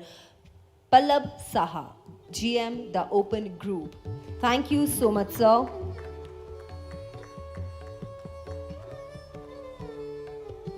And we'd also like to virtually thank Dr. Ratan U. Kelkar, sir, for joining us here for the session. Thank you so much, all the panelists and the chair. Thank you so much, everybody. The tea break is on for 15 minutes. We'll be gathering here right after 15 minutes. We have our next session, which is district level initiative in e-governance, followed by a cultural evening. Also, all the sessions, the paper presentations would be shared on your WhatsApp number, so you don't really have to worry about it. Thank you so much. See you after a short tea break.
initiatives in e-governance, and we'll be joined by our speakers.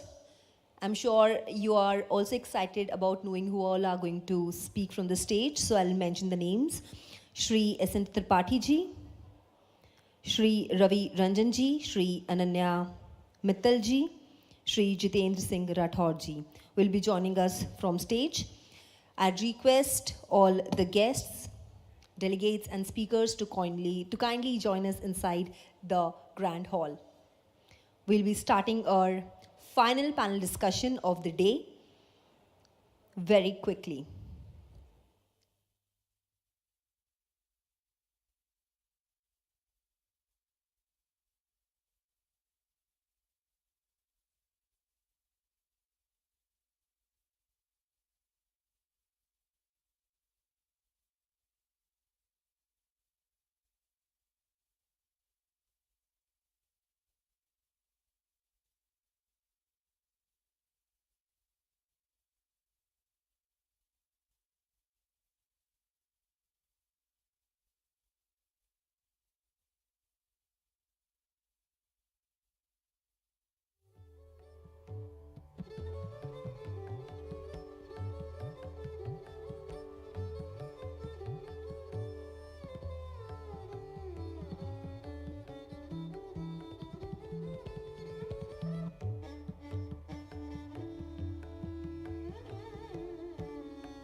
All right, a very good evening, ladies and gentlemen. We are about to start with our last panel discussion in the hall. which is district level initiative in e-governance. In India's vibrant tapestry of diversity, district level initiatives in e-governance weave together threads of progress, innovation, and inclusion. These initiatives herald an era where local governance embraces technology to amplify its impact, making the administration more efficient and responsive. Different district level e-governance initiatives like online service delivers, citizen portals, data sharing, and geospatial technologies have the potential to make a significant impact on local governance in India. As each district embarks on its unique e-governance journey, India's landscape transforms into a mosaic of empowered communities, each contributing to the nation's growth and prosperity. The narrative of district-level e-governance initiatives resonate as a testament to India's commitment to digital empowerment from the grassroots up, forging a path towards a truly connected and participatory future.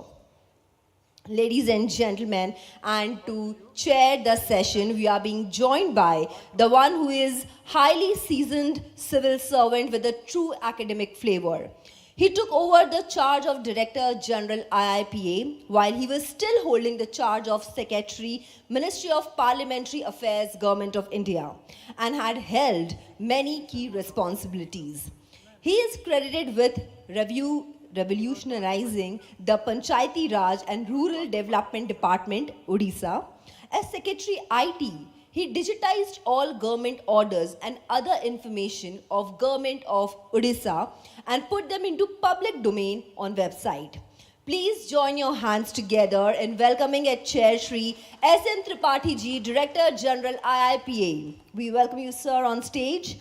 And we are also being joined by, I need to open my phone for that.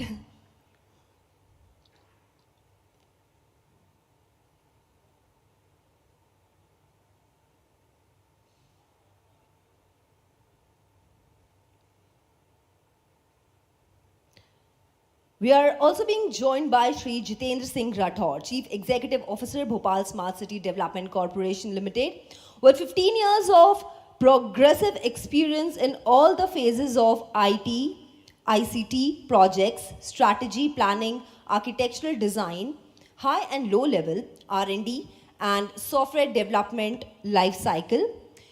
Unique blend of IT, ICT based projects in global level to smart city mission to their planning, design, implementation, and operations. Rich experience in surveillance, VMS, API, REST, SOAP, dashboard management, ERP, soft design, deployment, and implementation of software applications. We have Sir joining us here to have his thoughts in front of you. We are also being joined by... the designation is wrong. It's manager IT or city level city data officer. Okay, it's not CEO. All right, sir. Thank you so much for correcting us, and we appreciate that. Thank you so much for being so earful. Most of the people, they don't listen to MCs actually. Thank you, sir. We are also being joined by Mr. Ananya Mittal, an accomplished officer of the 2015 Indian Administrative Services batch, who has a bachelor's degree in mechanical engineering from Delhi College of Engineering and a master's in public management from Jawaharlal Nehru University. Presently serving as the Deputy Commissioner cum District Magistrate of West Singhbhum under the government of Jharkhand. He has exhibited remarkable contributions across the domain of healthcare, education, skill development, and livelihood enhancements. Mr. Mittal's proactive approach is evident by his emphasis on system strengthening, where he places particular focus on fostering a robust review mechanism, facilitating supportive supervision, and executing comprehensive evaluations. His efforts have garnered recognition as he was recently honored with the prestigious Bhumi Samman Award for his instrumental role in digitizing land records. Moreover, his dedication to innovation and public service led him to receive the National Award for e-governance for his pioneering work in developing the Jan Sahitya Koshang, a commendable public grievances redressal system. We welcome you, sir, on stage. We are also being joined by Shri Ravi Ranjan ji, a BTech degree from IIT Kharagpur, 2014 batch IS officer from Uttar Pradesh cadre. He is presently serving as Special Secretary Agriculture Uttar Pradesh Secretariat and Managing Director Uttar Pradesh Agro Industrial Corporation. He is the winner of Gold Award for District Innovation in E-Governance for 2023 for cold storage, information system application and web portal during his tenure as DM Firozabad, Uttar Pradesh. He has good experience in urban and rural governance with an eye for innovation and creating transformational impact. He has previously served as Municipal Commissioner, Prayagraj, Uttar Pradesh and CEO Smart City Prayagraj. He successfully implemented integrated control and command center projects as a part of Smart City with many innovative use cases in the realm of municipal services. Ladies and gentlemen, let's please give it up for the super enriched panels. Speakers chaired by Sir is here. Sir, over to you.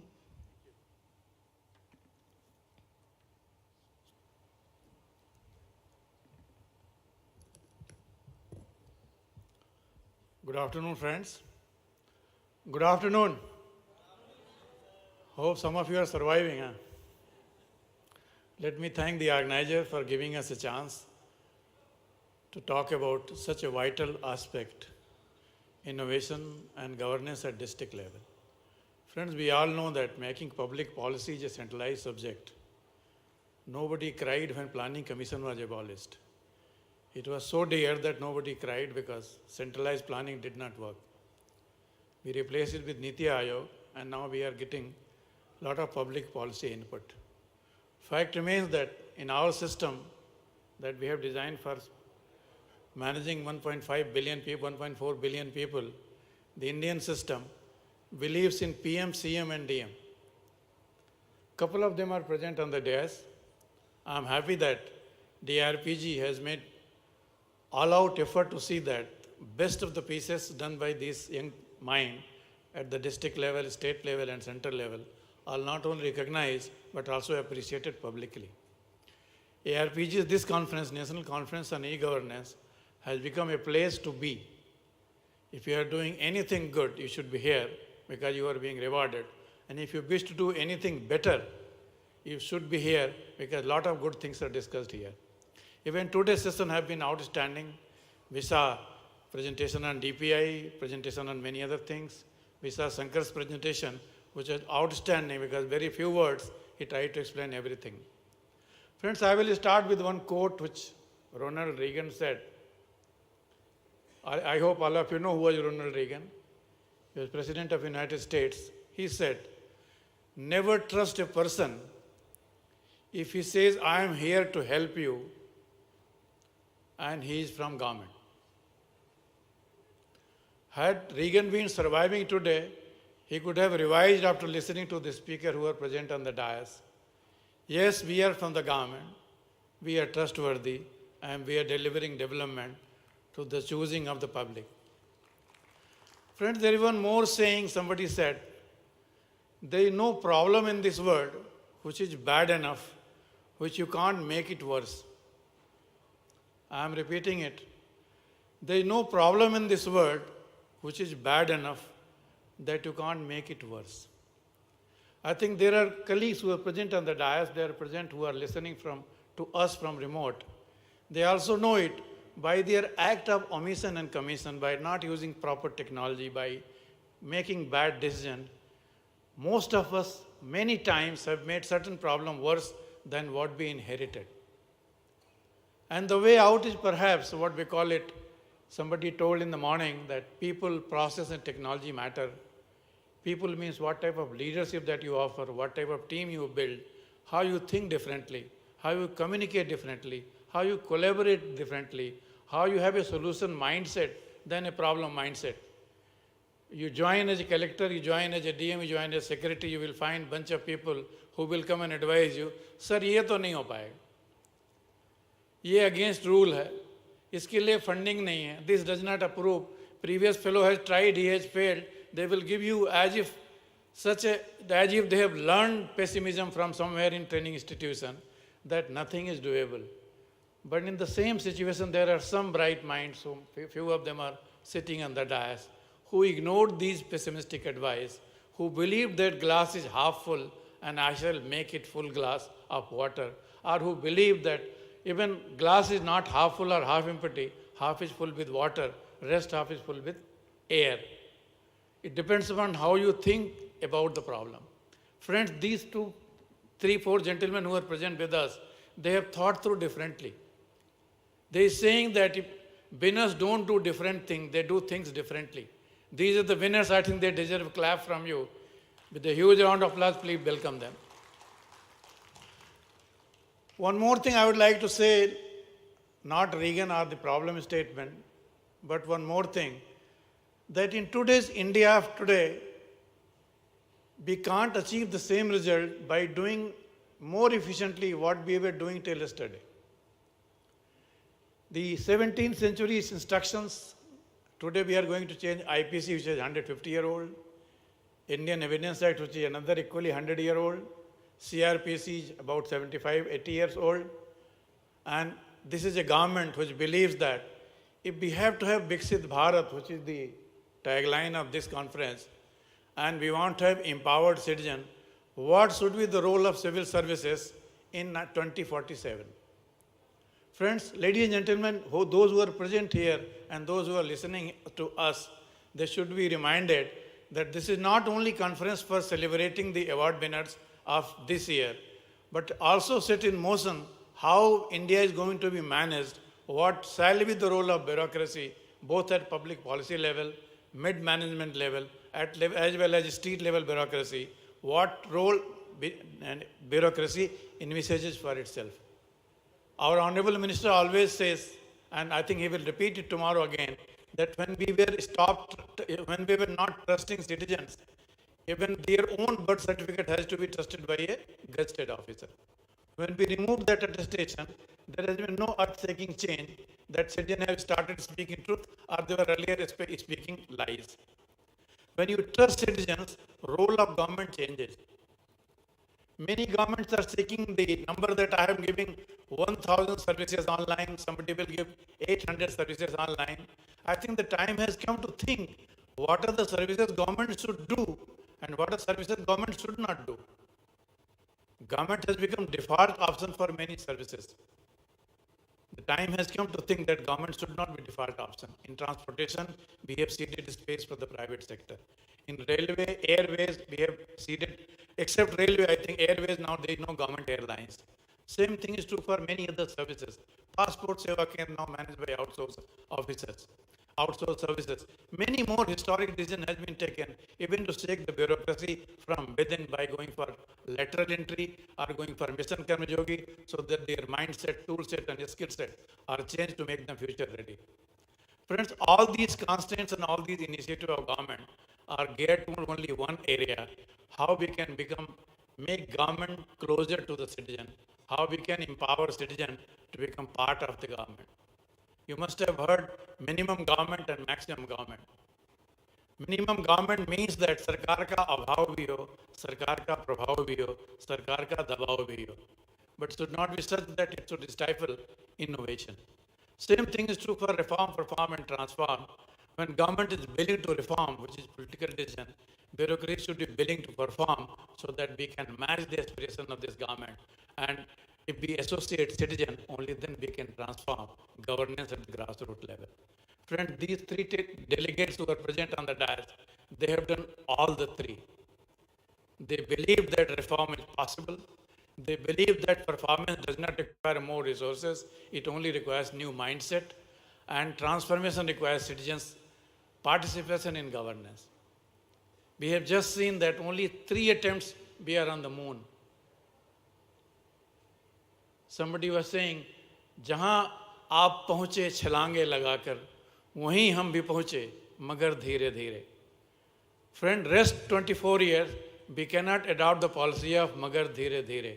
We have to run faster, we have to run faster than the technology, and we have to adopt anything and everything that technology can do to see that governance is delivered at the right place, in the right time, in right proportion. Governance is not a service which can be purchased anywhere. You have just said government can't procure innovation. But these gentlemen have done innovative things within the same government norms. My limited experience of 37 years in government gives me an impression that if you wish to do anything in government, as long as you're not breaking the rule, you can always do it, because rules are meant to be bent, not to be broken. And by bending the rule, you can still deliver development. These gentlemen have delivered development at the grassroots level. Friends, they will be rewarded tomorrow. But today you will get a jhalak dikhlaja what they have done, for which the DRPG has rewarded. They will require your endorsement, they will require your understanding, they will require your appreciation, and they will inspire you how you can do the same thing differently. I'm again repeating, business don't do different thing. Business do it differently. Ladies and gentlemen, put your hand together and welcome Sri Jitendra Singh Ji, a first man who will explain about how water and how SCADA has been used by his institution. Over to you, sir. Please come.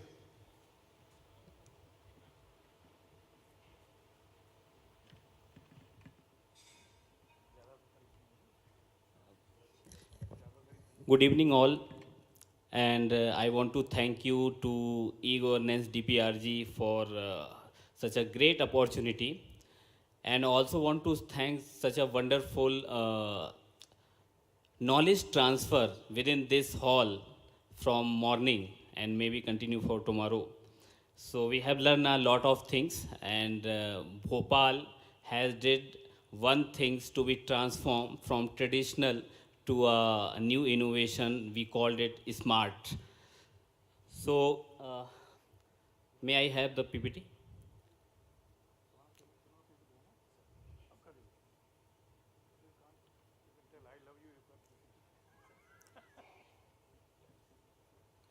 Thank you.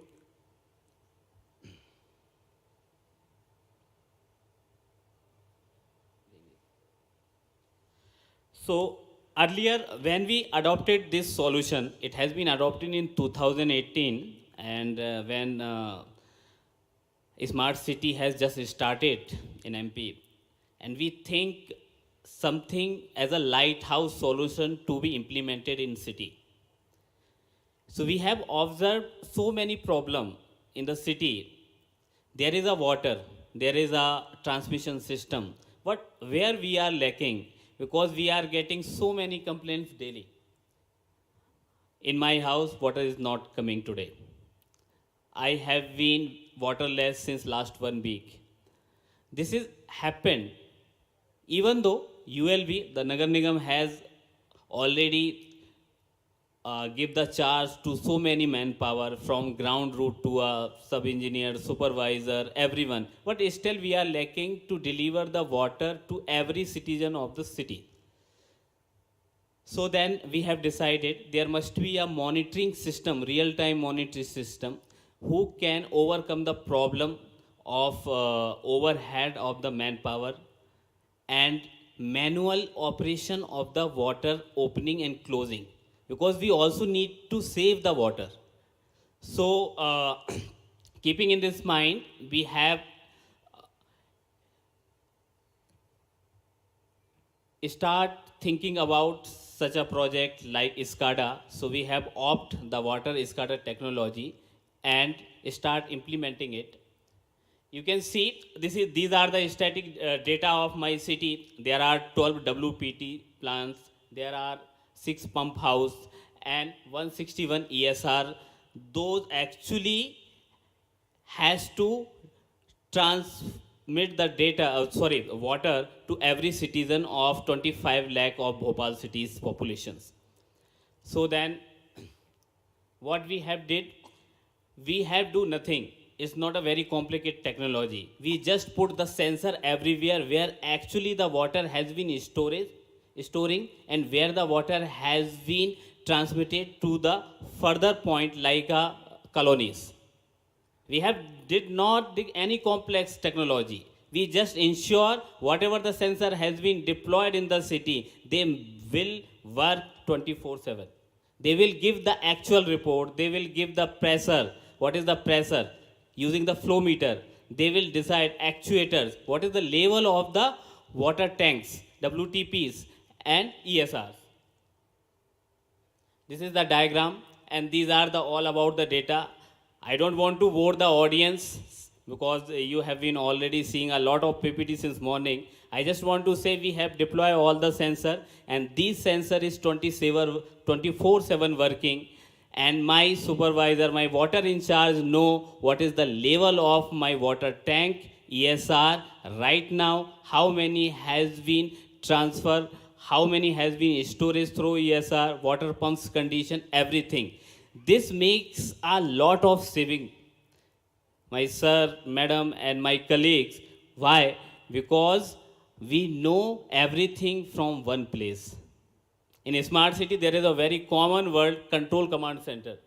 The same we have developed for the water SCADA in the Bhopal, and we know the status of all the water resource reservoir to the transmission, what is the current status. That saves a lot of electricity, that saves the manpower, that also saves the leakages of the water. So I just want to go to the last slide where we have collected the statistics since this project has been go live, and you can see there are around 2.30 CRs of water has been saved. It is the cost in INR, it is in the rupees. And if you can see the second last column, you can see the MLD of water as a quantity has been saved since this project has been go live. These are the overall saving in terms of the energy saving. The electricity which we have saved is around 8 CR. So I want to say you the total cost in the 1 year last project is around 11 CR. 11 CR in just 1 year, and also we have reduced the grievances related to the water supply. So I just taken the word from sir. We are not doing anything different or anything complex. We are trying to do the differently to make sure whatever we are deploying as a smart city, as a Nagar Nigam, we can keep monitoring it, reutilizing it, re-enhancing it, and replicating it. So this is all about from my side. Thank you so much. Thank you.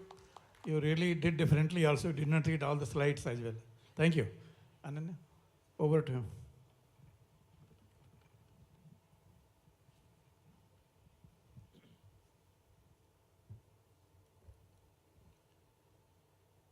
Stage पे उपस्थित chair को, stage पे उपस्थित सभी delegates को, hall में उपस्थित सभी सीनियर पदाधिकारीगण, सभी आगंतुक, सभी को मेरा नमस्कार। आज मैं आप सभी के सामने हम लोग का जो डिस्ट्रिक्ट लेवल इनिशिएटिव है जन सहायता कोषांग, उसके बारे में एक्सप्लेन करना चाहूँगा। किस तरीके से हमें ये आइडिया आया, किस तरीके से जैसा अभी सर ने कहा कि जो चीज़ें ऑलरेडी चल रही थी हमने उसको डिफरेंटली किया। हमारे इनिशिएटिव का नाम है जन सहायता कोषांग।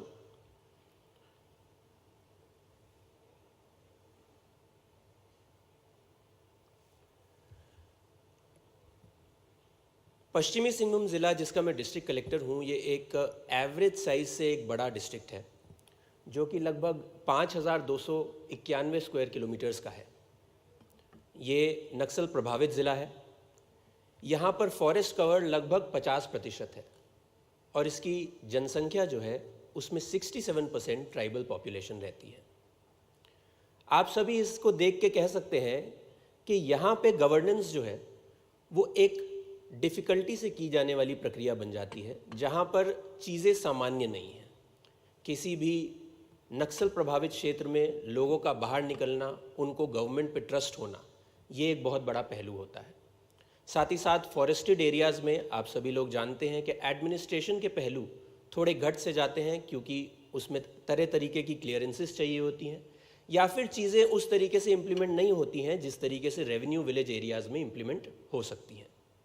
साथ ही एरिया बहुत बड़ा होने के कारण साथ ही साथ ज़िला का हेडक्वार्टर उस पूरे एरिया के एक कॉर्नर में होने के कारण सभी लोगों को ज़िला हेडक्वार्टर इक्वली एक्सेसिबल नहीं बचता है।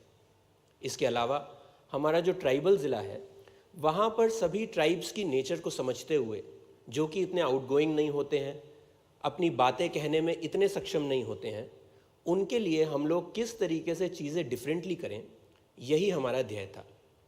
जन सहायता कोषांग की शुरुआत इस पहलू से हुई कि जब हमारे ज़िले में एवरी ट्यूसडे और फ्राइडे जनता मिलन या जनता दरबार रखा जाता था, जिसका कहने का मतलब है कि डिस्ट्रिक्ट कलेक्टर 12 बजे से 2 बजे तक एवरी ट्यूसडे एवरी फ्राइडे लोगों से ज़रूर मिलेगा। इस समय वो अपने किसी भी और कमिटमेंट को साइड रखते हुए लोगों की जन समस्याओं की को ध्यान देते हुए उनका निराकरण करेगा। परंतु मैंने ये पाया कि इन 4 मेजर कारणों की वजह से मैक्सिमम जनता डिस्ट्रिक्ट कलेक्टर के पास तक नहीं पहुंच पाती थी, और मुझे ये भी लगा कि डिस्ट्रिक्ट कलेक्टर के पास किसी भी जनता को पहुंचना आवश्यक है भी क्यों। हो सकता है कि दूर से वो अपनी समस्याएं रखे और उसका डिस्ट्रिक्ट कलेक्टर उसी एफिशिएंसी के साथ निराकरण करे जिससे वो और कोई भी कंप्लेंट को पब्लिक के उसके पास आने पे करता। इसी के साथ हमारी जन सहायता कोषांग का इनिशिएशन हुआ। हम लोगों ने सोचा, डिस्ट्रिक्ट ने सोचा कि किस तरीके से ये कार्य किया जा सकता है, उसके आइडियाज़ हम लोग निकालने लगे। इसकी शुरुआत अगेन इस चीज़ से हुई कि हमने सोचा कि ई गवर्नेंस को इसमें लाया जा सकता है, जहाँ से दूर दराज के लोग भी एक फ़ोन कॉल या फिर एक लॉगिन आईडी या सिर्फ सोशल मीडिया पे कंप्लेंट डालने के माध्यम से अपनी दिक्कत हम तक पहुंचा सकें। इसके लिए एक सॉफ्टवेयर डिज़ाइन हम लोगों ने करना शुरू किया, जिसमें इंडिविजुअली मैं डिस्ट्रिक्ट ई गवर्नेंस की हमारी जो सोसाइटी है उनके साथ बैठा और हमने कंप्लीट उसके फीचर्स डिफ़ाइन किए। फीचर्स डिफ़ाइन करने में हम लोगों ने सबसे पहले सोचा कि इसके लिए एक डेडिकेटेड सेल होना आवश्यक है, क्योंकि कोई भी जो कंप्लेंट हमारे पास आ रही है उसको हम निरंतर ट्रैक कर सकें, निरंतर उसके ऊपर विचार कर सकें, उसके लिए एक डेडिकेटेड सेल होना आवश्यक है। डेडिकेटेड सेल जब आ जाए तो हम लोगों ने ये भी सोचा कि कई लोग ऐसे आते हैं हमारे पास जो एक कंप्लेंट लेके आते हैं, परंतु हमारे पास उस कंप्लेंट से जुड़े अन्य कई सॉल्यूशन होते हैं। जैसे कि कोई आदमी अगर हमारे पास राशन कार्ड बनवाने आता है, वो कहता है कि मेरा राशन कार्ड नहीं बन रहा, तो हमने पाया कि उसको ये नहीं पता कि वो राशन कार्ड बनवा लेगा तो फिर वो अगला हो सकता है अपना आयुष्मान कार्ड बनवाने भी आए। तो हमने ये पाया कि एक कंप्लेंट से कई तरीके के ग्रीवांसेस उस आदमी के या उस महिला के रिजॉल्व हो सकते हैं। तो हमने प्रत्येक कंप्लेंट को डुअल ग्रीवांसेस या मल्टीपल ग्रीवांसेस के तौर पे ट्रीट करना शुरू किया। इसी तरीके से हम लोगों ने पाया कि कंप्लेंट सोर्सेज भी बहुत सारे होते हैं। कोई हमें फ़ोन से कंप्लेंट करता है, कोई हमारे पास आके कंप्लेंट करता है, कोई सोशल मीडिया पे अपनी ग्रीवांस डाल देता है, या फिर कोई अपने पत्र के माध्यम से हम तक कंप्लेंट पहुंचाता है, कोई ईमेल के माध्यम से पहुंचाता है। तो हमारे पास मल्टीपल सोर्सेज अवेलेबल थे, उन सभी को एक जगह संग्रहित करना भी हमारा काम बन गया। हम लोगों ने ये भी पाया कि जब जनता दरबार या जनता मिलन में कोई भी कंप्लेंट डिस्ट्रिक्ट कलेक्टर के ऑफिस में आती है, तो ऑफिस में आने के पश्चात वो कहाँ खो जाती है ये किसी को ज्ञात नहीं रहता है। वो कंप्लेंट जब हमारे पास आने लगी तो हम लोगों ने उसको इस डिजिटल प्लेटफॉर्म पे रजिस्टर करना शुरू किया और इसका एक मोबाइल एप्लीकेशन भी बनाया, जिससे सभी अफसरगण किसी भी समय उस मोबाइल एप्लीकेशन को अपने मोबाइल पे खोल के ये चेक कर सकते हैं कि उनको कितनी कंप्लेंट्स एलोकेट हुई हुई हैं। ये इसलिए भी ज़रूरी था क्योंकि जिस तरीके से हम काम की बढ़ोतरी अपने एडमिनिस्ट्रेशन में देख रहे हैं, उसी तरीके से हम देख रहे हैं कि कंप्यूटर ऑपरेटर्स भी बढ़ते जा रहे हैं। कंप्यूटर ऑपरेटर्स पे रिलायंस भी बहुत ज़्यादा बढ़ती जा रही है। तो कमान अफसर के हाथ में रहे, ज्ञात उसको रहे कि उनके पास कितनी कंप्लेंट्स हैं और कितनी रिजॉल्व हुई हैं, ये बहुत आवश्यक था। इसके अलावा उस कंप्लेंट पोर्टल पे हम लोगों ने complete tracking of online grievance को भी रखा। इसका सबसे महत्वपूर्ण पहलू हमारा था फीडबैक मैकेनिज्म। जितने भी आज तक हम लोगों ने ग्रीवांस रिड्रेसल मैकेनिज्म्स देखे, उसमें हमने पाया कि कंप्लेंट जो है वो संबंधित अफसरों को तो जाती है, परंतु उसके बाद जो भी अफसर उसका रेजोल्यूशन लिख के देता है उसको रिजॉल्व सिर्फ एलोकेटर के माध्यम से घोषित कर दिया जाता है। मतलब ये कि कोई भी कंप्लेंट आई, वो संबंधित अफसर को भेजी गई, उन्होंने रिजॉल्व करके दी और उस कंप्लेंट को क्लोज कर दिया गया। हम लोगों ने इसमें फीडबैक मैकेनिज्म भी डाला कि कोई भी कंप्लेंट रिजॉल्व होने के पश्चात क्लोज सिर्फ तभी होगी जब उस कंप्लेनेंट से एक बार फ़ोन पे बात करने के पश्चात वो अपनी सेटिस्फैक्शन बताता है। तो इसका मतलब कि कमान सिर्फ और सिर्फ सिटीज़न के हाथ में है। उन्होंने जो कंप्लेंट दी है, अगर वो कहते हैं कि वो रिजॉल्व हुई है तभी हम मानेंगे कि वो रिजॉल्व हुई है। इसलिए फीडबैक मैकेनिज्म हमारी सिटीज़न फर्स्ट अप्रोच को ई गवर्नेंस के माध्यम से बहुत मायने देता है। इसके पश्चात रिव्यू, जो कि किसी भी एक गवर्नमेंट स्कीम या गवर्नमेंट पॉलिसी का पहलू है कि रिव्यू हमने वीकली उसका करना शुरू किया ताकि सभी कंप्लेंट्स रिजॉल्व पाई जाए। और टेक्निकल क्लोजर, कुछ ऐसे पहलू जो कि डिस्ट्रिक्ट लेवल पे रिजॉल्व नहीं हो सकते, उनको हम लोग स्टेट लेवल पे सेंड करते हुए टेक्निकली उसको क्लोज कर देते हैं, या फिर जो लंबे समय में रिजॉल्व होने वाली कंप्लेंट्स हैं उनको हम टेक्निकली क्लोज कर देते हैं। इस तरीके का एक कंप्लेंट फ्लो मैकेनिज्म पूरे डिस्ट्रिक्ट ई ग्रीवांस रिड्रेसल सिस्टम में हम लोगों ने रखा, जहां पर जैसा कि फीचर्स में बताया गया कि मल्टीपल सोर्सेज से जो कंप्लेंट आती थी उसको हम इस ग्रीवांस पोर्टल पे रजिस्टर करते थे। रजिस्टर होने के पश्चात हमारे डेडिकेटेड ग्रीवांस मैनेजर उन कंप्लेंट्स को अच्छे से पढ़ते हुए एक ऑफिसर से वेट करवाते हुए उसको संबंधित अफसरों को सेंड करते हैं। ये सभी प्रक्रिया एक ऑनलाइन पोर्टल पे अवेलेबल है। एलोकेशन के पश्चात जब संबंधित अफसर उसका रेजोल्यूशन करते हैं, रेजोल्यूशन के पश्चात वो वापस से ग्रीवांस मैनेजर्स के पास आता है। ग्रीवांस मैनेजर्स संबंधित कंप्लेनेंट से उसमें बात करते हुए अगर उसकी सेटिस्फैक्शन कंप्लीट है तो उस कंप्लेंट को क्लोज करते हैं। ये कंप्लीट ग्रीवांस साइकिल मैकेनिज्म हमारे पास ऑनलाइन अवेलेबल रहता है with date and time stamp. कब वो कंप्लेंट किस अफसर को भेजी गई, उसने कितने दिन के पश्चात उसका क्लोजर किया, उन्होंने क्लोजर किया या नहीं किया, उसमें कोई एक्शन अगर नहीं लिया, ये सभी चीज़ें डेट और टाइम स्टैम्प के साथ हमारे सेंट्रल पोर्टल पे अवेलेबल रहती है, ताकि हम लोग ये चेक कर सकें कि अफसरगण उसका कार्य कर भी रहे हैं या नहीं। ये चीज़ अकाउंटेबिलिटी भी बढ़ाता है, ट्रांसपेरेंसी भी बढ़ाता है और हमारी मॉनिटरिंग में भी हमें हेल्प करता है। हम लोगों ने इसके A to Z analytics model create करे ताकि हम लोग अलग अलग पहलुओं पे सभी कंप्लेंट्स को चेक करते हुए उसका मैक्सिमम रेजोल्यूशन कर सकें। इसमें कोई कंप्लेंट कितने घंटों में एलोकेट करी जा रही है और कोई भी ऑफिसर पोर्टल से वो कितने घंटों में रिजॉल्व हो रही है उसका एनालिसिस भी रहता है।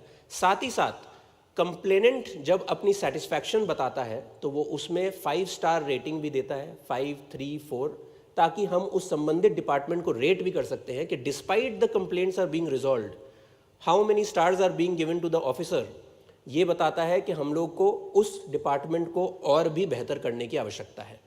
इसमें कितनी कंप्लेंट्स किस सोर्सेज से आ रही हैं, कितने घंटों में एलोकेट हो रही हैं, कितने घंटों में रिजॉल्व हो रही हैं और किस अफसर के पास कितने दिनों से पेंडिंग है, ये सभी एनालिसिस इसमें दिखाई देते हैं।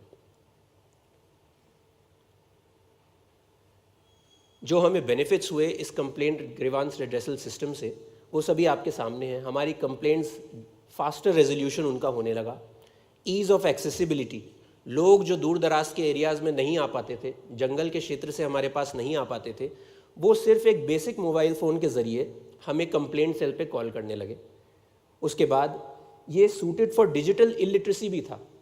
ज़रूरी नहीं है कि इसमें एक आदमी एक लॉगिन आईडी क्रिएट करके अगर उसको टाइपिंग आती है तभी उसको रजिस्टर कर सके। वो सिर्फ एक फ़ोन कॉल के माध्यम से, सिर्फ एक SMS के माध्यम से या सिर्फ एक व्हाट्सएप के माध्यम से हम लोग को कंप्लेंट दे सकता है।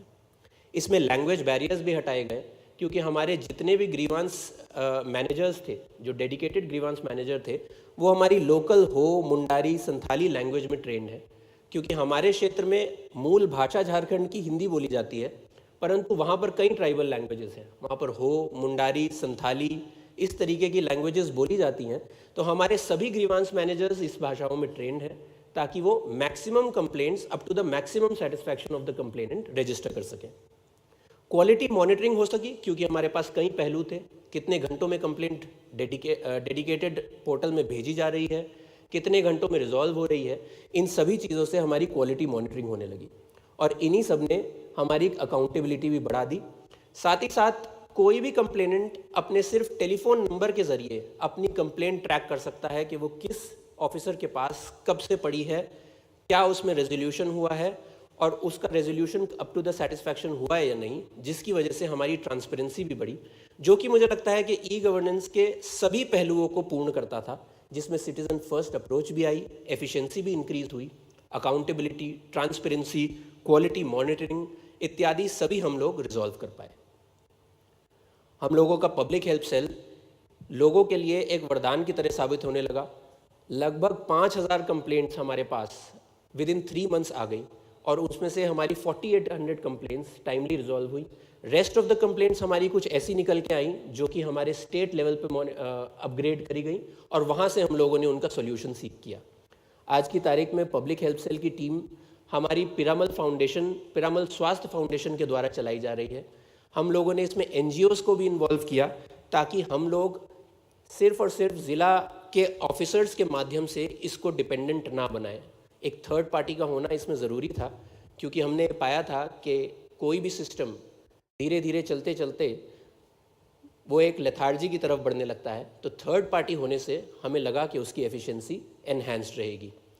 इसी से कुछ टेस्टिमोनियल्स भी हमारे पास प्राप्त हुए और हम लोगों ने ये ई गवर्नेंस का इनिशिएटिव अभी भी हमारे यहाँ कार्यरत है। इसी के लिए हम लोगों को इस अवार्ड से भी नवाजा जा रहा है।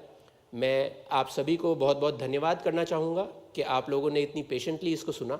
हमारे इस कंप्लीट मैकेनिज़्म को हम लोग अगले स्तर पे भी ले जाने का प्रयास करेंगे, जिसमें लोग सभी प्रज्ञा केंद्रों के माध्यम से अपनी कंप्लेंट्स इसमें डाल सकें, ताकि उसका और भी वाइडर एक्सेस हो और भी वाइडर उसकी एप्लीकेशन हो। बहुत बहुत धन्यवाद। धन्यवाद अनन्या जी। In fact, anything can be done differently. This is one more case.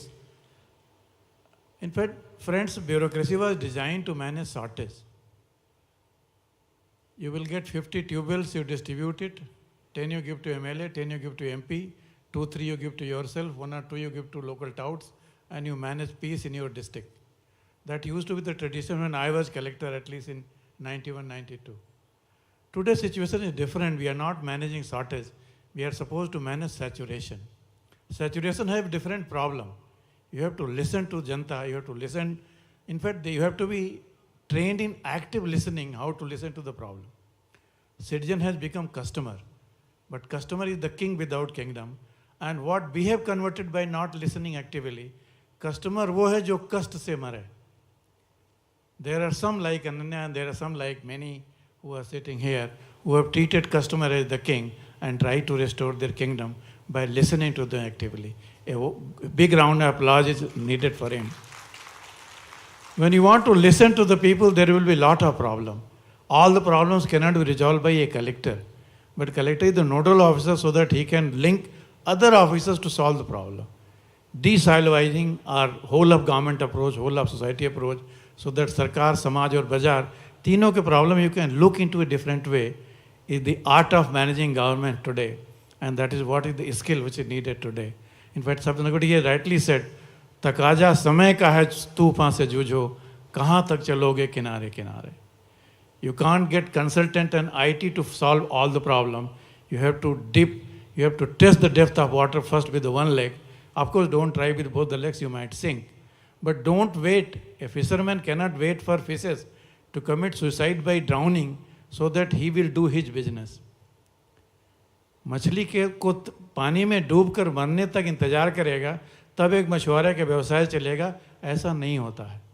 Bureaucracy has to adopt, continuously learn and relearn, perhaps unlearn lot of the tricks of the trade, because technology has made government wide open, social media has brought citizen closer to the government, and we have to do it differently. One such person has did it differently. I must compliment him for doing all these things differently. Over to next speaker, Ravi Ranjan.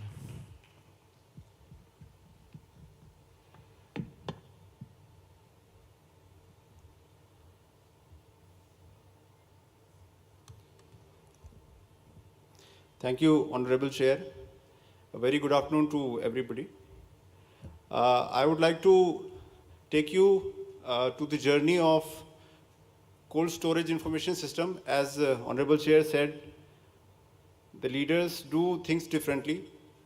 Not necessarily they do different things. So here it is an effort which was made in Firozabad, Uttar Pradesh, where the farmer was the king.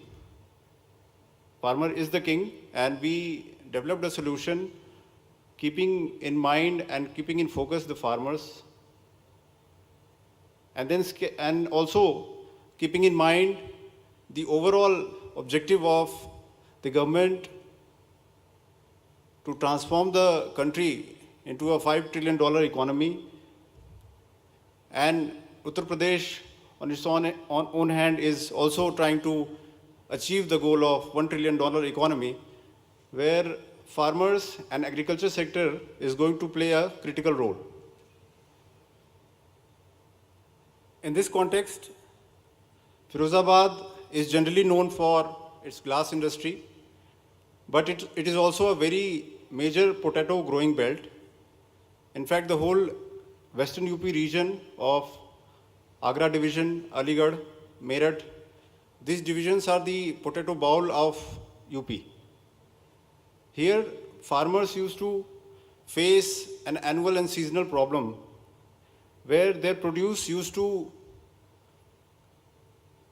go for a loss because of lack of timely storage.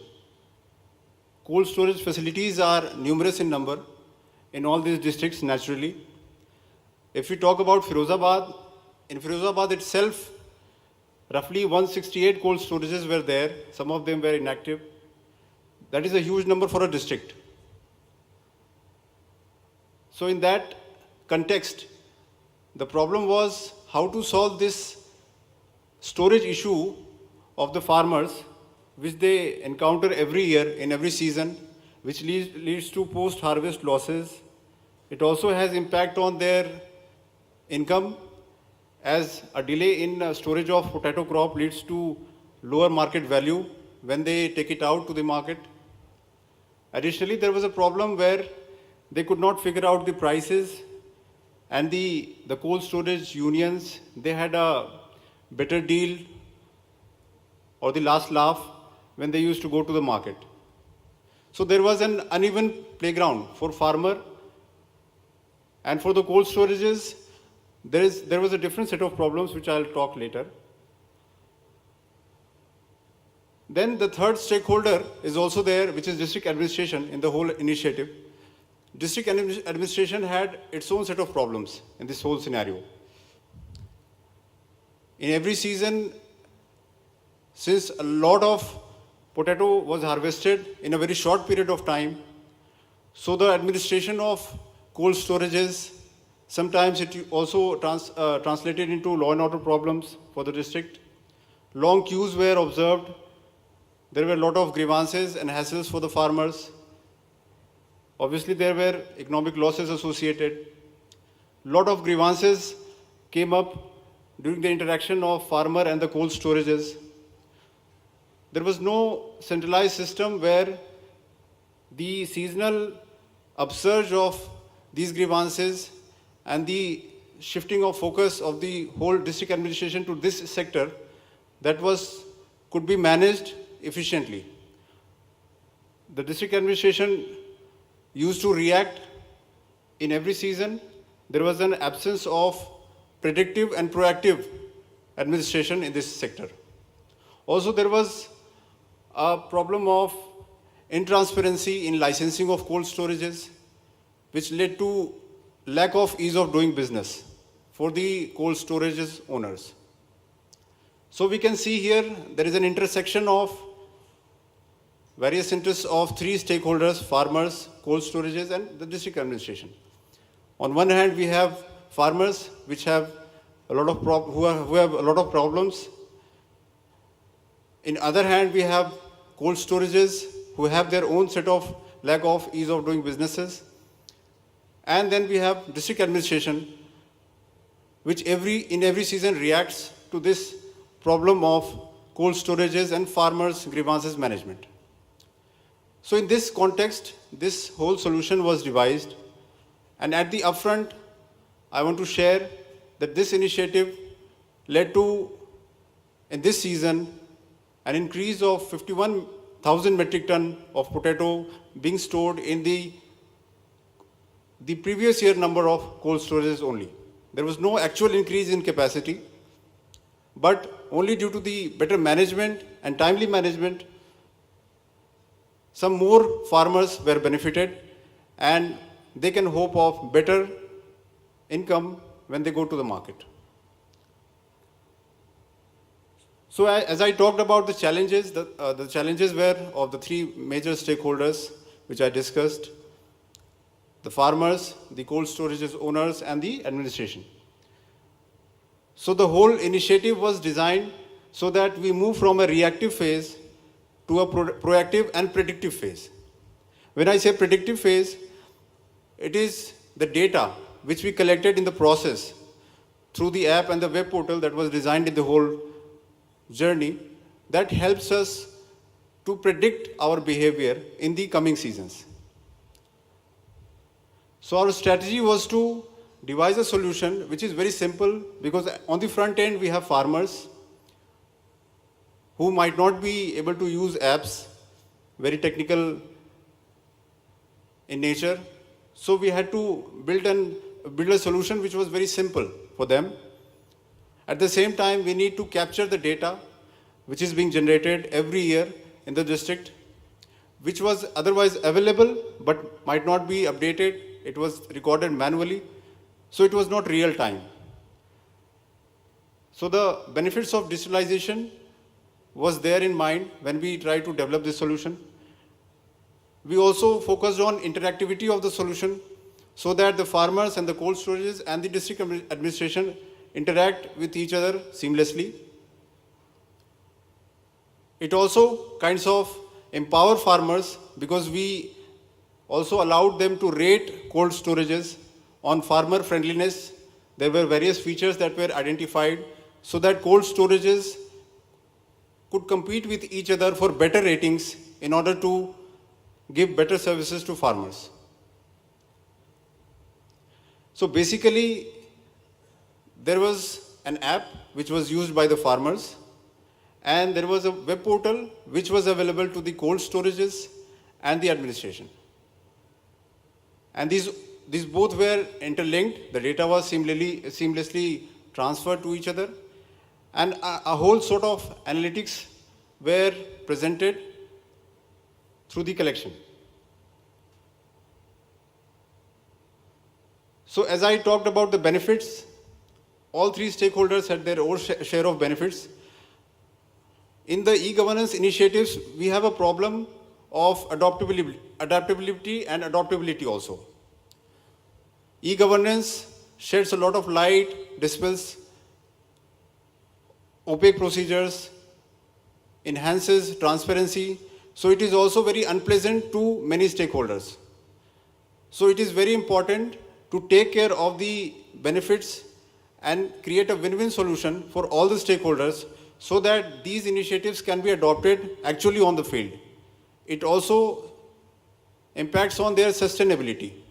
Once they are implemented on the field, whether they will sustain in future or not will depend on the win-win solution which has been thought about in the design of the solution. So we took care of all the stakeholders, and as I said, 51,000 metric ton of potato crop was stored in a very less time of 3 months when we launched this portal and app for the farmers.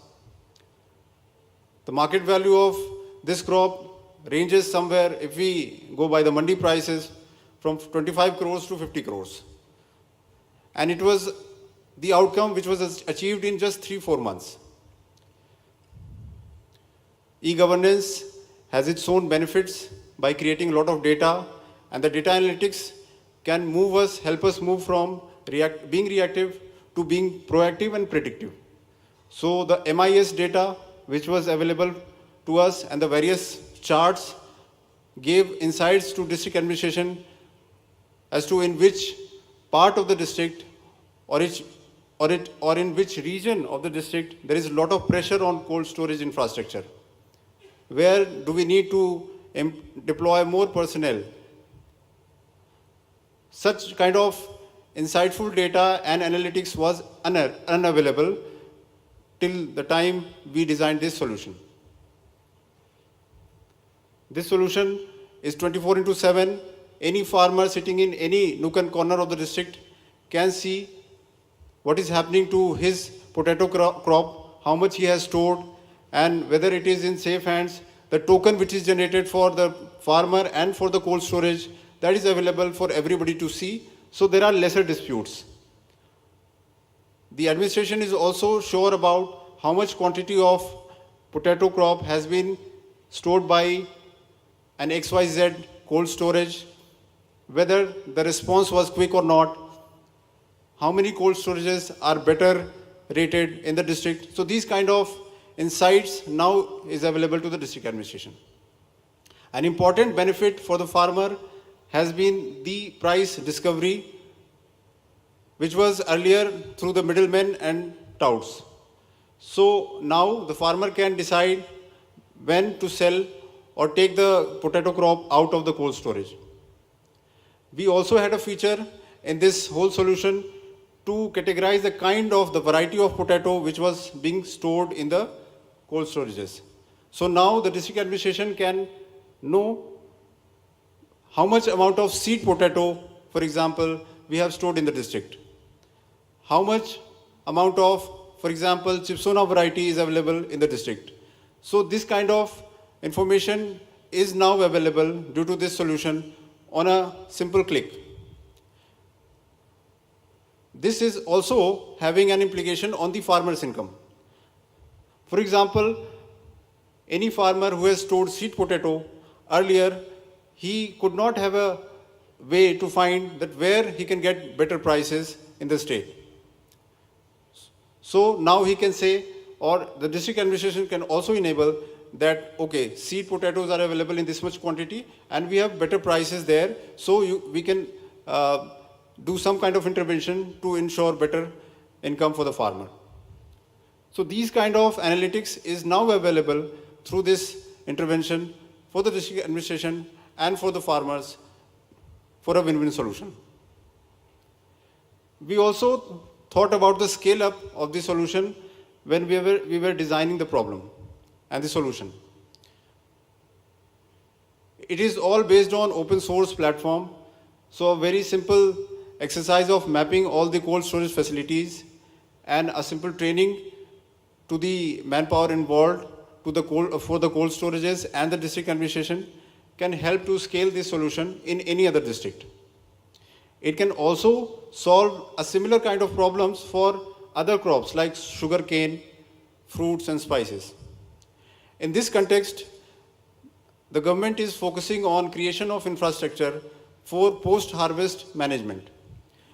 Here we also need a system which can manage that kind of physical infrastructure smartly so that better outcomes can be achieved. And this solution was an effort in that direction. Happily, this solution has been accepted at the state level in Uttar Pradesh, and currently it is under scaling up at the state level. Some of the MIS and the heat maps that have been generated now during the process of scale up is throwing more light now at the state level that where we need to guide our interventions as far as infrastructure schemes are concerned, or productivity issues are there in various districts. For example, we can correlate the number of cold storage facilities available in various districts to the total cultivation done in that district. So the correlation of these two heat maps can now guide us that we need to focus in certain areas more on creation of more infrastructure so that the post-harvest losses are controlled and the doubling of income of farmers is actually realized on field. So in short, I would like to say that this initiative was an initiative which tried to create win-win solution for the three major stakeholders, and overall there was this objective of pushing the farmer towards higher income growth areas and enabling the district administration to respond predictively and proactively to crisis situations that arise when a lot of potato is harvested and generally farmers have a lot of distress due to long queues and various grievances. Thank you. Thank you, Ravi. Wonderful presentation, what intervention of an active person can do. This is one more example. Friends, I'm one of those who believe that, in fact, nowadays a good concept is now popular in management, education, design thinking. When you go for human-centric design, when you keep yourself in the queue, that had you been there, what could have been the response of the government? You find a better solution. And these are the solution that my three colleagues have talked about. SCADA using technology to save electricity bill, or enhancing the 35 crore worth of income to the farmers, or enhancing, limiting to the, listening to the voice of the people. All these things speak that if you are willing to listen, you are willing to improve, you can do wonderful work. But I will also add a piece of advice. Friends, those who are designing technology solution, love your problem, don't love your solution. Most of the time we start loving our solution and make it as a product, as if this is the solution for all the problems of universe. You talk to any technology person, sir, हमारा system खरीद लीजिए, आपकी सारी समस्याएं खत्म हो जाएंगी. Because I will add one more समस्या to you. That is not the solution. So love the problem, you will find every solution as innovative, and then you will work on new solutions. If you start loving your problem, loving your solution, then you fall in love with the wrong problem, maybe wrong solution also, and you close your mind. So growth mindset versus fixed mindset, or learning, unlearning and relearning is the way to solve the problem of the people. And all the three gentlemen sitting by both the sides of me have done wonderful work, and they deserve a big round of applause from each one of you. In fact, I would like to request you to clap for yourself for sitting so long and still being able to clap for us. Friends, all that we need to say have been said. I hope it has been said very clearly. But if some of you have any question or any clarification from any of my colleagues, you can just fire it. Shoot at first sight. Go ahead.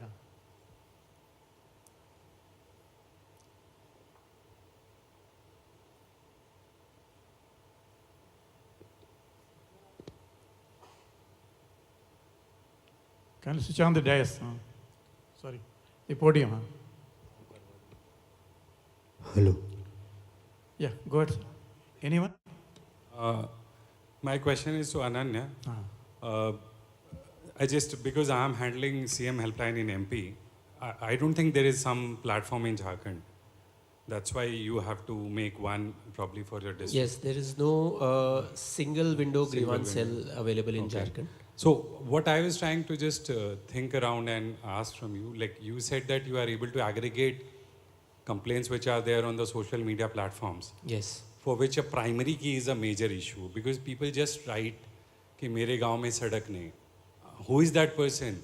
How are you trying to map the person based on the primary key? That is one of my question.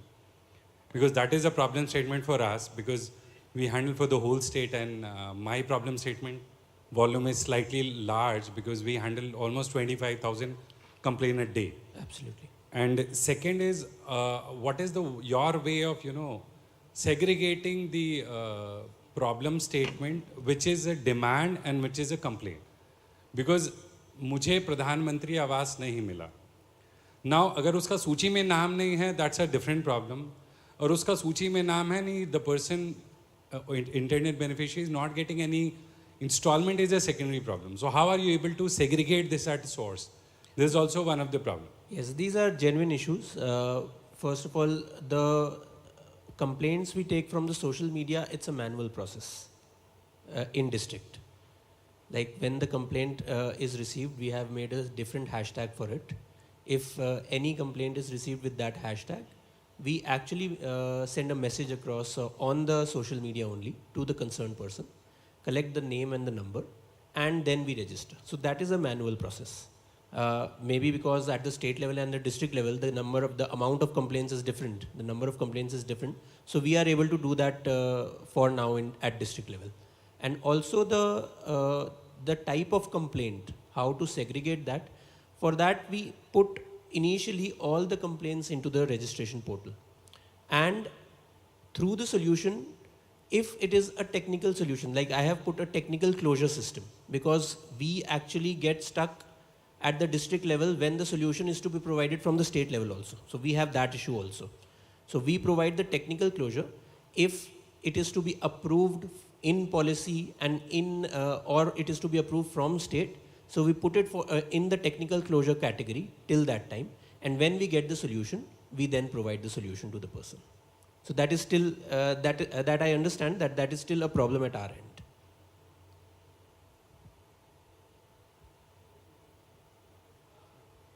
Hello. Yeah. Are you also trying to use WhatsApp, because WhatsApp is a very good medium? So are you trying to use the bot for aggregation of the or generation of the complaint? Yes, we are using WhatsApp for. So we aggregate the complaints on call, on WhatsApp, on email, and through social media. Like WhatsApp on bot, or it's No, simply simple WhatsApp number right now. We will be advancing to these solutions. Like we are also searching for more solutions to make it better in future. So you can have a visit to our same helpline. Definitely, definitely. We have. I cannot claim, but we have one of the best system in the country. We will definitely like to visit that. Thank you very much. And one of my question to Firozabad, probably one of the statement, probably that can be, it's my feedback. You can map on the GIS portal the supplier regions and your, this thing, the warehouses which are there. And through that, and probably one of the thing that probably farmer will have to be told, that what is the opportunity cost that person has to make. Otherwise what happens, I say that this godown is nearest, but the price of storage may be higher as compared to the price. So if you are trying to give him the total picture, that cost of transportation plus cost of storage, then it will be a better picture for a farmer. And if you can make a screen which gives an optimized kind of a route, that if you take this warehouse or cold storage, then your per unit cost will be X, including transportation. And because if we decouple the transportation cost, so it may happen that some warehouse is farther, but the cost of transportation put together the storage will not be viable. Right, sir. Sir, I would like to just clarify that this transportation part is definitely, sir, we should take care of this thing. But in the solution, sir, we try to list the nearby cold storage infrastructure available to the farmer. So this was there in the app. So if they logged in the app, so they could see the nearest cold storage according to their location. So that problem was taken care of in that way. But yes, we do need to factor in the storage, the transportation cost that was associated, sir. Thank you, sir. Anyone else? So there appear to be no questions, so we close it for the day. Over to you, MC.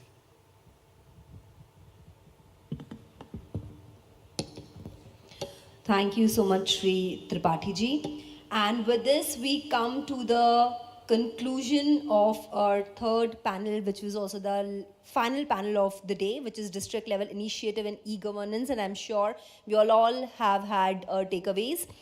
So now to express our gratitude to all our speakers and our panelists, I'd like to invite on stage Shri Abhijit Agrawal ji, Managing Director, Madhya Pradesh State Electronics Development Corporation. To sir, please come up on stage.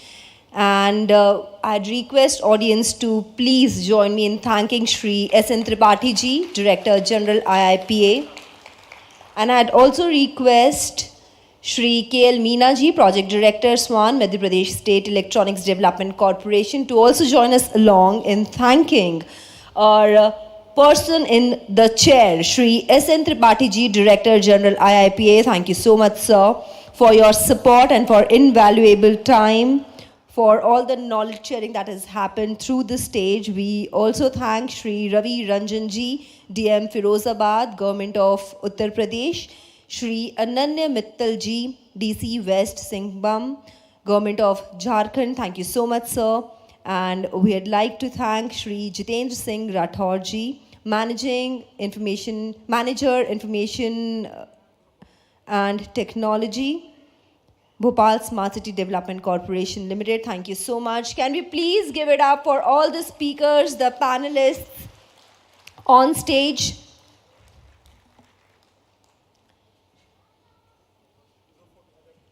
And now we request everybody to kindly gather together for a group photo.